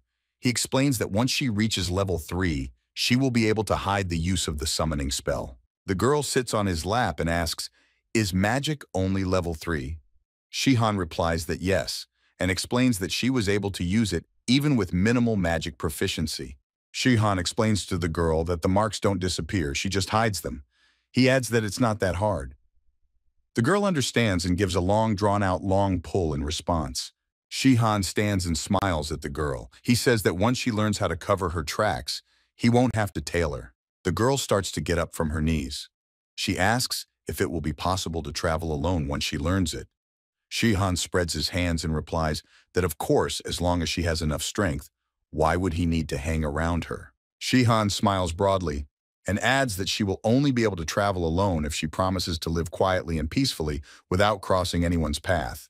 He additionally remarks that they probably don't have to worry about that. The girl points to herself and asks if she'll be useful if she stays. Shihan is a little surprised by such a question. He says that of course she'll be useful, since she's the only person he can trust, and her help will be invaluable. Alita quietly asks what Shihan will do after he gets his revenge. Shihan is stuck and stares somewhere in the ground. Alita asks if he wants to stay here like he planned 10 years ago. The young man looks up and says that a lot has changed since then, and Terranor isn't that dear to him anymore. Shihan tells the girl that he came back because he has unfinished business. He adds that once they are resolved, he will be able to move on. Shihan loudly declares that most likely he will return to Korea. The girl looks at the guy with her eyes and addresses him by name. The girl tells him not to say that he'll have to burn someone's heart to get him back. Unhappy with the question, Shihan replies that it's ridiculous. He'll come back just like last time. Shihan traces a blue semicircle in the air with his finger and says that traveling from Earth to Terranor is akin to a miracle, but returning to Earth is much easier. A black circle begins to form above Shihan's finger. It's a portal to Earth. Shihan and the girl stare mesmerized at this portal. Shihan looks at the portal and says that he can open the interdimensional door, but he doesn't know where it leads. However, since he is a native of Earth, if he doesn't set the coordinates, he will be returned to Korea. Shihan says that no one knows exactly where he'll end up after traveling. He notes that he will never forget Gwanghwamun Square. Shihan stands there shaking. He says in a solemn voice that it's not a problem since he's already made a door to return. He adds that the striptease involving him in Gwanghwamun Square won't happen again. A girl looks at the spectacle and says that it looks like he's injured. The guys are standing in the clearing behind the house. The girl says that she will follow him. Shihan is taken aback for a second and stands silent. The wind blows and leaves fly from the trees. The girl's blonde hair flutters in the wind. She says that the cursed daughter of the Berserk Emperor has no future on Terranor. Shihan says calmly, "But..." The girl quickly gets her bearings and interrupts him, asking what if she hadn't stayed in this world. Alita lowers her eyes down a bit and says in a confident voice that she will help him get revenge, but demands that he give her something in return when it's over. Alita stands with her left hand pressed to her chest and says to be taken back to Earth by Shihan. The girl stands alone in her dress. Around her is the Earl of Keltaran's lovely garden with flowers, gazebos, and bridges. The girl looks around and asks herself if they are on a midday stroll all alone. Ainz walks through the lovely garden. He smiles and turns to Queen Layla. The girl smiles kindly back at the lad and says, "Prince Ainz." Prince Ainz walks closer to the girl and tells her that even the maids are not with her, and it is dangerous to walk alone. The girl looks at the guy and says in justification that it's just that the sky is so beautiful. The girl smiles sweetly at the prince and says it's no big deal. Even though she is called a queen, she's just a pretty decoration without power or influence. What could possibly happen to her? The girl turns around and starts to walk away. With a chuckle, she says that things would be different if His Majesty loved her. But with beautiful and young concubines walking around, who needs a wife from a marriage of convenience? Ainz tells the girl that his father is not interested in her as a queen. The girl is intrigued by the beginning of the sentence and turns her head to the side. The guy hugs the girl from behind and pulls her tightly against him. He talks about how excited he is about this. The girl blurts out in the prince's arms and tells him that they can't, because someone might see them. Prince Ains gently whispers in the girl's ear about no one being here. Prince Ains walks down the hallway of the castle, his footsteps echoing around the room. Prince Ains stops and out of the blue says a phrase for someone to come out, not hide. The young man turns his head to the side and sees Count Keltarin peering out from around the corner. Ains asks what is following him, Keltarin. Count Keltarin smiles evilly and quietly tells the guy that he has some very curious information for him. Shihan takes the capsule into his mouth and begins to chew it. Zeno is holding some kind of flask in his hands. He's all glowing with happiness and says that he has prepared a sauce to Shihan, and it will taste better with it. Shihan puts another ball in the sauce in his mouth and says it's not bad. Zenon is very happy that Shihan liked it. The girl is also about to eat a balloon and says that it's a great medicine and she can already feel the changes in her body, even though she's only been using it for 1 day. A pill that increases combat energy is used by sword masters to make training more effective. It is very useful, but it is also very expensive. This drug resembles a protein supplement. Thanks to Count Keltarin, the boys remember Count Keltarin, who is talking with a smile on his face about just telling them what they need. Shirhan looks at his hand and feels the martial energy. He talks about how money solves a lot of things. He is recovering much faster than he expected. His martial energy is almost at master level. Shirhan is pleased with what is happening. He looks to the side and smiles. Shihan stands there thinking that at this rate of recovery, he will soon be able to fight Jacksongrad as well. The door opens. The maid lowers her gaze and turns to Lord Keltarin. Shihan peeks through the crack of the door. Count Keltarin turns around and grumbles at Shihan in a squeaky voice. He asks why Shihan is taking so long since he summoned him a long time ago. Count Keltarin tells Shihan to come in soon, and the two girls leave the room in a hurry. The door slams shut with a bang, and Shihan turns around at the rumble. Count Keltarin and Shihan are left alone in the study. Count Keltarin begins to bow to Shihan frantically. Count Keltarin bangs his head on the floor and fervently salutes Shihan. Shihan looks at Count Keltarin and thinks about how adorable this is. Shihan smiles and tells Keltarin that he is an amazing actor. He might have believed it if he didn't know. Count Keltarin laughs and talks about being appropriate for the situation. Shihan interrupts Count Keltarin's laughter and tells him that with his request. Count Keltarin quickly pulls out some sheet and says that he has prepared a list of names. On these sheets are written the names of those people who have enough strength and power to stand against Jacksongrad. Count Keltarin imagines how things will play out and says that it is unlikely that anyone will be left standing when Shere Khan appears. But then the other kings will have time to prepare. Fighting back 5 people at once, even for Shere Khan, would be difficult. Suddenly, Count Keltarin exclaims that having the townspeople overthrow the tyrant of Jacksongrad is a great idea. Shihan laughs with Keltarin and says that he was recently an ally of Jacksongrad. Shihan looks at the sheet with a thoughtful face. He says, "But the opposition is not very strong. I thought there would be more people considering Jacksongrard's methods of rule. He still seems to be seen as a revolutionary hero. Emperor Jacksongrard's power is military force. He rules everything himself. Shihan represents Jacksongrad on fire." Shihan imagines the Black Lion troop, conceiving that the Black Lion Knights and 30,000 infantrymen will rise up a mountain for him. Pondering, Shihan touches his hand to his chin, realizing that not all the knights of the order are on his side, and there are those who conduct their affairs behind his back, which presents a certain vulnerability. Count Keltarin, with one hand tucked behind his back, notes that some aristocrats remain loyal to the government, controlling the administrative apparatus. Shihan wonders which of them is leading this group. Upon learning that Count Keltarin is in charge, Shihan is surprised by this information and expresses his surprise. Serious Shihan notes that there is a 50% chance of success, emphasizing that this will not be an easy task. After uttering the phrase, Shihan points his finger at the sheet and notices the surprise on Count Keltarin's face. Count Keltarin agrees and says that he also shares the same opinion but expresses a certain but. Shihan wonders what exactly he means. Prince Ains looks at Count Keltarin with an angry look, while the Count expresses his displeasure, saying that the prince is addressing him beneath his dignity. Prince Ains, irritated, asks for clarification, demanding that Count Keltarin repeat his words. Questioning the Count, Prince Ains questions his loyalty to his father and expresses his doubts. Count Keltarin, laughing nervously, sits down on the couch and places his hands on his knees.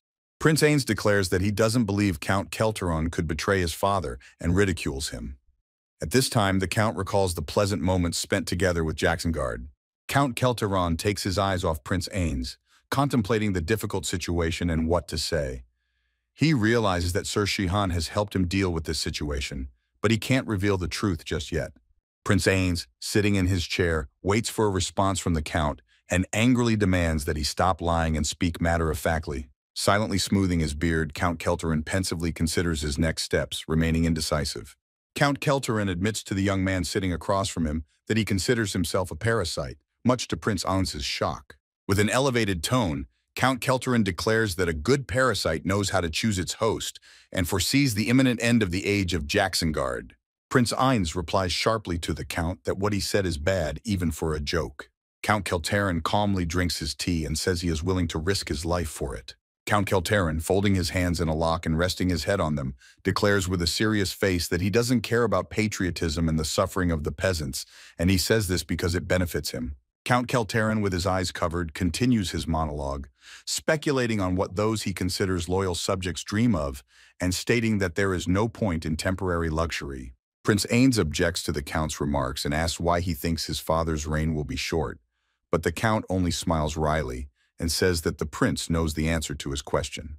Count Kelterin smiles evasively and says that Prince Ains himself knows the answer to that question. Count Kelterin reflects on the fact that the kingdom of Jacksongard is causing problems for neighboring countries, citing the Kagan War as an example, which left the two countries at a disadvantage.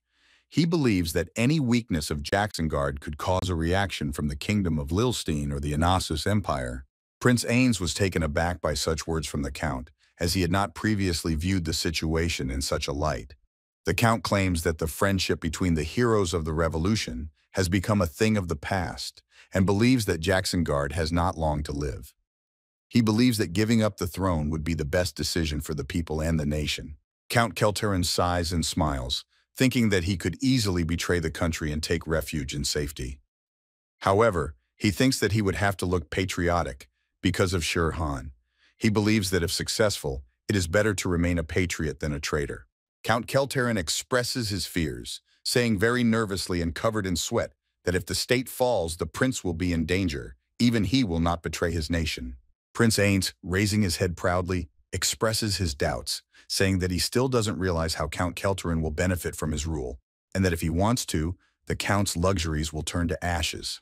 Prince Ains yells at Count Kelterin, who is sitting on the couch, expressing his displeasure and asking why the Count thinks he will be allowed indulgences. Count Kelterin covers his eyes and says something to the prince. Count Kelterin puts his hand to his chest and says that he is a tool in the king's hands. He declares that if the king wants to rule for the citizens, he will serve that purpose. And if he wants luxury and pleasure, he will serve that purpose as well. He emphasizes that only the king makes these decisions. Count Kelterin informs the prince in a raised tone that Jacksongard sees greed and tyranny from him and asks what the prince wishes of him. Prince Ains rests his hands on the table and replies to Kelterin in a very irritated manner. Count Kelterin calmly tells the prince that he is finished. Count Kelterin walks away from the table and his footsteps towards the door echo throughout the room while Prince Ains continues to stand with his hands on the table. As he leaves, Count Kelterin utters one last phrase, informing him that she is the queen, which causes a change in Ains's facial expression. Count Kelterin says that the woman in question is the queen, which causes Prince Ains to turn around, expressing rage. Prince Ains is overcome with emotion and tries to come to his senses, asking, "What are you trying to say?" Shihan sits calmly on the couch reading a book wearing a white shirt and black pants. Shihan flips a page of the book, smiles and says, "Great opportunity to take a break." Suddenly the whole house erupts into a wild shriek, which is shocking. Shihan reacts excitedly and asks what happened. The girl turns around and tries to say the guy's name. Her words sound slow. Knight Zenon lies unconscious on the dented ground, surrounded by a pile of fire. The girl looks up and asks in a fearful voice what she should do. Shihan shakes Zenon hard by the shoulders, but he is unconscious. The girl stands back and watches this. Shihan screams. Alita, very nervous, expresses her thoughts. Zenon, kneeling over the plant beds, can't take his eyes off them. He says that everything is wonderful. Zeno sits contentedly next to the beds. Not far from him, Alita looks at her hands and talks about how she has been practicing magic for a month now, and now feels it perfectly. The girl focuses on the Book of Magic and talks about casting a spell. The girl reflects on what she should be concentrating on. She gets the idea that she should try the spell that Shihan showed her first. The simple spell of first-level magic is magical fire. The girl stretches her two hands forward and casts the spell, Swirls of flames begin to swirl around her. The girl creates a huge swirl of flame, jet fire flying everywhere. This is the girl's first time summoning this much magic. Alita holds her hands in front of her and doesn't know what to do. The only thing on her mind is that she can't control it. Zeno turns his attention to the huge swirls of fire and says, "What's going on out there, Alita?" The girl yells, "Look out, Xenon!" A huge fireball flies towards Xenon's knight. He doesn't notice it. Knight Xenon hears the girl scream and feels heat approaching from his back. He is surprised. A huge fireball crashes into the ground next to Xenon. Xenon is thrown back and screams loudly. The girl with her eyes closed remembers Xenon lying on the ground unconscious. She says this is what happened. Xenon jumps up from the ground holding the burnt plants in his hands. He is crying and screaming. Shihan stands with a strange expression on his face and doesn't even turn around. The girl apologizes to Xenon and tells him to forgive next time he'll aim for the sky. Shihan looks at the aftermath of Alita's experiments and the deep hole from the explosion. He expresses his thoughts on what's happening, noting that something seems odd here. It could be fire magic. Shihan turns to the girl and asks about something. The girl confirms her willingness to do so. A strong wind begins to blow, and leaves fall from the trees. The girl raises both hands forward, closes her eyes, and casts an incantation. Shihan feels the intense fire energy and tenses up. Flames dance around the girl. The girl continues to hold her hands in front of her, repeating her actions in a concentrated manner. Shihan, feeling anxious, shouts to her to stop. Shihan watches the girl with utter bewilderment and expresses his thoughts aloud. The girl stands motionless while the flames burn behind her back. She feels the tension from Shihan's words. Shihan notes that this is similar to the feeling of a level 5 mage, but from the looks of it, it's more like a 7th level magic. Xenon, dumbfounded, asks Shihan if he's sure about this. The girl raises her hand and asks her to explain what's going on. Shihan explains that, as he said, spells are made up of magic and natural energy, and most mages are only able to absorb a small portion of the latter, which they convert into a spell containing only a fraction of the energy. Recalling Alita releasing the fireball, Shihan notices that in her case, although she absorbs a fraction of the energy, the power does not decrease during the transformation, but rather increases. The girl listens in horror to the story about herself. Shihan adds that her magic seems to be getting a boost from some unknown source. Shihan, assuming the pose of a sage, reflects that he has not encountered anything like this before and wonders if Sagrin or Lilstein are aware of it. The girl asks sharply if this means she can't continue studying magic. Shihan looks at the worried girl and replies that the power she has is too great for them and the risk of losing control is too high. His advice is to stop practicing, at least for now. The girl is outraged and says that she can't just stop. Alita puts a hand on her shoulder and states that she is of little use so far, but how can she just give it up? Shihan looks at the girl in amazement and is silent for a couple seconds and then says her name, expressing surprise. Shihan withdraws his hand behind his head, sighs heavily, and says that he has a solution, being honest. The girl tenses up, waiting. Shihan explains that he faced a similar problem, where the human's ability to absorb energy surpassed that of the Terranor. He had a lot of energy, but he couldn't use it. A girl with blonde hair and shining eyes asks what that means. Shihan turns to the girl and says that he can teach her how to control his energy, but she must be willing to take the risk. She immediately agrees. Shihan opens the red door to Count Kelteran's office, which swings open. Count Kelteran smiles and speaks happily of Lord Shihan's return. Shihan sits on the couch in a closed posture and asks about Prince Ainz's situation. Count Kelteran replies that after several meetings, he has finally shown interest in joining them. Count Kelteran raises his index finger up and informs him that before the prince joins, he wants to make sure he's ready to carry out a coup d'etat. Shihan smiles and expresses his assumption of this turn of events, asking what exactly the prince wants. Count Kelteran informs him that the prince is asking to eliminate one of Jackson-Garter's 3 loyal dogs. Shihan interjects in surprise. Count Kelteran explains that the 3 loyal dogs are 3 people who control power from the shadows, running the military, economic, and political sectors of the country, and that people are hoping someone will finally do away with them, hence their nickname. The military sector is controlled by the leader of the Order of the Knights of the Black Lion, Master Berkeley. The economic sector is controlled by the richest man in the country and Jackson Guard's father-in-law, Earl Crampton.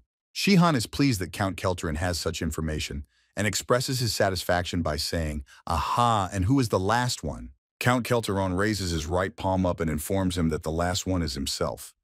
Shihan gets a feeling of déjà vu. Count Kelteron sits with his hands folded in his lap and informs him that one of Prince Ains's demands is to eliminate Master Berkeley. Shihan calmly replies that Master Berkeley is the leader of the Order of the Black Lion and expresses surprise and asks about him telling him to fight the Swordmaster.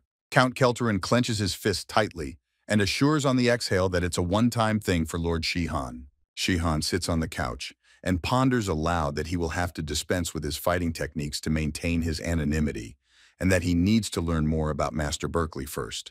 Count Kelteron reminds Shihan that he should already be familiar with Master Berkeley. Shihan replies in surprise that he does not know such a name. Count Kelteron explains that Master Berkeley changed his name when he gained power, and brings up Darthwald, the first assault commander of the Jackson Guard army. The Black Lion Knight shouts to the workers, inviting them to hurry to work on Lord Jackson Guard's new castle, and threatens them in an attempt to scare them. The worker, gaining strength, attacks the knight and shouts, "We can't take it anymore. You have no idea how many of us have died because of these horrible conditions for the pleasures of Jackson Guard." The leader of the rebellion raises his hand and points to the side. "We're getting out of here today!" The Knights of the Black Lion begin to worry. One of them exclaims, "It's a riot!" Someone turns to the foreman and reports that the workers have revolted. The Black Lion leader lowers his head and utters, "Even so, they are only slaves." A knight nervously muttered something. Another knight added that it seems that there are remnants of Lord Jackson Guard's past army from the revolutionary times among them. The leader tensed up at those words. "Have they lost the last drops of honor?" thoughtfully said the leader. The head of the Black Lion shouted, "Traitors who have lost their loyalty. He, as the leader of the Order of the Black Lion Knights, will take them on himself." The two knights from the Order of the Black Lion Knights were frightened. The head of the riot shouted that he was unwilling to kill his former allies and asked them to leave. Someone from the Black Lion Knights shouted that it was Captain Delarty from the Revolutionary Army, calling him a master of the sword, and that they couldn't deal with him. The riot leader stopped in shock, holding his sword in his hands and tensely staring in front of him. The Black Lion leader uttered, "Revolution." Some knight heard his voice and tensed up at that moment. The Black Lion leader stood between the knights of the order and said that they dared to disobey the king's order and that they were traitors. He added that he would not let this go unheeded. The leader of the Black Lion said that they hadn't seen Grams Delart for a long time. The head of the rebellion speaks angrily. He remembered him from back in the war. The Black Lion leader said that his name is no longer Darthwald, but Master Berkeley. He then asked what the head of the riot was doing here, mentioning that he thought he had become a farmer or something, retired from business. The head of the riot replied that was correct. He had laid down his sword, thinking that times had changed, and it was no longer needed. However, he admitted that he was wrong, and that they should fight for the poor and oppressed. Master Berkeley remarked that although the head of the rebellion had withdrawn, he used to be a knight. He asked if he wanted to throw away honor and betray, reminding him that he was now a farmer, and without knightly pride and honor. Delart expressed his anger, expressing annoyance. He muttered through his teeth about betrayal, then shouted loudly, pointing at the impoverished and desperate people, blaming them for everything because of greed. Behind him stood the agitated peasants. Master Berkeley calmly replied that it was none of his business, and all that mattered to the knight was loyalty to the king. Delart turned to Master Berkeley, asking why they were fighting, introducing him as Darthwald. Master Berkeley clenched his blade tighter, and orange energy began to build up around him. He declared that he was not to be called by that name. He declared that his name was Berkeley von Rakest, and that it was a name bestowed upon him by the king. He then attacked Daralt with his sword. Master Berkeley struck Daralt hard with his sword, and he barely deflected the blow. Yellow sparks flew around. Daralt could barely contain the onslaught of force. He grimaced in pain and commented that it was power. Daralt reflected that Master Berkeley was stronger than before, and that despite their equal rank, Master Berkeley's level was much higher. Master Berkeley attacked the head of the riot with his sword, and he fell to the ground covered in blood. Master Berkeley then turned to Daralt, calling him captain. Some of the rioters expressed outrage at what had happened to their captain. Master Berkeley turned around and noticed they were familiar faces, sword masters from the Revolutionary Army. He expressed his contempt. Raising his hand forward, Master Berkeley announced that he had dealt with the enemy leader and ordered the Black Lions to deal with the others. Master Berkeley stands over the body of the slain Delart. Dust is flying around Master Berkeley. Delart has frozen blood running from his mouth. Master Berkeley looks from under his forehead at Delart's corpse and speaks aloud about being stupid, old man Delart. Master Berkeley stood there, absent-mindedly pondering. He expressed his surprise that Delart had not tried to run away and questioned why he was sacrificing himself for these men he called simpletons. Master Berkeley argued that Delart had broken his oath of allegiance. Delart, in turn, replied that Master Berkeley spoke of pride and knightly honor, but that he himself did not understand why Delarte did so, and even laughed. Delart then stared at Master Berkeley and pronounced that he was not a true knight, but merely a murderer, which he had always been. Master Berkeley stood over Delart's decapitated body, his sword emitting flames. He reaffirmed his unwillingness to be called by that name, claiming it belonged to the past. A knight from the Order of the Black Lion relays a message to Master Berkeley that they have handled the sword masters and captured the others. Master Berkeley asks the lad in bewilderment what this is all about, but the lad doesn't understand what is wanted of him and apologizes. With an ominous look, Master Berkeley reminds the lad that they are also considered traitors, and that betrayal is punishable by death on the spot. He asks the lad if he will disobey orders. Prince Ains appears on the battlefield with Shirhan standing behind him. The prince shouts that he forbids them to be killed.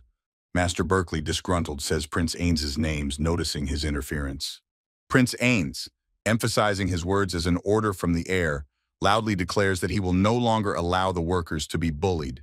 Master Berkeley addresses the lad in a calm tone, confirming that he has the authority to give such orders. Master Berkeley points out to the prince that killing all the workers will cause problems with building a palace for his father, and suggests that he should wait until he's ready to at least do that. Prince Ains offers to put them back to work instead of punishing them. Master Berkeley, observing the situation, is displeased. In a calm tone, he pronounces that he is only an ordinary man to disobey the prince's order, and offers to send the workers back to the construction site, asking the prince if he is satisfied. Prince Ains looks at Master Berkeley with a contemptuous look and begins to walk away. Master Berkeley also gives Prince Ains a disdainful look and suggests that he is too kind. He turns to the lad and notes that those disloyal to the king should be ruthlessly eliminated. He expresses disappointment in the king, believing him to be weak in spirit and too soft, and wonders how such a tiger could have spawned such a pup. Prince Ains turns to Shihan, asking for his opinion of Master Berkeley, captain of the Order of the Black Lion. He is surprised that a hero of the revolution could turn into such a man. Shihan closes his eyes and explains that Master Berkeley has always been like this, simply killing anyone who stood in his way on Jackson Guard's orders. He says that Master Berkeley only lives by that truth. Prince Ains is surprised by Shihan's story and asks if he knows Master Berkeley personally. Shihan realizes in a stupor that he has said too much. In defense, Shihan says that he heard it from Count Kelteron. Prince Ains is surprised by this information, finding it strange for the Count to say. Prince Ains turns to Shihan to ask why he took it on. Shihan rubs his neck nervously and replies that he believes Prince Ains will make a better king than the current one. Prince Ains thinks about what he said and replies that no one has ever said that to him. Shihan smiles and says that a dog is man's best friend. He lists their useful qualities as being loyal, helping with household chores, and protecting property. He concludes that a better companion for man is hard to find in history. Then Shihan turns to the prince with a sad expression on his face and says that Jackson Guard rules like a tiger, but it is better to serve the dog than him. Shihan thinks his musings are foolish. Prince Ains smiles approvingly and agrees. Prince Ains begins to think about Shihan and recognizes that he is an interesting man. He realizes that the more he talks to him, the more trust he feels in him. Shihan recalls the main rebels' words about whether this is the world they wanted. Shihan ponders that one must be willing to sacrifice comfort and a peaceful life to punish the traitors. Shihan stands, his gaze staring off into the distance. Then he still stands, his gaze fixed on the distance, and thinks that he was afraid to disturb this peace with his personal sacrifices.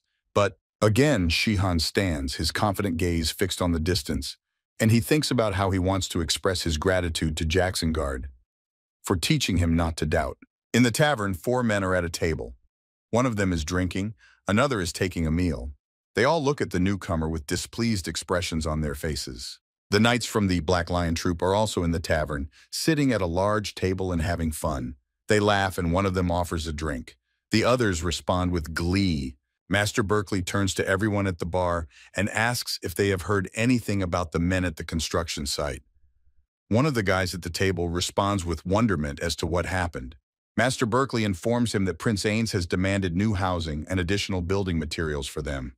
At this, Someone shouted indignantly, asking how he could authorize this.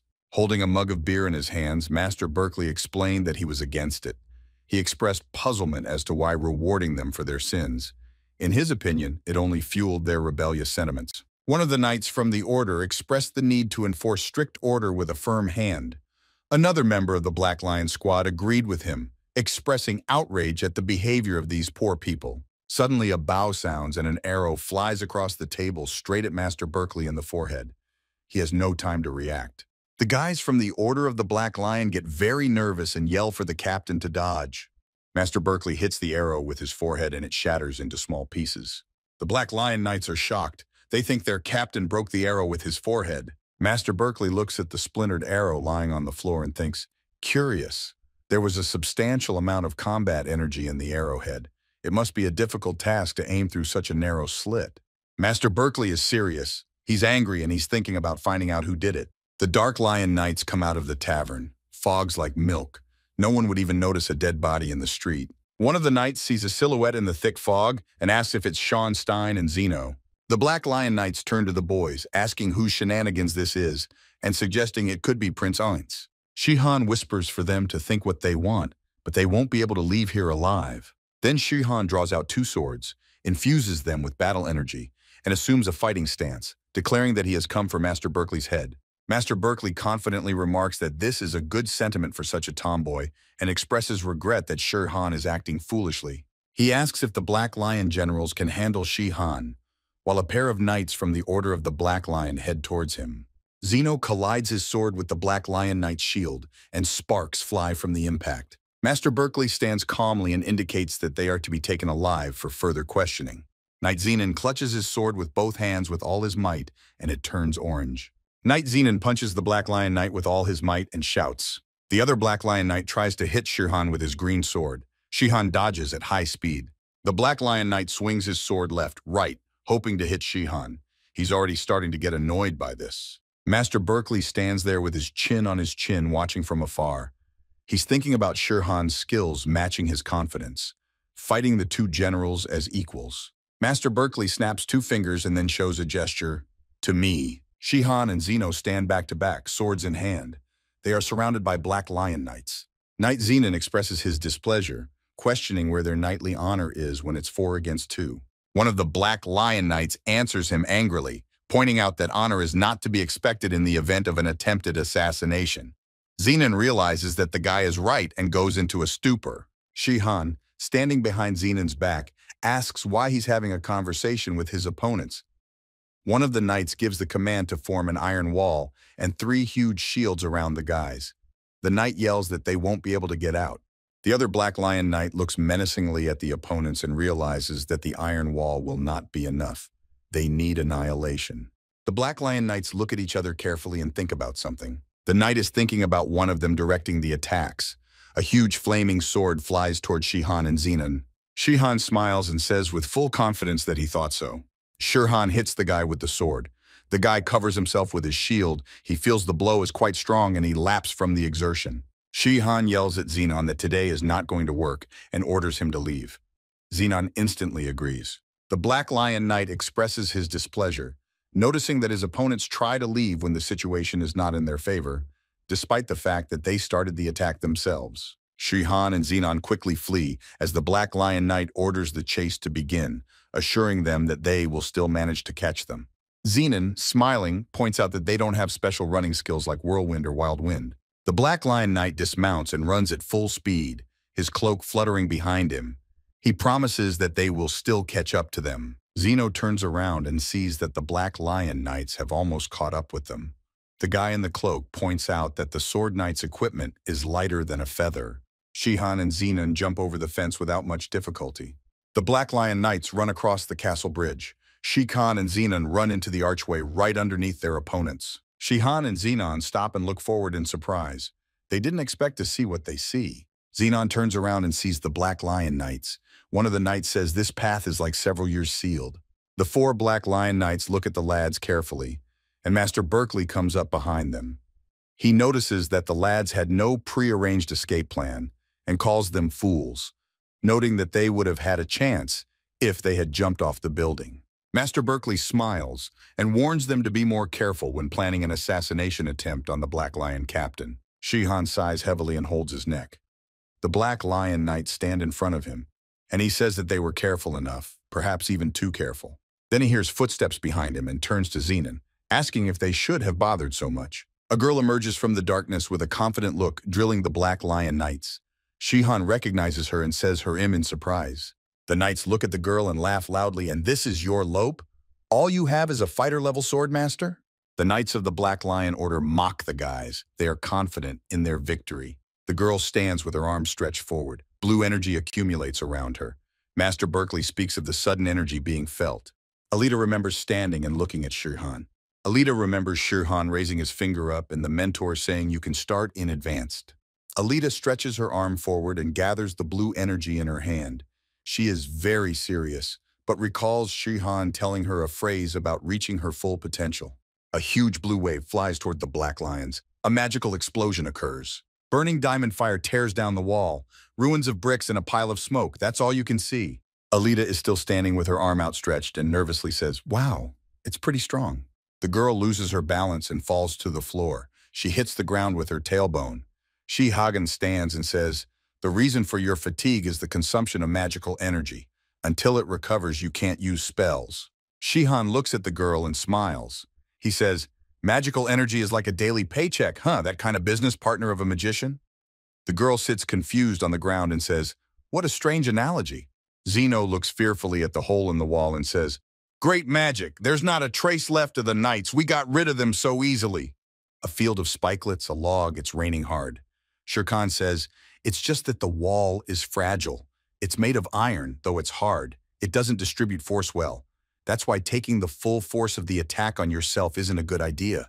While the tree turns into splinters unable to match the hurricane, the reed bends to obey the wind. Shihan turns his head sharply and calmly observes that no supreme swordsman can stop magic with just an iron wall. Shihan stands covered in smoke, and a silhouette in a red suit rustles up from under the ruins of the wall. His eyes widen with exertion. Master Berkeley stands all on fire, and there is a strong energy coming from him, manifesting in his aggressive grin. He expresses his outrage, asking how dare they.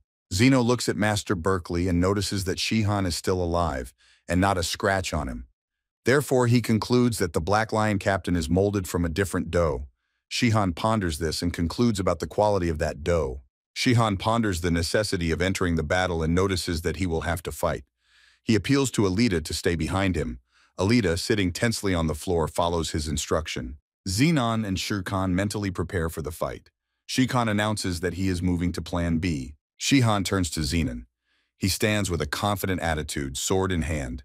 Shihan ponders his opponent's capabilities, suggesting that if he is higher in level than Jacksonguard, he can recover techniques from the marks. Therefore, he decides to support Zenon from the rear and remain undetected. Confident and in a good mood, Shihan notes that he remembered his opponent as a spear expert, but sees that he has switched to swords. Regardless of his opponent's level of training, Shihan realizes his disadvantage without his primary weapon. Shihan considers Master Berkeley approaching him with a sword, and contemplates the possibility of defeating him in the art of swordsmanship. Master Berkeley scowls angrily and expresses his contempt, saying that this is all Shihan expects and how foolish it is. Recognizing his mastery of the spear, he continues the conversation. Master Berkeley turns to Shihan, noticing that he's still clueless. His burnt cloak flutters in the wind. Master Berkeley removes his black cloak with a serious look to make it easier to fight. Shihan and Zenon are watching with surprised expressions on their faces, not realizing what's going on. Shihan and Zenon watch with confused looks on their faces, not realizing what is happening. Master Berkeley wraps his sword around his cloak, which instantly bursts into flames. He notices that if they were masters of his rank, even the cloak would become solid steel in their hands. It would allow him to feel armed in any situation. Master Berkeley then turns to Shihan and Zenon with a sinister look, asking if they are ready for battle. Master Berkeley stands in the fire, surrounded by tongues of flame that represent his energy. He holds a weapon and declares that he will use it to torture them to death. Shihan, terrified, stares at Master Berkeley, tensing up intensely. He wonders how this opponent managed to acquire such skills. Looking at Master Berkeley standing in flames and pointing his spear at himself, Shihan ponders how Master Berkeley was able to master the explosive art of Jacksongrad. Shihan stands, his body covered in sweat and his thoughts full of regret. He admits he is an idiot for not assuming that Master Berkeley would take the spear and even master the explosive art. Closing his eyes, he tries to calm down and gather his thoughts in order. Suddenly, Shihan opens his eyes and says abruptly, "Zenon, stay in the background. Your presence will only be a hindrance." Knight Zenon turns around, looking at Shihan in surprise. Holding his sword, Shihan descends to the floor. He admits, "There's no way around using secret techniques in this situation." Shihan's attitude is very serious. He clutches the hilt of his sword tightly and says that he will be serious. Master Berkeley flies at Shihan with wild eyes to kill him. Master Berkeley misses Shihan and hits the ground with his spear. Shihan manages to react and recoils. The ground cracks from the impact and shatters into small pieces. Master Berkeley turns around. His eyes are frantic. He's talking about how talented the kid is. He shouts angrily about how a coward cannot win. He unleashes a charge from his spear and everything is flooded with yellow. Master Berkeley causes many explosions that injure Shihan.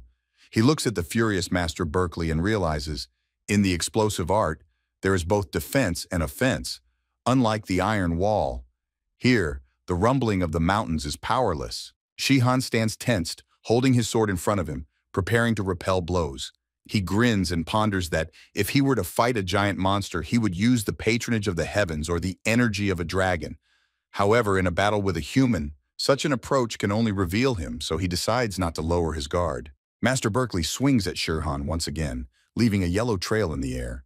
Shihan gathers the strength in his legs and abruptly jumps aside. Landing a few meters away from Master Berkeley, Shihan takes a pause to catch his breath and looks at the veteran of military battles. Shihan doesn't think for long, dust particles hovering in the air. He looks at Master Berkeley's face once more and says, then he should use the martial technique for a face-to-face battle.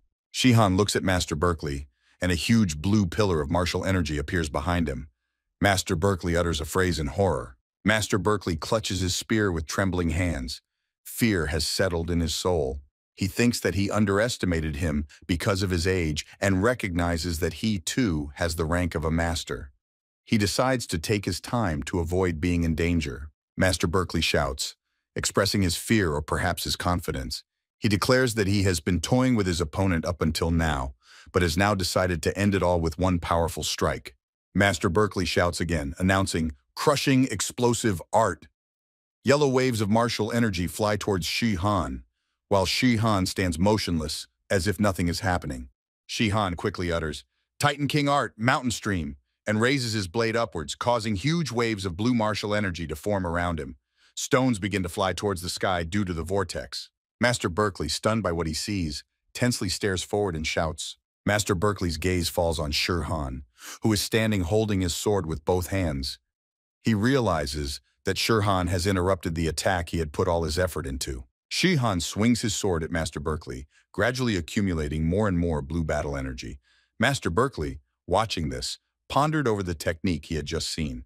Shihan has cut off Master Berkeley's arm, who is now sitting on the ground letting out horrified screams due to the loss. He repeats in despair, "My arm! My hand!" Shihan stares sternly at Master Berkeley, who continues to scream in despair. He claims that this is the use of a martial technique that he didn't expect. Master Berkeley is very angry. His eyes are full of rage, his teeth are clenched, and saliva is flowing from his mouth. He accuses Shihan, calling him a bastard, and recognizes his amazing skills that he didn't seem to have noticed before. Master Berkeley then turns to Shihan, calling him a possible successor to the mercenary king Barak, to which Shihan reacts in surprise. After Shihan looks away, he thinks to himself, that's right. Baraka's grandfather created this skill, not me. That's where such assumptions come from. Looking at the exhausted Master Berkeley who was kneeling, he noticed how he looked. Shihan said, "It would be fine to leave you with this delusion, but we are only comrades fighting together." Shihan then turned to Master Berkeley, saying, "You must know the name of your assassin." Master Berkeley, horrified and covered in sweat, looked at Shihan. Song Shihan stands, looking haughtily down at Master Berkeley, calling his attention. Master Berkeley guesses and asks if he's the captain of the assault squad. Song Shihan, in turn, glances at Master Berkeley and confirms that he is indeed the assault squad captain, adding that it's been a long time since they've called him that. Master Berkeley, with a face covered in sweat, is aging under the strain. Song Shihan remarks that he had watched Master Berkeley's atrocities and that their goal was not just to defeat the Berserk Emperor, but to reach another world. Master Berkeley put his hand forward and began to justify himself, stating that he was only following Jackson Guard's orders and knew nothing more. Shihan stood silently in front of Master Berkeley with his sword, smiling and noticing that he was accusing Jackson Guard, even though he himself had acted on his own accord, which is not in accordance with chivalric principles. Master Berkeley, terrified and in a sweat, blurted out that it was all wrong, renouncing his knighthood and name.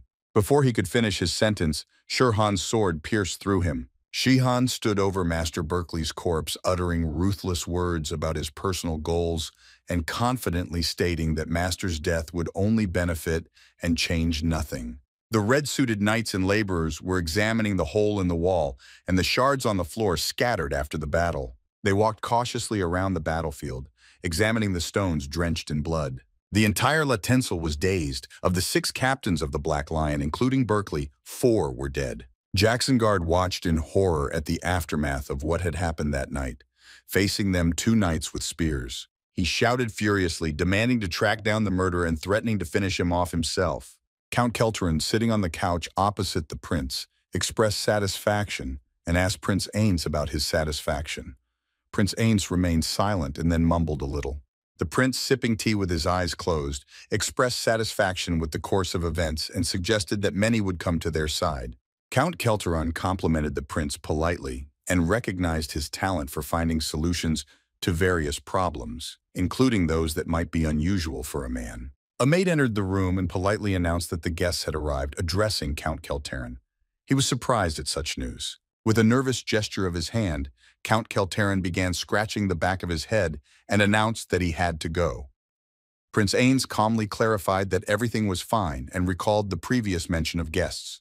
The Earl confirmed it with a loud voice. 2 knights from the Black Lion squad were strolling down the corridor when Count Kelteran announced that they were people from the coup candidate list. This information made the knights question themselves and think about the strangeness of the invitation from Count Kelteran. The boys continued down the corridor, and the dark-haired lad mentioned that the Count had also spoken of his intention to congratulate them on their appointment as captains of the Black Lion squad. Yul'Durad said that the Count just wanted to control them, especially since they had tied their fate to his. He recognized that the Count had a lot of influence in the kingdom, so accepting his offer probably wouldn't make things worse. The boys walked down the hallway, treading on the red carpet. One of the knights grinned and remarked that he hadn't expected that their participation in the campaign against the heathens would lead to something like this. Yul'Durad is sitting on a chair in complete shock. His eyebrows are raised very high. Yul'Durad expressed his doubts and displeasure, asking Count Kelteran how seriously he takes it. The Count, sitting on the couch, calmly assured that he was indeed, and expressed his hope for them to join. Rising, the Count held out his hand and continued with the same calm tone, saying that in his opinion, Jackson Guard no longer deserved the crown, and that there was no higher recognition for a knight than to swear allegiance to a true king for the good of the country and the people. The knight expressed his outrage, asking how seriously the Earl considered this decision and expressing doubts about his loyalty. The Earl turned to the knights, saying that they could report everything to Jackson Guard if necessary. With a hostile tone touching his beard, the Count continued, questioning whether Jackson Guard believed them, and mentioned the bribe he had received for defeating the dragon of the land. The guy jumped up in rage and grabbed his sword, shouting that Shihan was a dead man, accusing him of bullying him. At this time, a beam of blue energy flew past the dark-haired guy, causing him to wrinkle in surprise and recoil to the side. The guy irritably expresses his bewilderment and dissatisfaction in front of what is happening. The knights who heard Shihan's voice from behind instantly tensed up. He expresses his dissatisfaction with the situation, mentioning some inequality in the distribution of forces while addressing the Blue Tower, and expresses his grievances about the amount of money he received. The boys turn around and stare in horror at the man standing behind them. Count Kelteran smiles embarrassedly. The enraged knight shouts accusations at Shihan, calling him a mercenary and rebuking him for exposing his sword to the members of the Black Lion Order. Shihan chuckles at this and, exhaling, comments that aristocrats have such a penchant for using expressions like, "How dare you," or "bastard." Shihan suggesting them to calm down first and then activates his martial energy, causing the knights to be surprised. Towering over the knights, Shihan directs his martial energy towards the dark-haired guy, forming blue waves of energy around him. Yul'Durad is stunned by what is happening and expresses his amazement in front of this power. The dark-haired guy sitting on the floor also finds himself stunned by what is happening. Shihan smiles and notices that only a couple minutes ago he was being obnoxious. But now everyone has remembered to be polite, even though they are adventurers and don't look like it. Count Keltarin glares with delight and remarks that this is wonderful, Sir Sean. In his opinion, a man should be willing to compromise and change his views, and therein lies the beauty of his existence. The guy with the frantic eyes replies that he has doubts about the meaning of the word beauty.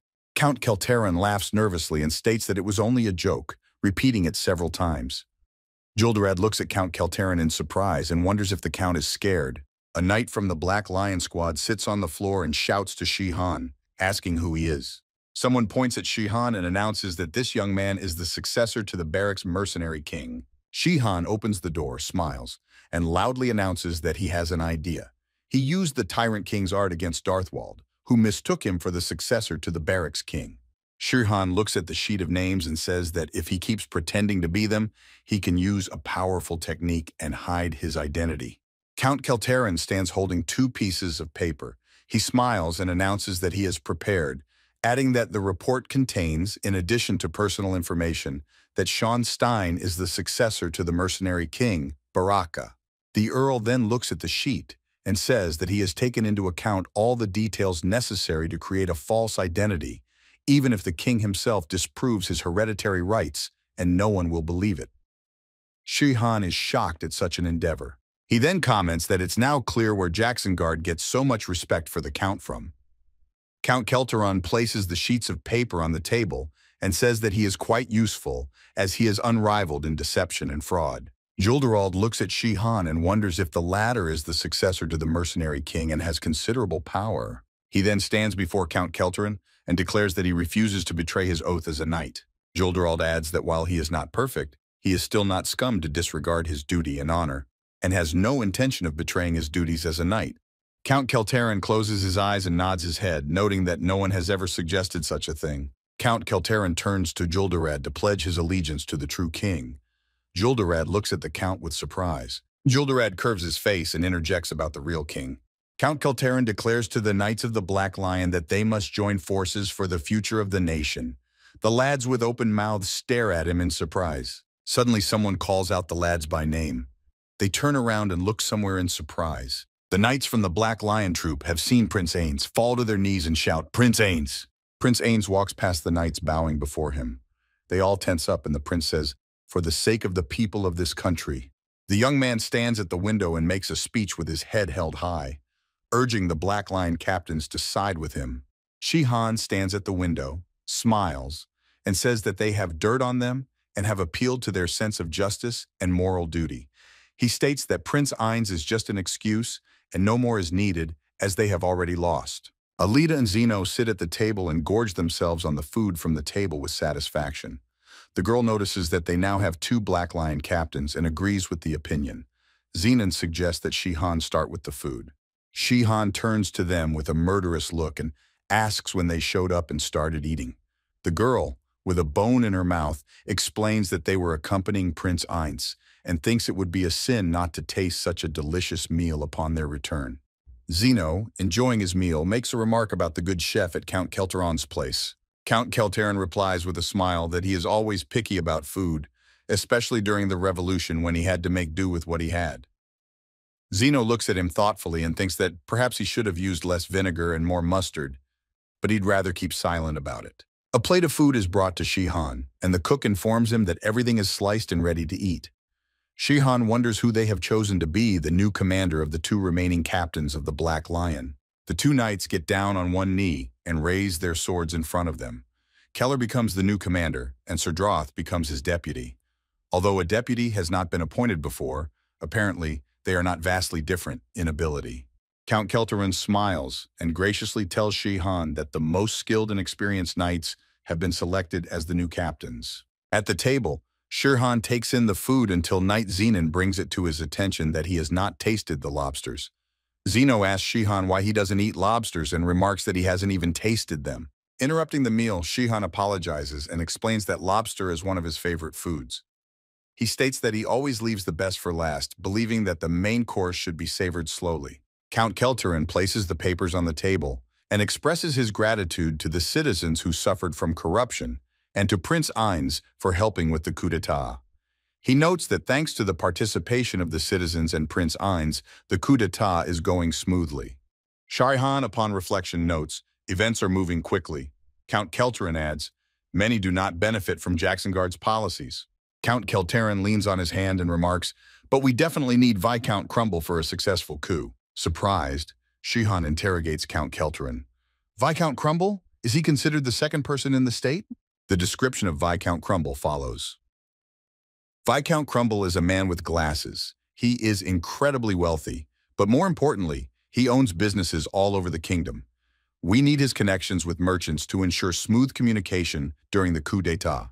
Shihan holds a mug of tea in his hand and asks the question, not without astonishment, is he hard to change his mind? Count Kelterin cheerfully informs him that no, since he is already involved. Peering at the bottom of his mug, Shihan heeds Count Kelterin's words that there is one small condition, or rather a personal request. Showing interest, Shihan asks what it is about. Count Kelterin spreads his hands and begins to explain that the matter is. Count Kelterin informs him that Viscount Crumble wishes to accept Alida as a teacher for his youngest daughter. Shihan is dumbfounded by such an offer, and unable to resist, spits the tea out of his mouth. Shihan nervously interjects, Alida, as a teacher? Is that possible with her skill level? Count Kelterin replies that her skills are impressive, since she was able to reach the rank of a fighter at her age. Count Kelterin raises his index finger up and announces that his youngest daughter lacks a mentor to help her overcome the plateau. He notices that it is customary for females to choose a mentor of the same gender if hired outside the family. He notes that Alida is already a member of his guard. Shihan hesitates and expresses his thoughts, noting that there are few female knights in Terranor, and is surprised that the Count chose to hire Alida. Remembering his previous conversation with Count Kelterin, Shihan scrolls through his words in his mind and concludes. Count Kelterin amiably reminds Shihan of meeting Alida earlier, recalling their mutual acquaintance and her apprenticeship with the foreman involved in the suppression of the heathens. Shihan recalls the mischievous red-haired girl who threw the punch, and exclaims, it was Dina Crumble, the one who hit him on the head. Count Kelterin reacts in surprise at Shihan's words about being hit on the head and asks about it. Shihan tries to change the subject. The girl stands in the room, points to herself, and says with surprise how it's her master. Shihan stands, supporting his chin with his hand, and expresses his thoughts. What might come out of this? Comparing the situation to assigning a high school student a tutor for a junior high student. The girl looks at him with a questioning expression. Shihan then sits down on the couch and offers the girl the opportunity to refuse. He mentions that Viscount Crumble has already joined their case. The girl stands, turning to Shihan and asks him about whether this carries any benefit. Shihan replies that while it may not seem so, Dina Crumble's mother comes from a very powerful family, which piques Alida's interest. Dina's mother is a representative woman, a noble family of the Kingdom of Lilstein, the Earl of Sealet family. If Viscount Crumble only has influence in the Jacksonguard Kingdom, their family's business covers all of Terranor. Shihan speaks with a clever look about such an acquaintance solves all transportation and housing problems in any part of Terranor, and connections can be made with other famous families. Shihan raises a finger up and says, that's Kelterin's words. The girl stares off into the distance and thinks about everything Shihan has told her. Shihan calmly answers the girl about the fact that they might be exposed. He is like a savior from another world. Shihan adds, and you, Alida, are like a member of the Weasel family. Alida tensely looks at Shihan. Shihan also tells Alida that there are more risks for her.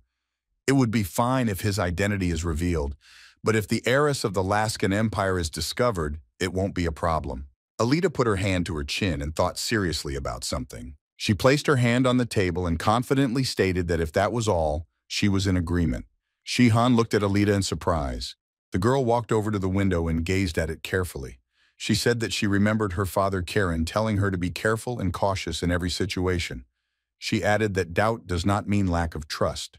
The girl turned to Shihan with a smile on her face and said that doubt was the best way to know other people, and reckless trust was no different from complete distrust. Shihan sat and listened attentively to the girl's story.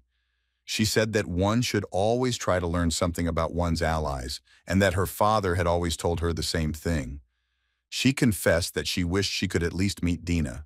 Shihan remembers Jacksonguard laughing and says that as expected of Shihan, they are best friends. He remembers the blue-eyed girl with pigtails telling him that she loves him. Shihan thinks back to himself as a young man and reflects that he trusted them as much as they trusted him and believed that he had friends and love to rely on. He wonders if that faith was justified and if there were no signs of impending betrayal. Sitting on the couch with his head down, he thinks that perhaps he didn't even try to understand his friends under the guise of trust. Frowning, he sits on the couch and thinks that they might have been disappointed in his actions or hurt by something, but he didn't even try to discern it. The girl calls out to Shihan, who is sitting on the couch, and says to him, "Shihan." He doesn't immediately respond and apologizes, saying he was just thinking. Smiling, he suggests that Alita meet Dina to see if she is trustworthy and will betray her if their identities are revealed. He looks up at the ceiling and says that Alita is indeed distrustful of people, contrary to her father's admonition, and so is Lady Zard. The girl replies that they don't always live the way they were taught, at least from now on. Shihan and Alita walk towards the door, and he says that he still won't give up on revenge because their betrayal is unjustified. A little girl with red hair looks at Alita cheerfully and says her name is Dina Cramble, and she will do her best. Alita puts a finger to her face. She's a little embarrassed. She says it's nice to meet her. Shere Khan is standing in the distance and Zeno is standing with him. Shere Khan looks at the girls carefully and talks about how Dina looks pretty happy for someone who chose Alita out of desperation. Zenon says with a smile on his face that the girls look like sisters. Alita turns around and starts to walk off somewhere. She suggests that Dina start practicing. Little Dina looks after her and yells about being ready. The red-haired girl looks away snidely and thinks about the fact that that lady has only the rank of a fighter. Dina's father hesitates and afterward tells her that he will find someone better. Dina begs her father to take Alita. Dina screams that it is Alita that she wants to learn from. Dina clenches her little fists in front of her. Her eyes squeeze shut. She is overwhelmed with emotion. Dina thinks that Alita is very cool. Her father replies that it's time for Dina to express herself the way a lady is supposed to. Alita yells at the little girl and suggests she start with lunges. Dina runs up to the girl in her ring gear and smiles widely. Dina Crumble has become Alita's apprentice. The girl swings her sword and delivers blow after blow at the torso-shaped target. The sounds of blows are heard. The girl stops and looks somewhere. She freezes and holds her sword in her hand. Dina is in awe of the girl's skills. She excitedly talks about how she always knew Alita was cool. Alita looks at the girl and wonders if it's her imagination or if Dina really does look a little different than when they first met. Dina looks at Alita in excitement, stars appearing in her eyes. Dina says she's this cutie with strong muscles. Alita stands turned away and folds her arms across her chest in a lock. Dina looks at Alita and thinks about what she heard, that armor is useless at fighter level and above. Dina wants to get rid of the pile of metal as soon as possible and become a master. Dina looks at the Xenon Knight and thinks about the fact that those who have reached the Knight level are rumored to be able to make metal stronger with combat energy. Dina wants to wear metal armor like Xenon. Dina looks at Shihan, who is standing with his hands folded in a lock. Dina, Knight Zenon, and Alita sigh heavily. They are tired of envying each other. Shihan looks at them all tiredly and doesn't understand what is happening to them. He asks about what it is. The girl turns around and talks about whether the transcendent rank is better. Shihan looks at the girl suspiciously and talks about why is she suddenly asking that. Shihan just curious. The girl recalls the revolutionaries and says that she heard that at the master level, it doesn't matter what your armor is made of. But the 7 heroes of the revolution reached the transcendent level and still wore different types of armor. Shihan replies to the girl in a calm voice that it all depends on the situation, in particular on the fighting style and martial arts studied. Shihan wants to explain and talks about, suppose she has ordinary clothes with the 1st level of protection and metal armor with the 10th level. The rank of Knight allows metal reinforcement, so it is beneficial to wear metal armor with level 10. Shihan's reasoning continues. He talks about how at the master level, she can improve any equipment to 1 level. The amount of energy used is the same, so there is no difference in what to wear. Shihan introduces the Knight and says that once she reaches transcendent rank, she can combine martial energy with a material to increase its level of defense depending on its original characteristics. While normal clothes with the 1st level would gain level 21, a metal one with the 10th level would have it rise to level 30. The girl asks with interest that it turns out the metal armor is better. Shukan puts his sword on his shoulder and covers his eyes, saying, "That's it. That's not how it works." Shukan introduces Jackson Guard and talks about how everything up to the rank of Master Reinforcement has no bearing on weight or armor, but on Translucent it doesn't. If speed is important in your fighting style, it's better to wear light armor, and if strength is important, it's better to wear heavier armor. The girl puts her finger to her lip and thinks for a moment. She says that it's clear to her now, and at her level, I would choose light armor. Shihan smiles and tells the girl to think about it when the time comes. Alita recoils. She crinkles her face questioningly. Shihan chuckles kindly and apologizes to the girl. Shihan coughs and talks about how it reminded him of something. I wonder what became of the magic Louvresque armor that I used to wear. The girl tenses up and says, "You're about..." Shihan remembers his younger self and says, "3 savior deities from another world. The magical sword of calamity, magical armor of Louvresque, and the mantle of the red dragon." The girl shyly says, "As if anyone will keep them intact. Even your underwear was sold for 100 coins, and the equipment will be much more expensive." Shihan is looking somewhere in the distance. He thinks, underwear is fine. I guess it was they who took care of my equipment. It's a bit of a shame. I should have asked Kelteron to look after it. Shihan abruptly turns around and walks away with a wave of his hand. He's talking about how training is over for the day. He goes to rest. Shihan blissfully walks away and talks about how his sensations are slowly but slowly coming back. Shirhan looks at his palm and wiggles his fingers. He thinks about the recovery at any rate. Shirhan clenches his fist and looks at it thoughtfully. He thinks about the fact that the recovery of combat energy is going smoothly. He wonders why magical energy is not recovering so readily. The castle and garden. While Shihan's team was at practice, there was someone who was working even harder. Jackson Guard is standing half naked and drinking wine from his glass. Count Kelteron is sucking up to Jackson Guard. Count Kelteron stands at his desk. At night he gathers the nobles and past revolutionaries around him for an uprising. The people are watching Count Kelteron. Among them are those who are watching everything from afar, looking to benefit themselves instead of directly participating in the coup. Count Kelteron raises a finger in the air and threatens the nobles. He says that if they don't participate, everyone will know about their corruption. Count Kelteron tells the nobles and the others that there's no point in denying it. He asks who Jackson Guard will believe. The people around him make angry faces because Count Kelteron is right. Because of Count Kelteron's hard-earned persuasion, everyone agrees to participate in the coup. Shirkan thinks about how evil attracts evil. Count Kelteron chuckles and talks about how he was able to attract comrades of justice. They will even give their lives for the future of this nation. Shikan replies about how far they are from justice to mention them and him together.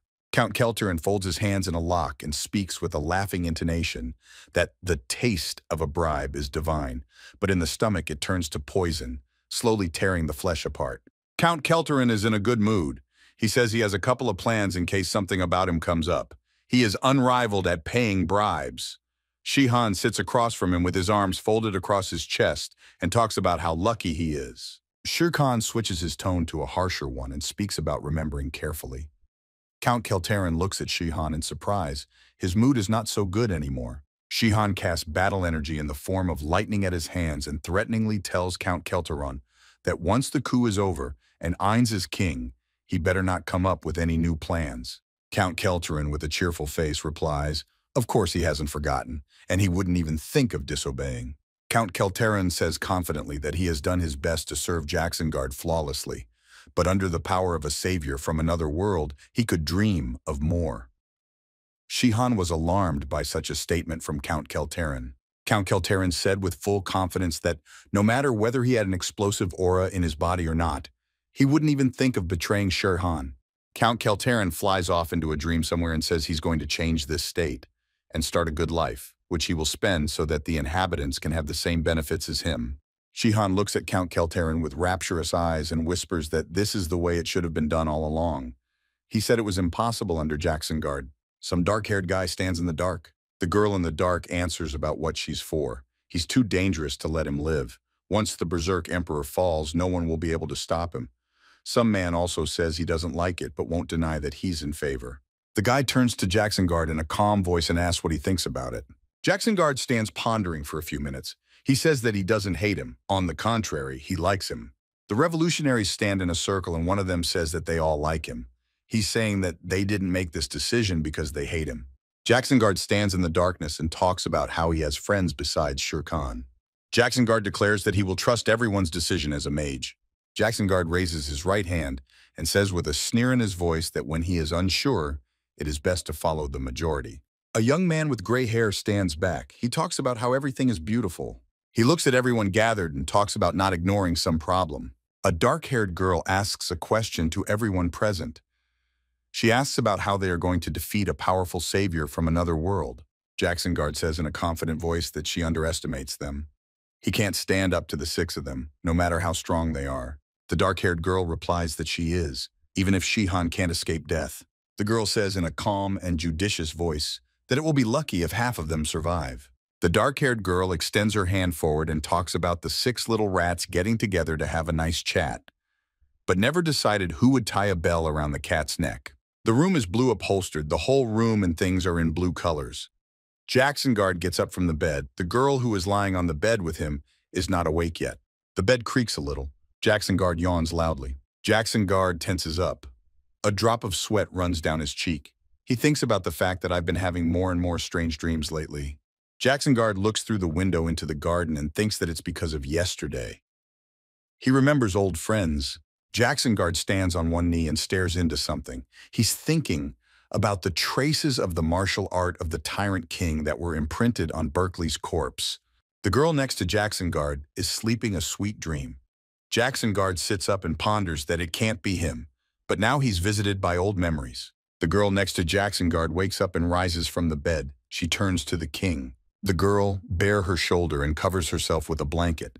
She asks in a sweet voice about the king being awake. Jackson Guard suddenly starts smiling full mouth and thinks, what's the point of getting worked up?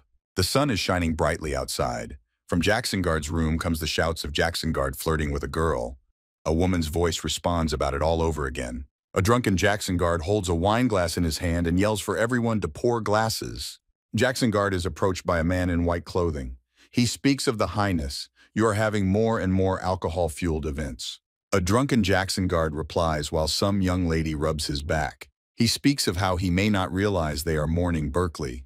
The man in the white cap slumps his shoulders and says in a tired voice that this has been going on for a month. Jackson Guard holds a glass in his hand and hiccups. He answers the man about being quieter and says that this is what a memorial service for fighters looks like. Doesn't he have to do all the things Berkeley can no longer do? Some man goes into the king's chambers and talks about how the king is right, and he's sure that Captain Berkeley is happy. Jackson Guard looks at the visitor in surprise. The Black Lion man holds up a glass and says he wants to drink to the repose of the former captain's soul, a toast from him to Sir Keller, the new captain. Jackson Guard shouts his approval. He laughs loudly. The man in the white beret just closed his eyes and stands still. Suddenly, the door of the room opens slightly. The man immediately reacts and turns his head. She becomes visible in the doorway. Someone is addressing Jackson Guard. Jackson Guard hears a familiar voice and turns his head to the side. Count Kelterin, badly out of breath, falls to his knees and speaks of an inferior servant, Kelterin, greeting the great hero of the revolution, Jackson Guard. He is here to report that the band of rebels who killed Sir Berkeley has been discovered. Jackson Guard's gaze became frantic in a second. He tensed up and glared at the Earl of Kelterin. Blackened with anger, Jackson Guard drops his glass of alcohol and asks Count Kelterin if this is true. Someone walks down the hallway very quickly. He talks about how it seems that the assassin is indeed the successor to the mercenary King Barak. He truly admires the king's insight. Jackson Guard walks half naked down the hall and asks his name. Count Kelterin replies that he has yet to find out. The people call him the Black Giant. Count Kelterin also states that according to his information, there are about 800 rebels hiding with that man in an old castle in the west of Latinsel, in the Grand. Jackson Guard smiles widely and thanks Kelterin for a job well done. Jackson Guard feels he must deal with them right now. Jackson Guard turns to the leader of the Black Lions. Keller responds respectfully to the king. Keller loudly declares that he will gather 100 soldiers from the Black Lion and a 2,000-man army right now. Count Kelterin looks at Keller in surprise. He thinks to himself that this is more than they expected. Count Kelterin puts a finger to his forehead and begins to think and sweat. He thinks about the fact that this is the entire fighting strength of the Jackson Guard army. That asshole Keller decided to let his entire force go in the first battle. We need to calm down. Count Kelterin shouts across the hallway to Captain Keller that this is a very wise decision. Keller looks at Count Kelterin in surprise. Count Kelterin tells Keller that this is no ordinary swordsman since he killed Sir Berkeley himself. No one in their right mind would find this decision odd. Jacksonguard looks at Count Kelterin with a surprised face. Jacksonguard frowns and thinks about that and the truth. Someone will probably think it's as if he chickened out. Jacksonguard commands Keller. He tells Sir Keller to prepare 50 soldiers from the Order of the Black Lion Knights and an army of thousands. Jacksonguard himself will participate in the battle, so everything should go smoothly. Keller spreads his hands in dismay and says that even in the rabbit hunt, the lion is putting all his strength. Count Kelterin points his finger at Keller and talks about putting all of himself in, not all of the soldiers. 1 or 2 lions are enough to catch 1 rabbit. Jacksonguard talks about Count Kelterin being right. Jacksonguard asked to prepare the army as he said. Keller stands with a disgruntled face, and Count Kelterin is happy that everything is working out. Count Kelterin whispers in Keller's ear. He apologizes and says he didn't mean to hurt Keller's reputation. Count Kelterin has sweat on his forehead and whispers that they have to finish building the new palace, so it would be unnecessarily costly to gather a 2,000-man army. They stand in the hallway. Sir Keller responds about how he was just overexcited. He is glad that Kelterin understands. Keller declares that he will be at His Majesty's side. He orders the captains to follow him and the others to stay in the castle. The 2 captains from the Black Lion say yes, they are flawlessly going to carry out the order. Shihan stands with a surprised face and asks about attacking one of the 6 captains. Count Kelterin speaks with one hand tucked behind his back, saying that they already have Julierin and Livel on their side. They need to infiltrate Jacksonguard's elite squad. Shihan looks at the leaflet and asks about that. Then shouldn't he attack 4 of them at once? There are 6 captains after all. Count Kelterin replies with a clever look and says that before 3 of them were Keller's servants.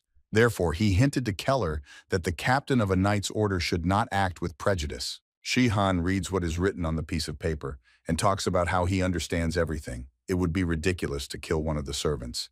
They will use this fact against them. It comes out 7. Shihan smiles evilly, a sense of revenge spreading through his blood. He talks about how as soon as he takes care of it, should he incapacitate their legs and sap their fighting power. Count Kelterin and Alida gesture that this is not the way to do it. Count Kelterin and Alida look at each other in surprise and don't understand how they got so synchronized.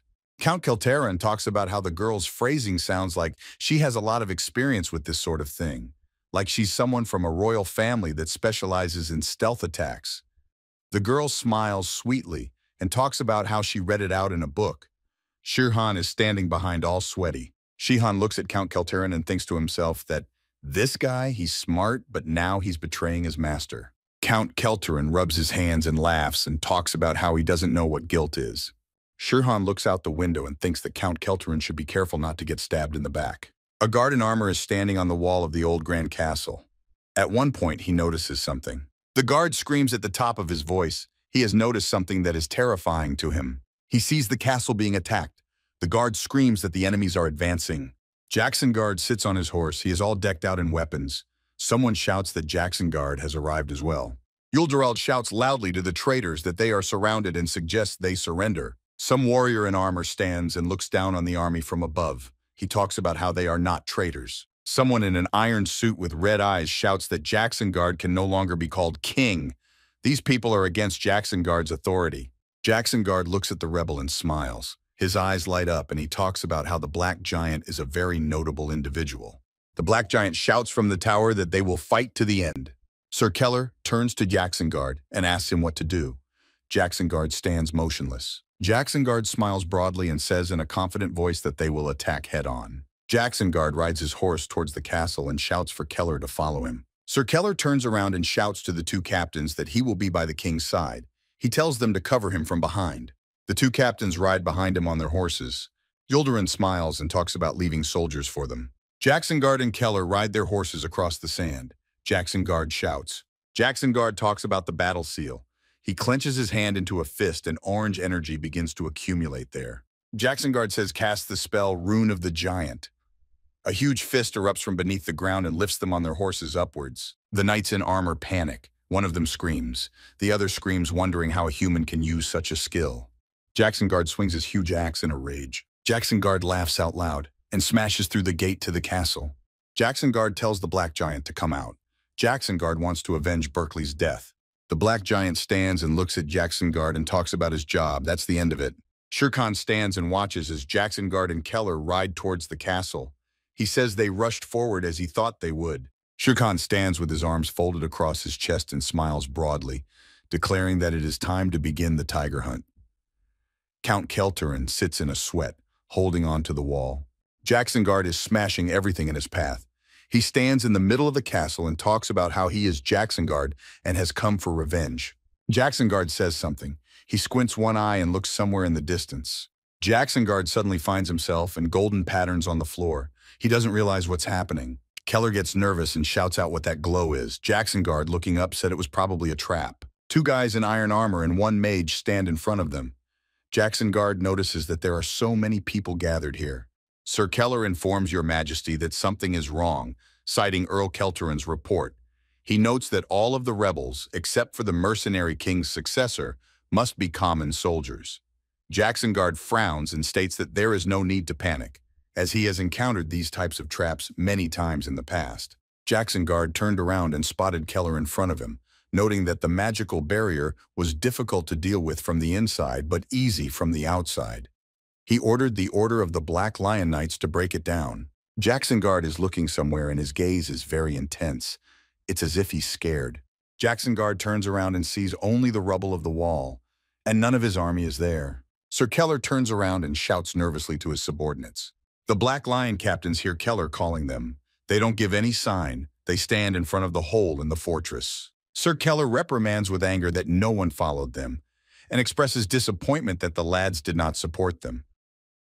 Jacksonguard realizes that the situation is getting worse by the minute, and clutches his axe in his hand tighter. Jacksonguard looks away in surprise and adds a phrase to Keller's words. He talks about how he was a traitor from the beginning. Jacksonguard looks up at the tall tower. Two human silhouettes can be seen on it. Jacksonguard sees that one of the men on the tower, it is none other than Count Kelterin. He sits on the tower and hides behind a wall. Jacksonguard clenches his teeth with all his might. He's shaking with anger. He speaks angrily. Jacksonguard shouts loudly to Kelterin how dare he betray him. Count Kelterin bounces off the wall in horror and screams loudly. Shihan asks the Count about how Jacksonguard doesn't seem any less terrifying, with him standing next to him. The Count excuses himself that he was just startled by the surprise. Count Kelterin sits on the floor. He is shaking with shrieking and crying. He asks Shihan if he had to come here. Shere Khan explains to the Count that his purpose was to see how he behaved in front of Jacksonguard. He adds that without that, he won't be able to fully trust Kelterin. Count Kelterin puts his head down and breathes heavily. He desolately agrees. Shihan, standing on the tower, notices that it was the Count who lured him here anyway. Count Kelterin nervously admits that of course he did, and adds that Zeno played surprisingly well. Count Kelterin notes that Jacksonguard would have sent something amiss if they had dressed as a black giant, as Xenon is quite visible. He says that's why he asked Xenon to take on the role. But everything went smoothly thanks to his unexpectedly good acting. Count Kelterin introduces the tiger and the knights, noting that if they were to head to the tiger's lair, they could become its dinner. Count Kelterin, looking nervously at Jacksonguard, twirls his mustache on his finger. He declares that in order to catch him, it is necessary to trap him. Keller becomes very angry and yells loudly, demanding the traitors remove the barrier. He wonders how they even dared to plot treason against the king. Keller shouts that if they surrender, they will be pardoned. The Sword Knights look at him, and one of them says that whether Keller himself realizes the position he is in or not. The two mages cast fireballs at their hands and shout that he is not their king. The mage releases a huge wave of fire from his hands. He screams loudly. Another mage releases a large amount of yellow lightning and screams for a lightning strike to sizzle. A huge ball of magic is coming at Sir Keller and King Jacksonguard, which seems to be about to finish them off. Sir Keller screams in terror. Tears are streaming from his eyes, and he wants to cover himself with his hands in terror. He opens his mouth wide and screams. The knight in armor asks the mage with hope in his voice if they have been spared. The mage stands silent in his cloak, arms stretched forward. Jacksonguard soars up and holding two axes in his hands is about to attack back. The armored knight shouts nervously that he is above them. Jacksonguard prizes himself to the ground cracking into small pieces and denting. Jacksonguard holds two large axes in his hands. Jacksonguard turns around and rocks as he sees the charred spot on the ground and says that Keller is dead. He ponders that not even any of the knights could have stood against such a force. Jacksonguard, grabbing his axes in a frenzy, rocks and says that the mage from the Iron Tower must be made of ivory. He asks who is behind all this, Lilstein or Karen. Suddenly, Jacksonguard hears someone's voice from behind him and tenses up. The voice utters the phrase, "I'm surprised, Jacksonguard." A knight stands in front, followed by a crowd of knights and mages. The knight raises his sword up and shouts why he thinks this is the shenanigans of the foreigners. The people are tired of your tyranny and have risen up. Jacksonguard stands in shock and stares somewhere in the distance.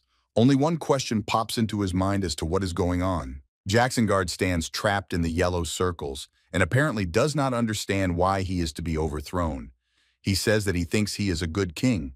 The people are taken aback by such statements. Jacksonguard holds his axe on his shoulder and looks around at everyone standing around him. He says he sees a few familiar faces and didn't think his subordinates would stab him in the back. He expresses surprise at what he thinks is a response to his kindness and loyalty. The young knight holds up his blade and laughs. He addresses Jacksonguard, saying that he thinks he is their master. He adds that all these 10 years they have seen him as nothing more than a captain. The knights in armor lash out with swords at Jacksonguard. They are very angry. Some of them shout that the king must be changed if the current one is not doing his job. Jacksonguard is very angry. He stands with his head down a bit. He grinds his teeth and speaks angrily about how those fools dared to do such a thing. Jacksonguard snaps out of his seat and leaps into the crowd of knights, swinging his axes. He shouts loudly. As the battle progresses, Jacksonguard finds it hard to move and says that his movements are restricted. He expresses his displeasure and notes that if it weren't for that, he would have tackled all of his opponents with one left. Shihan and Count Kelteron watch from the castle wall as Jacksonguard fiercely fights for his power. Shihan shields himself with one hand from the sun and says that if someone can't accept this turn of events, it makes someone grimace with anger. Count Kelteron asks what he means. Shihan calmly replies that it's just thinking out loud. Jacksonguard tries to fight. He swings his axe and wonders what it is that makes such a strong barrier. He thinks it might be a dragon trap, that even a transcendent rank is hard to break. He wonders if several top-level mages have been hired. Count Kelteron talks about Trandon. He didn't hold out much hope, but old man Trandon proved to be accommodating.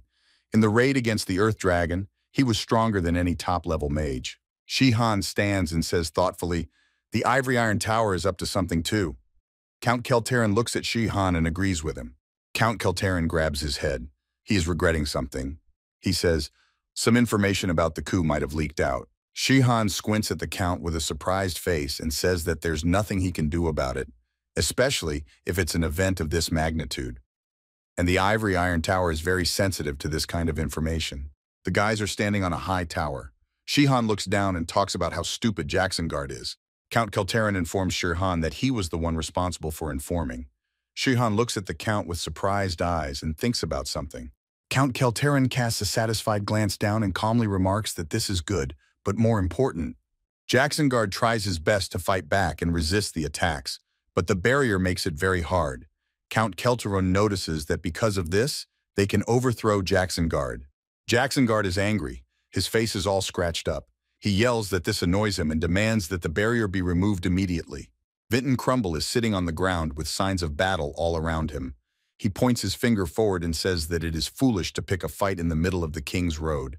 He also asks if they know who he is. Mr. Crumble shouts that he is the father-in-law of the king of this state and demands that everyone get on their knees and beg for forgiveness.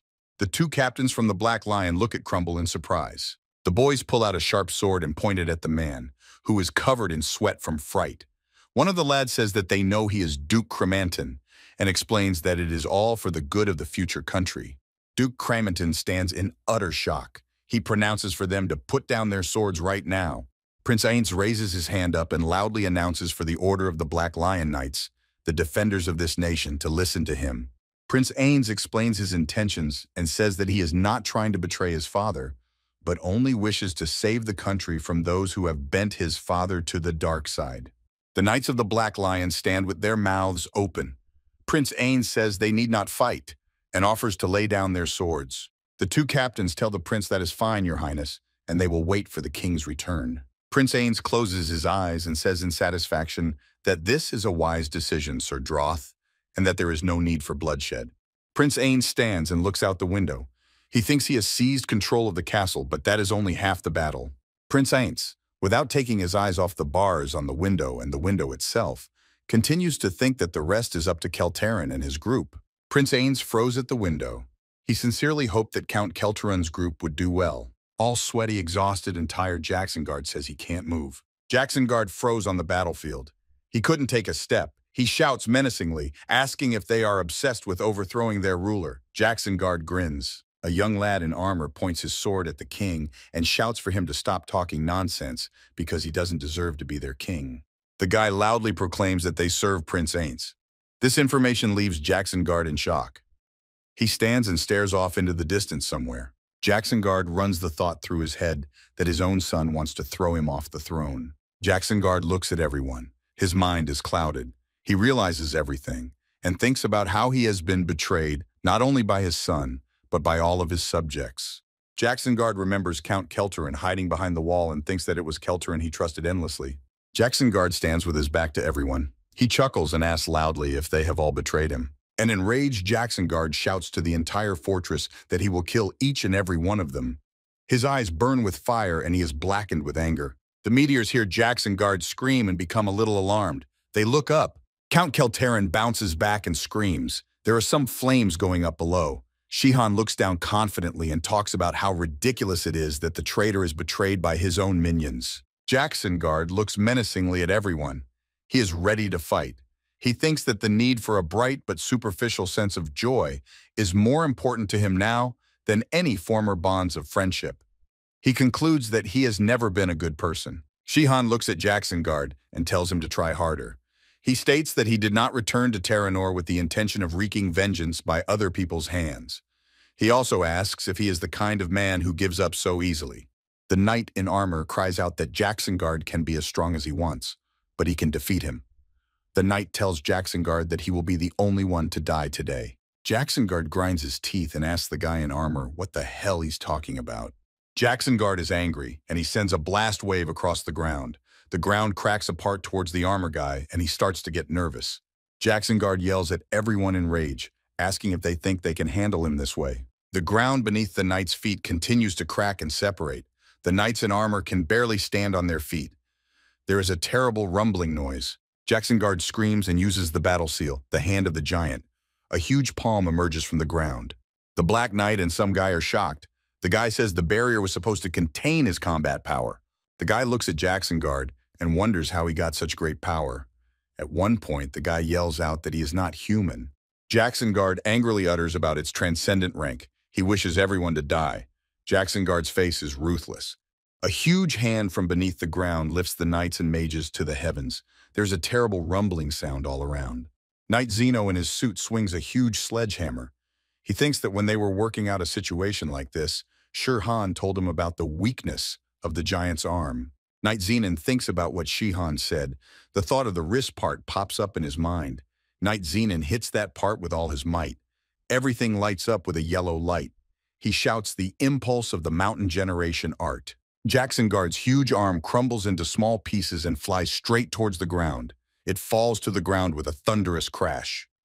A young man in armor sits up and looks at the other guy who is crawling on the ground. He talks about how he's alive. Zeno stands there in shock. He didn't expect it to be this easy.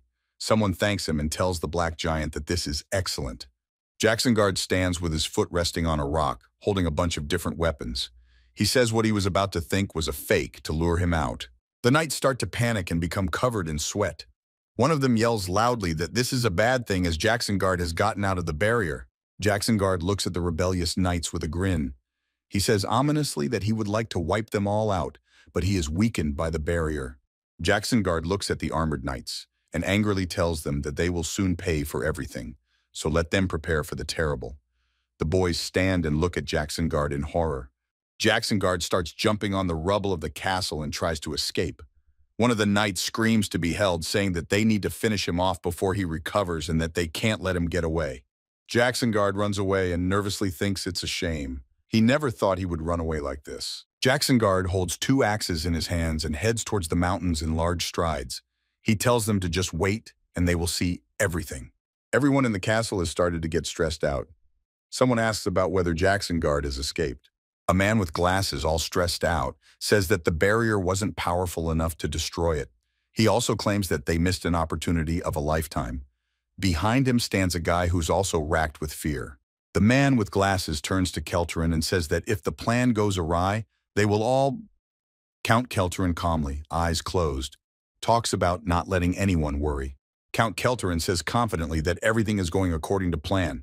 He adds that despite the horror of his tyranny, the king is still their king, and his death would have serious consequences. Count Kelterin says that the mercenary king's successor has already set out to fetch him. The man with glasses asks the count if the successor is Sean of the Double Swords. Count Kelterin says with a serious face that Jacksongard will disappear halfway through without killing anyone. He says that Terranor will remember all his atrocities, and all good accomplishments will fade into oblivion. The men look at the Count of Kelterin with surprise and think that such a coward would not speak with such confidence without reason. Their words give them hope. The sky is blue with clouds floating across it. The men tell Count Kelterin what is right. They ask him to let them go to Latincell to appeal to the true king. Several bandits are standing in a dense forest. They hear some rustling. They tense up. One of the bandits smiles and says something in a caustic voice. The bandit, holding an axe behind his back, turns to the boys and asks who they are. The young guys ask the bandit in response, asking if he is in charge. The guys stand across from each other. The man with the axe puts the axe down on the ground. The guy in the cloak is worried and turns to Shihan. He says, "Is Shihan sure it will go well? There are only two of them." Shihan stands mockingly and looks at the kid. He exhales and says he is afraid of a bunch of brigands and a level 6 mage. The kid nervously replies that he's not scared at all, he's just worried. The main bandit stands, holding his axe behind his back. Shihan looks at him and asks his partner why he's still so scared, since he's not a kid anymore. The guy nervously answers with a counter question, asking why Shihan is so fearless at such a young age. The bandit looks at the boys and is perplexed. He wonders what's wrong with them and why they're having an altercation in someone else's territory. The chief bandit turns to his subordinates and shouts, asking how else they can consider themselves outlaws if they have brought a tale to their base. The bandit, terrified, replies that they were doing their best to break away. Everyone looks at Shihan, who rubs his neck with his hand. The bandit is horrified and talks about how their opponent is a supreme swordsman. Shihan turns to the head bandit and says reproachfully that his subordinates took some of their stuff. He asks if he wants them back. The bandit replies in a cheeky tone that the things may have been theirs before, but they belong to them now. He adds that he wouldn't have stolen them if he was going to give them back later. The bandit hits the ground with full force with his axe, causing it to shatter into small pieces. He shouts menacingly, offering that if they want to try to get them back by force. Shihan swings his sword, leaving a blue streak of energy in the air. He confidently shouts he planned it that way. Shihan with blue energy, the bandit with yellow. Their guns caused a flash after the impact. The bandit looks at Shihan in horror and thinks that this kid has reached at least a master rank. Shihan tries to push his sword harder. He thinks that this pumped-up boar has really strong fighting energy. The guys move away from each other. The bandit stands, putting his axe on his shoulder, and asks what the guy's name is. The kid calmly replies that his name is Sun Shihan, and asks what the bandit's name is. The bandit replies that his name is Jacksongard. He's a commoner, so no last name. Song Shihan tells Jacksongard that it's a pity he wasted his talents on stealing. Shihan didn't expect to meet someone strong in places like this. Jacksongard is a bit surprised by such a thing. Song Shihan extends his hand to Jacksongard, smiles, and asks if he ever wanted to achieve greater goals. Jacksongard sits by some rock in the forest. His axes lie nearby. He himself is drooping from recent events. Jacksongard turns his head to the side and stares into the distance. He wonders how long he's been asleep. Jacksongard sighs heavily and says he feels a little better after resting. He notices that the Balarel forest is nearby, and he wondered why everything looked familiar to him. However, he is glad it does. Jacksongard gets up from the ground and shakes his clothes off of the dust. He thinks that when he was leading the brigands, this was his secret base here. He abandoned this place even before the Revolutionary Army was established. A tired Jacksongard sighs heavily and closes his eyes. He says that even a search party wouldn't be able to find him here, giving him a break. Jacksongard clenches his fists, his eyes burning. He says angrily that when he recovers, isn't it time for him to return to Latincell? He is sure those traitors will be begging him for mercy. Suddenly, Jacksongard notices something rustling somewhere to his left. He shifts his gaze there. Jacksongard is holding two huge axes in his hands. He tenses up and gazes deep into the forest. He thinks there is someone here. He thinks of it being a search party and doesn't realize how they found him. Jacksonguard growls and grins. He says this is perfect and he has someone to vent his anger on. Jacksonguard stands in a clearing and shouts loudly for everyone to come to him. Jacksonguard is furious, his eyes burning with yellow battle energy. He shouts loudly that he will make the treachery pay. Someone is talking about how this is all interesting. Jacksonguard tensed up. He hears a familiar voice. Jacksonguard looks into the forest. A dark figure emerges from the forest. This certain someone speaks of paying for betrayal. To him, Jacksonguard stares in horror at the silhouette that has appeared. The certain someone speaks of what he meant to say about the same thing. Jacksonguard froze. The silhouette began to peek through, and Jacksonguard sees Shihan and Alita walking towards him. Jacksonguard tenses up. He remembers a young Shihan in the same forest and asks himself if he is awake. Song Shihan looks at Jacksonguard and smiles. He is pleased with everything that is happening. Jacksonguard looks at Song Shihan and drops his axe to the ground with a clatter. Shihan speaks in a mocking voice loudly about how it was a long time ago and turns to Jacksonguard. Jacksonguard looks at the guy in horror. He clutches his axes tighter and asks Song Shihan in almost a whisper. Song Shihan stands calmly with his eyes covered. Jacksonguard asks how Shihan found something. Shihan opens his eyes abruptly and is annoyed. Jacksonguard is only interested in how he was able to come back after Shihan was thrown back into the other world. Jacksonguard stands at a loss for words as Song Shihan shouts at him with a claim that's all he wants to say to a friend he hasn't seen in 10 years. Shihan jumps on Jacksonguard and tries to throw a punch at him. He misses and hits the ground, a blue flash illuminating everything around him.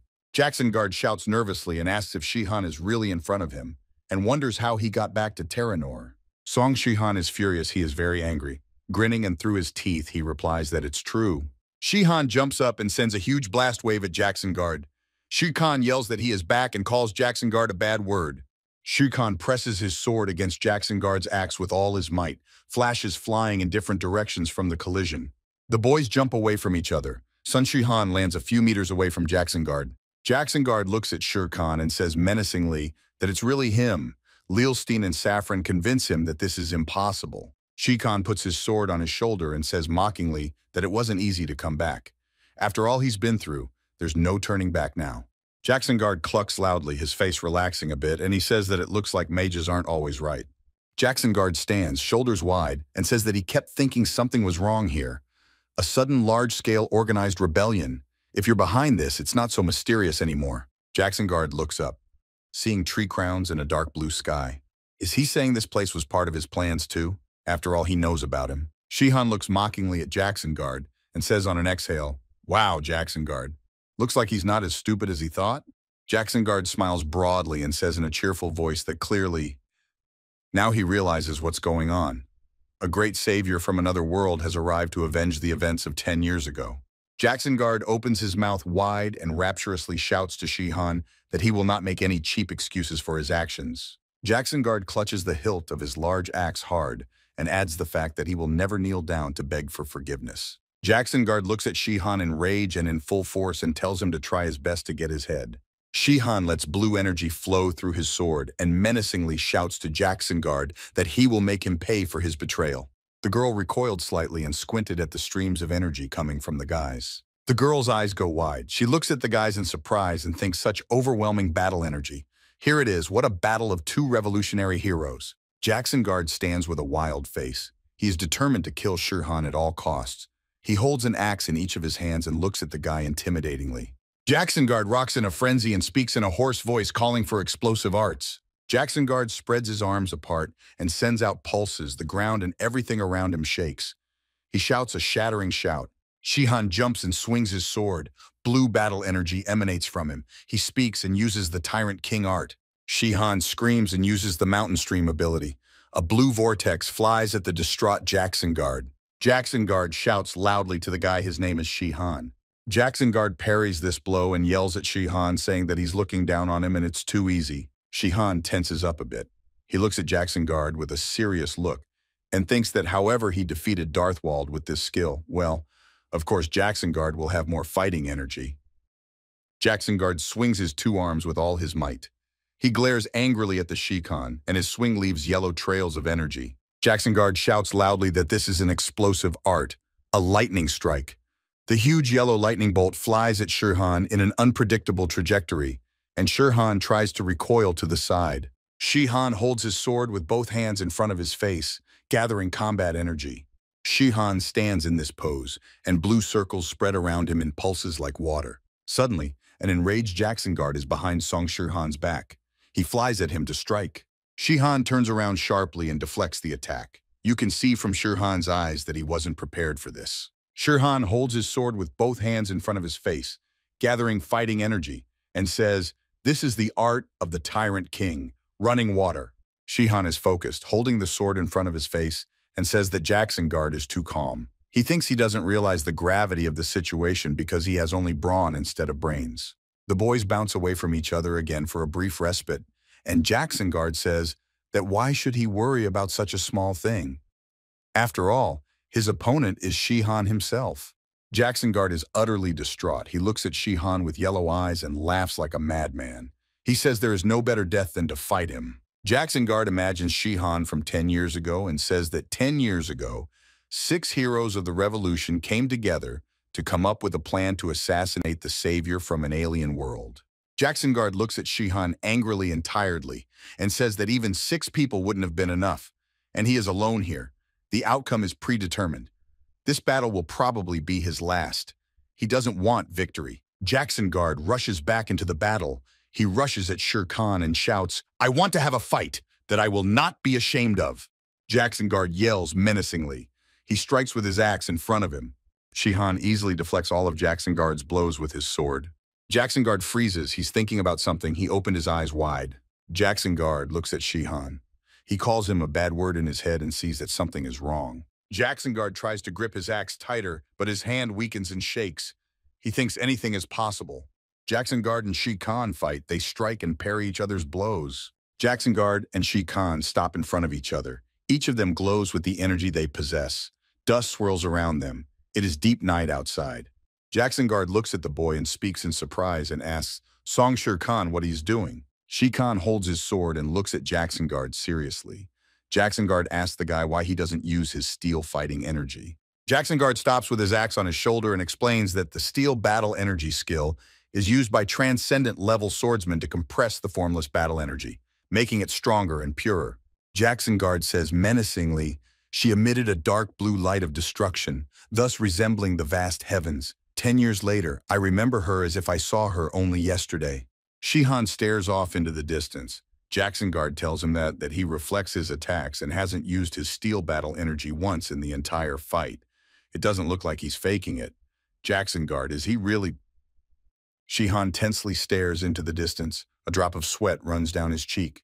Jackson Guard asks if he has really gotten weaker. Shi-Khan looks at Jackson Guard calmly and says that he asks such questions to all opponents. He thinks that Jackson Guard is still just as simple-minded. Jackson Guard looks at the guy in surprise. Shi-Han is in high spirits. He says, "Then I'll be honest with you, the amount of combat and magic energy is gone. I spent almost all of it to return to Terranor." The slanting light of the moon falls on Jackson Guard's face. "What the hell?" he says. Jackson Guard begins to melt. He is floating, yellow color is coming out of his mouth and eyes. He says, "Then how come you have so much confidence to come to take revenge on me so easily?" Jackson Guard hits Shi-Han hard with his axe and shouts, "Explosive art, strike!" Shi-Han realizes that he can't resist for long. He grunts in terror and strains. Jackson Guard uses his ability. He says, "Looks like a chess game has unfolded. My battle energy 10 years ago was negligible compared to yours." The enraged Jackson Guard aggressively shouts to Shi-Han, "I was about to think as if this was my last battle, but now I know your current strength. You are the only one here who will die." Shi-Han makes a wave of his hand and shouts, "Even if I'm not as good as before, I have enough strength to finish you off, Jackson Guard." Shere Khan looks at Jackson Guard, who is standing in a fighting stance. Shere Khan shouts, "I know all your tricks." Jackson Guard shouts, "Ha ha ha!" Jackson Guard punches Shere Khan and he flies off. Jackson Guard yells, "What can you do with so little combat energy?" Shi-Han lands on the ground and slides on the ground by inertia. He holds a sword in his right hand. Shi-Han says, "Tss, he sure is strong." Shi-Han suddenly notices something wrong. He tenses up and hears some rumbling. Jackson Guard shouts loudly, "Battle Seal! Giant's Hand!"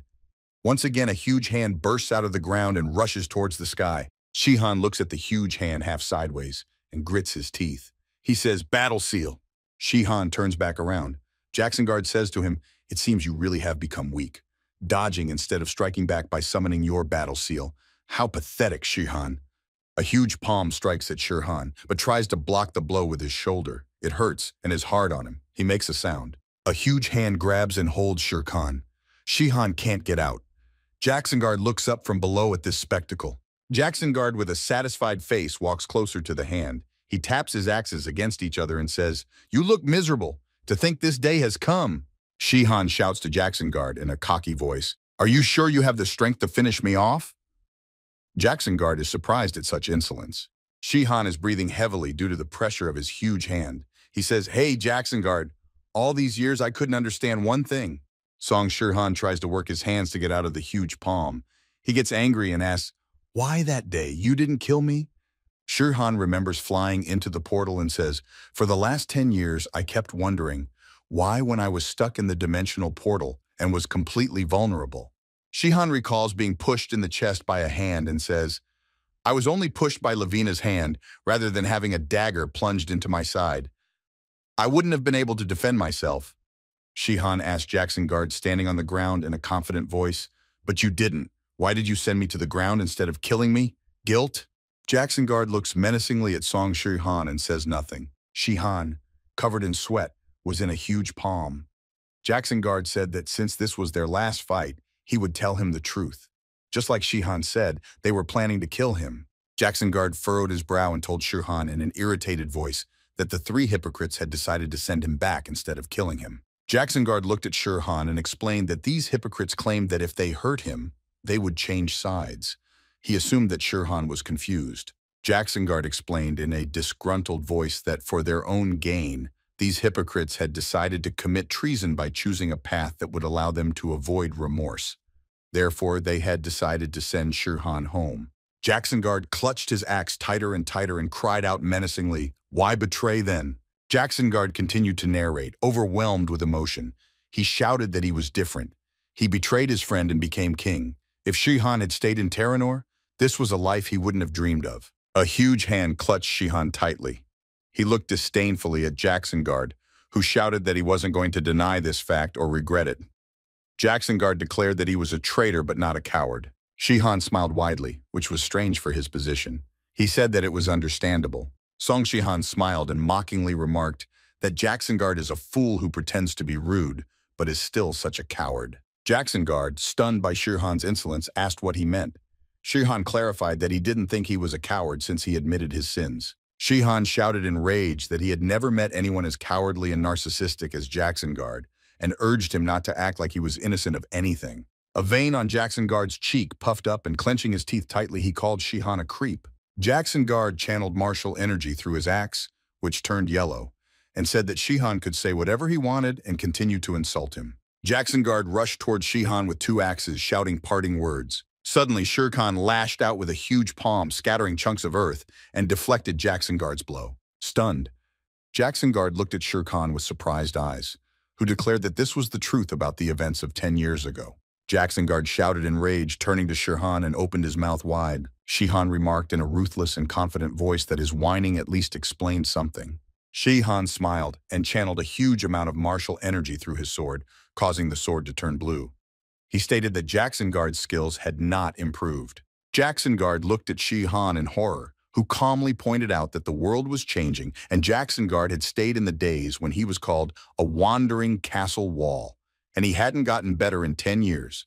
Shihan thought that Jacksonguard had some hidden skill, but it turned out not to be the case. Jacksonguard, seized by rage and fear, shouted loudly about the steely battle energy, accusing Shihan of deception. The young man smiled and asked if Jacksonguard was ashamed to admit that he had bought it, adding that he hadn't expected it to work on him. Jacksonguard, all tense, held up his two axes and glared at Shirhan, who offered a thought, wondering if it wasn't obvious that he must have had an ace up his sleeve since he'd been preparing for revenge for 10 years. Jacksonguard opened his mouth wide, and either out of rage or fear began calling Shihan's name. Jacksonguard struck the ground with his axes, causing many explosions, and shouted loudly, "Explosive art, in all sides!" Shihan jumped aside to avoid the explosions as chunks of earth flew upwards. Yellow battle energy flew around Jacksonguard. He grinned and his eyes turned white with rage, and he shouted, "Explosive art!" Jackson Guard swung his axes so that they crossed and shouted, "Rift!" Shihan gathered the energy in his sword and leaped forward, and with a shout of "Conquering the Heavens, Resonance!" he slashed at Jackson Guard's strike. Jackson Guard, tense, asked Shihan if he could still use Conquest of the Heavens.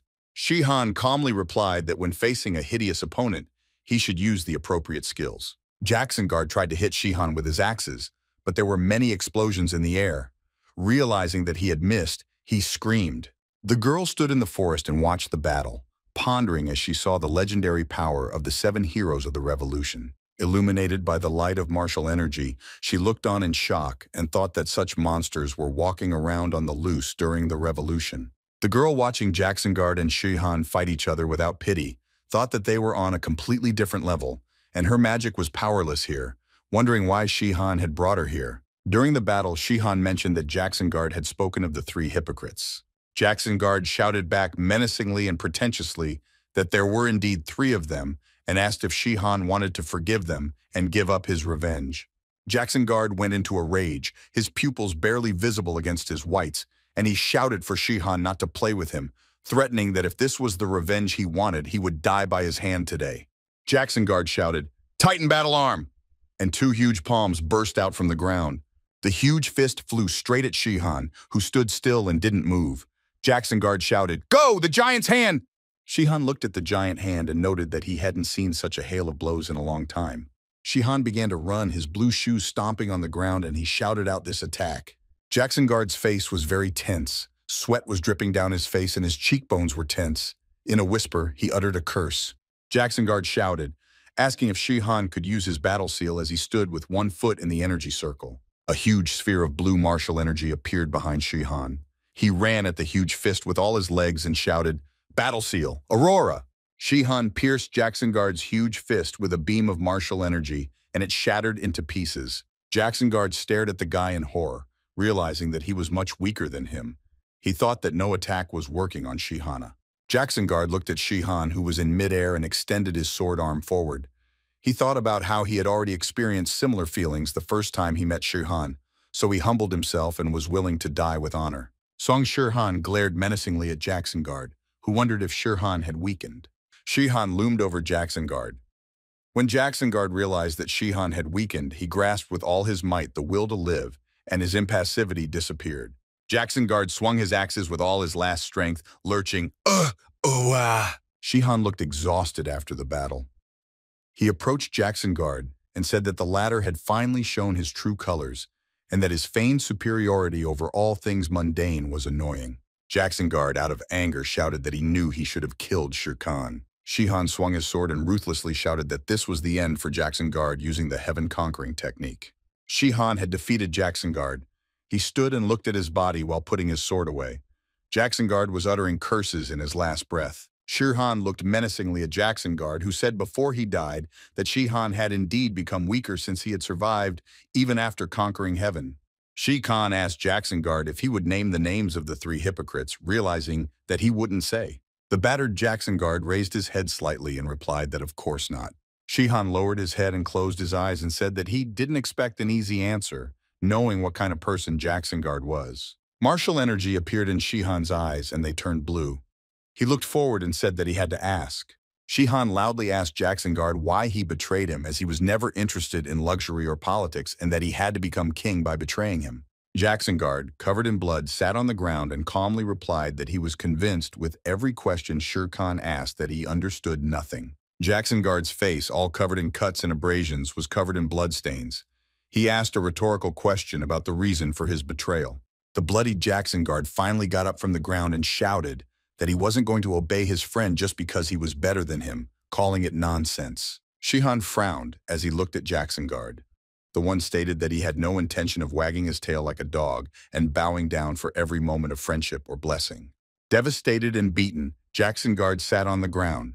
Shere Khan asked him if he had come up with such metaphors himself and expressed surprise at his talent for eloquence. Shihan lowered his gaze and noticed that Jackson Guard seemed to have similar thoughts. The young man in the shadows stepped closer to Jackson Guard and said that it was time to pay the debt of friendship and trust. Jackson Guard looked at Shihan with eyes glistening with hopelessness and stated that he was willing to be killed. Shihan laughed and spread his hands, questioning why he should kill Jackson Guard. The man stood in shock, not understanding Shihan's motives. Shihan smiled and put his hand to his chin, reminding him that Jackson Guard had sent him home out of the goodness of his heart. Jackson Guard looked at Shihan in surprise, not knowing what he was talking about, and asked what he meant. Shihan turned to the girl. "Alita, come over here."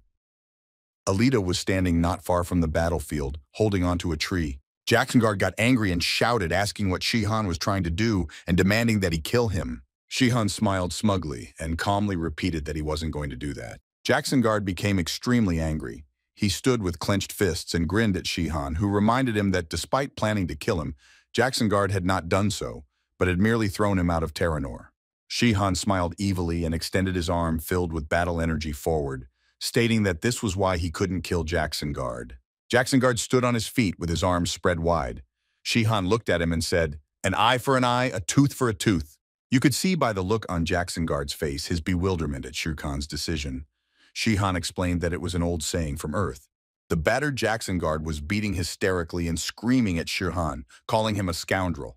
Shihan ordered the gate to the other world to open, and a huge blue portal appeared in front of Jackson Guard. Shihan put his hand on the girl's shoulder. She, surprised by what she saw, asked if he had opened the dimension portal using her magical energy. Magical energy is hovering in the air. It sounds as ridiculous as borrowing someone else's stamina to strengthen your arm. But there is an exception. Shihan stands with his arms stretched forward and palms spread. A monster summoned from another world can borrow energy from the summoner. Shihan turns to Alita and explains that he hadn't originally intended to take her with him, but the recovery rate of his magical energy was slower than he expected. The girl freezes and stares somewhere in the distance. Her eyes are wide open and she realizes, "This is why he needed me. This is no ordinary revenge." She looks at the huge blue portal and realizes that Shihan wants to send Jackson Guard to another dimension. Jackson Guard stands all wounded and says, "Oh, oh, oh." Shihan smiles as he looks at Jackson Guard and says, "You seem to be having trouble even staying still." Shihan notices that Jackson Guard is trying to resist and says, "I looked the same 10 years ago." Jackson Guard tries to hold himself in place and rocks start flying into the portal.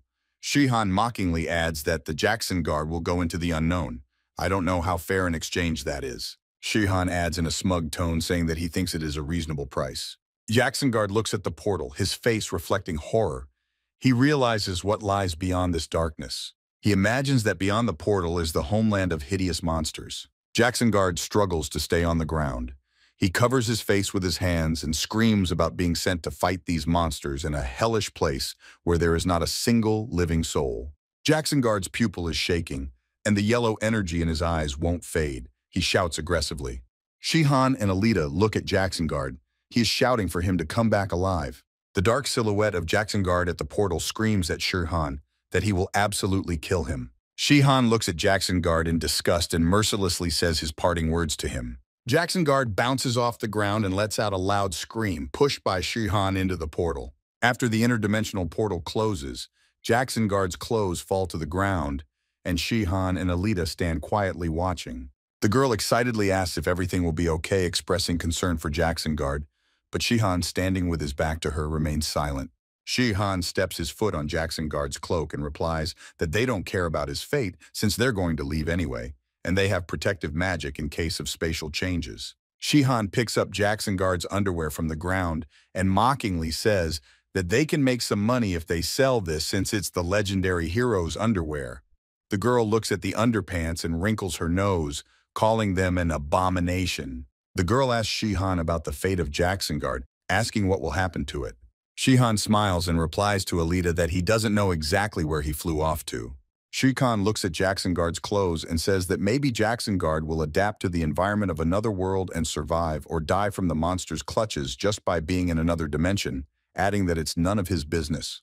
The girl expresses with a frustrated face that it would be better to kill Jackson Guard if he returns. Shihan looks at the bonfire, listening to the pleasant crackling of the flames, and states that it's impossible since Jackson Guard has no magical powers. Standing by the campfire, Shihan warms his hands and notes that while there is some possibility of Jackson Guard's return, as well as his own departure to Earth, the outcome remains unknown. The girl is not reassured and remains nervous, fearing the possible return of Jackson Guard, and asks about it again. The young man smiles, saying that Jackson Guard's return is even better, and then remains silent, brooding. Turning away from the flames, Shirhan says that if Jacksonguard returns, he will be able to watch the result of his revenge. Prince Ain't sits on the royal throne while people bow before him. He announces that his father, a former king, passed the throne to him after realizing his inability to rule well and became an ordinary villager known as the abdicated king. Prince Ain't takes his place on the royal throne and immediately after his coronation reorganizes the royal council. Viscount Crumble, whose contribution was significant, is promoted to Earl and appointed head of administration, replacing the previous incumbent, Kelterin. Julderin and Livel were appointed commander and vice-commander of the Order of the Knights of the Black Lion, respectively. After Kelterin twirled his mustache with his finger, he became a marquis, took the position of prime minister, and received the title of hero. Watching the new king take pleasure in erasing the traces of the past, the nobles had already begun to prepare for the possible destruction of their families. Prince Ain't, sitting in the royal chair, declares that he does not consider himself a villain and does not believe that the sins committed by Duke Cremanton and the other nobles should be paid for by their families. As King Ainz raises his hand, a fair-haired girl approaches him, and he announces that the former queen, Duke Cremanton's daughter, Lelia Ren Lottenberg, will become his wife as a sign of mercy and favor. The entire nobility, covering their mouths with their hands, questions the union of the current king and the former queen in force. The entire nobility then bows to the king and recites the oath of allegiance to him, his majesty. Prince Ainz, sitting in the king's chair and covering his eyes, contemplates saying, "Thank you, Kelterin. Everything happened exactly as he said it would." Suddenly the queen expresses his father's, Duke Cremanton saw in me only a means to an end, not a person. The girl puts her hands together and smiling says, "That's why she's so happy to be near Ainz." Loud cheers are heard in the castle expressing wishes for a long life for Emperor Ainz and the Kingdom of Lattenberg. Upon entering Kelterin's room, Shihan smiles broadly and spreads his arms, expressing congratulations on assuming the position of Prime Minister. Kelterin, standing with his hands tucked behind his back, looks out the windows as Shihan jokingly asks if he has now taken possession of the entire state treasury. In response to Shihan's joking question, Kelterin turns his head sharply and asks if Shihan thought he would encroach on state funds because of his new position as prime minister. Kelterin expresses his joy by raising two palms and smiling broadly, noting that even the funds Jacksonguard used for entertainment would be enough to double his fortune. Shihan smiles, saying that in any case, everything ended successfully as chaos reigned during Jacksonguard's time, and even Ainz's performance of minimal duties would be welcomed by the people. Kelterin, backing away from his enthusiasm, states to Shihan that he does not share such an optimistic view of the situation. With some concern in his voice, Kelterin expresses his thoughts, stating that Jacksonguard, though it was a source of destruction for the state, at the same time served as its defense. By introducing the castle and Jacksonguard, Kelterin concludes that having a hero of the revolution in the kingdom meant that no one would dare attack it. He concludes that the Kingdom of Lattenberg now has every chance of becoming a weak and small state.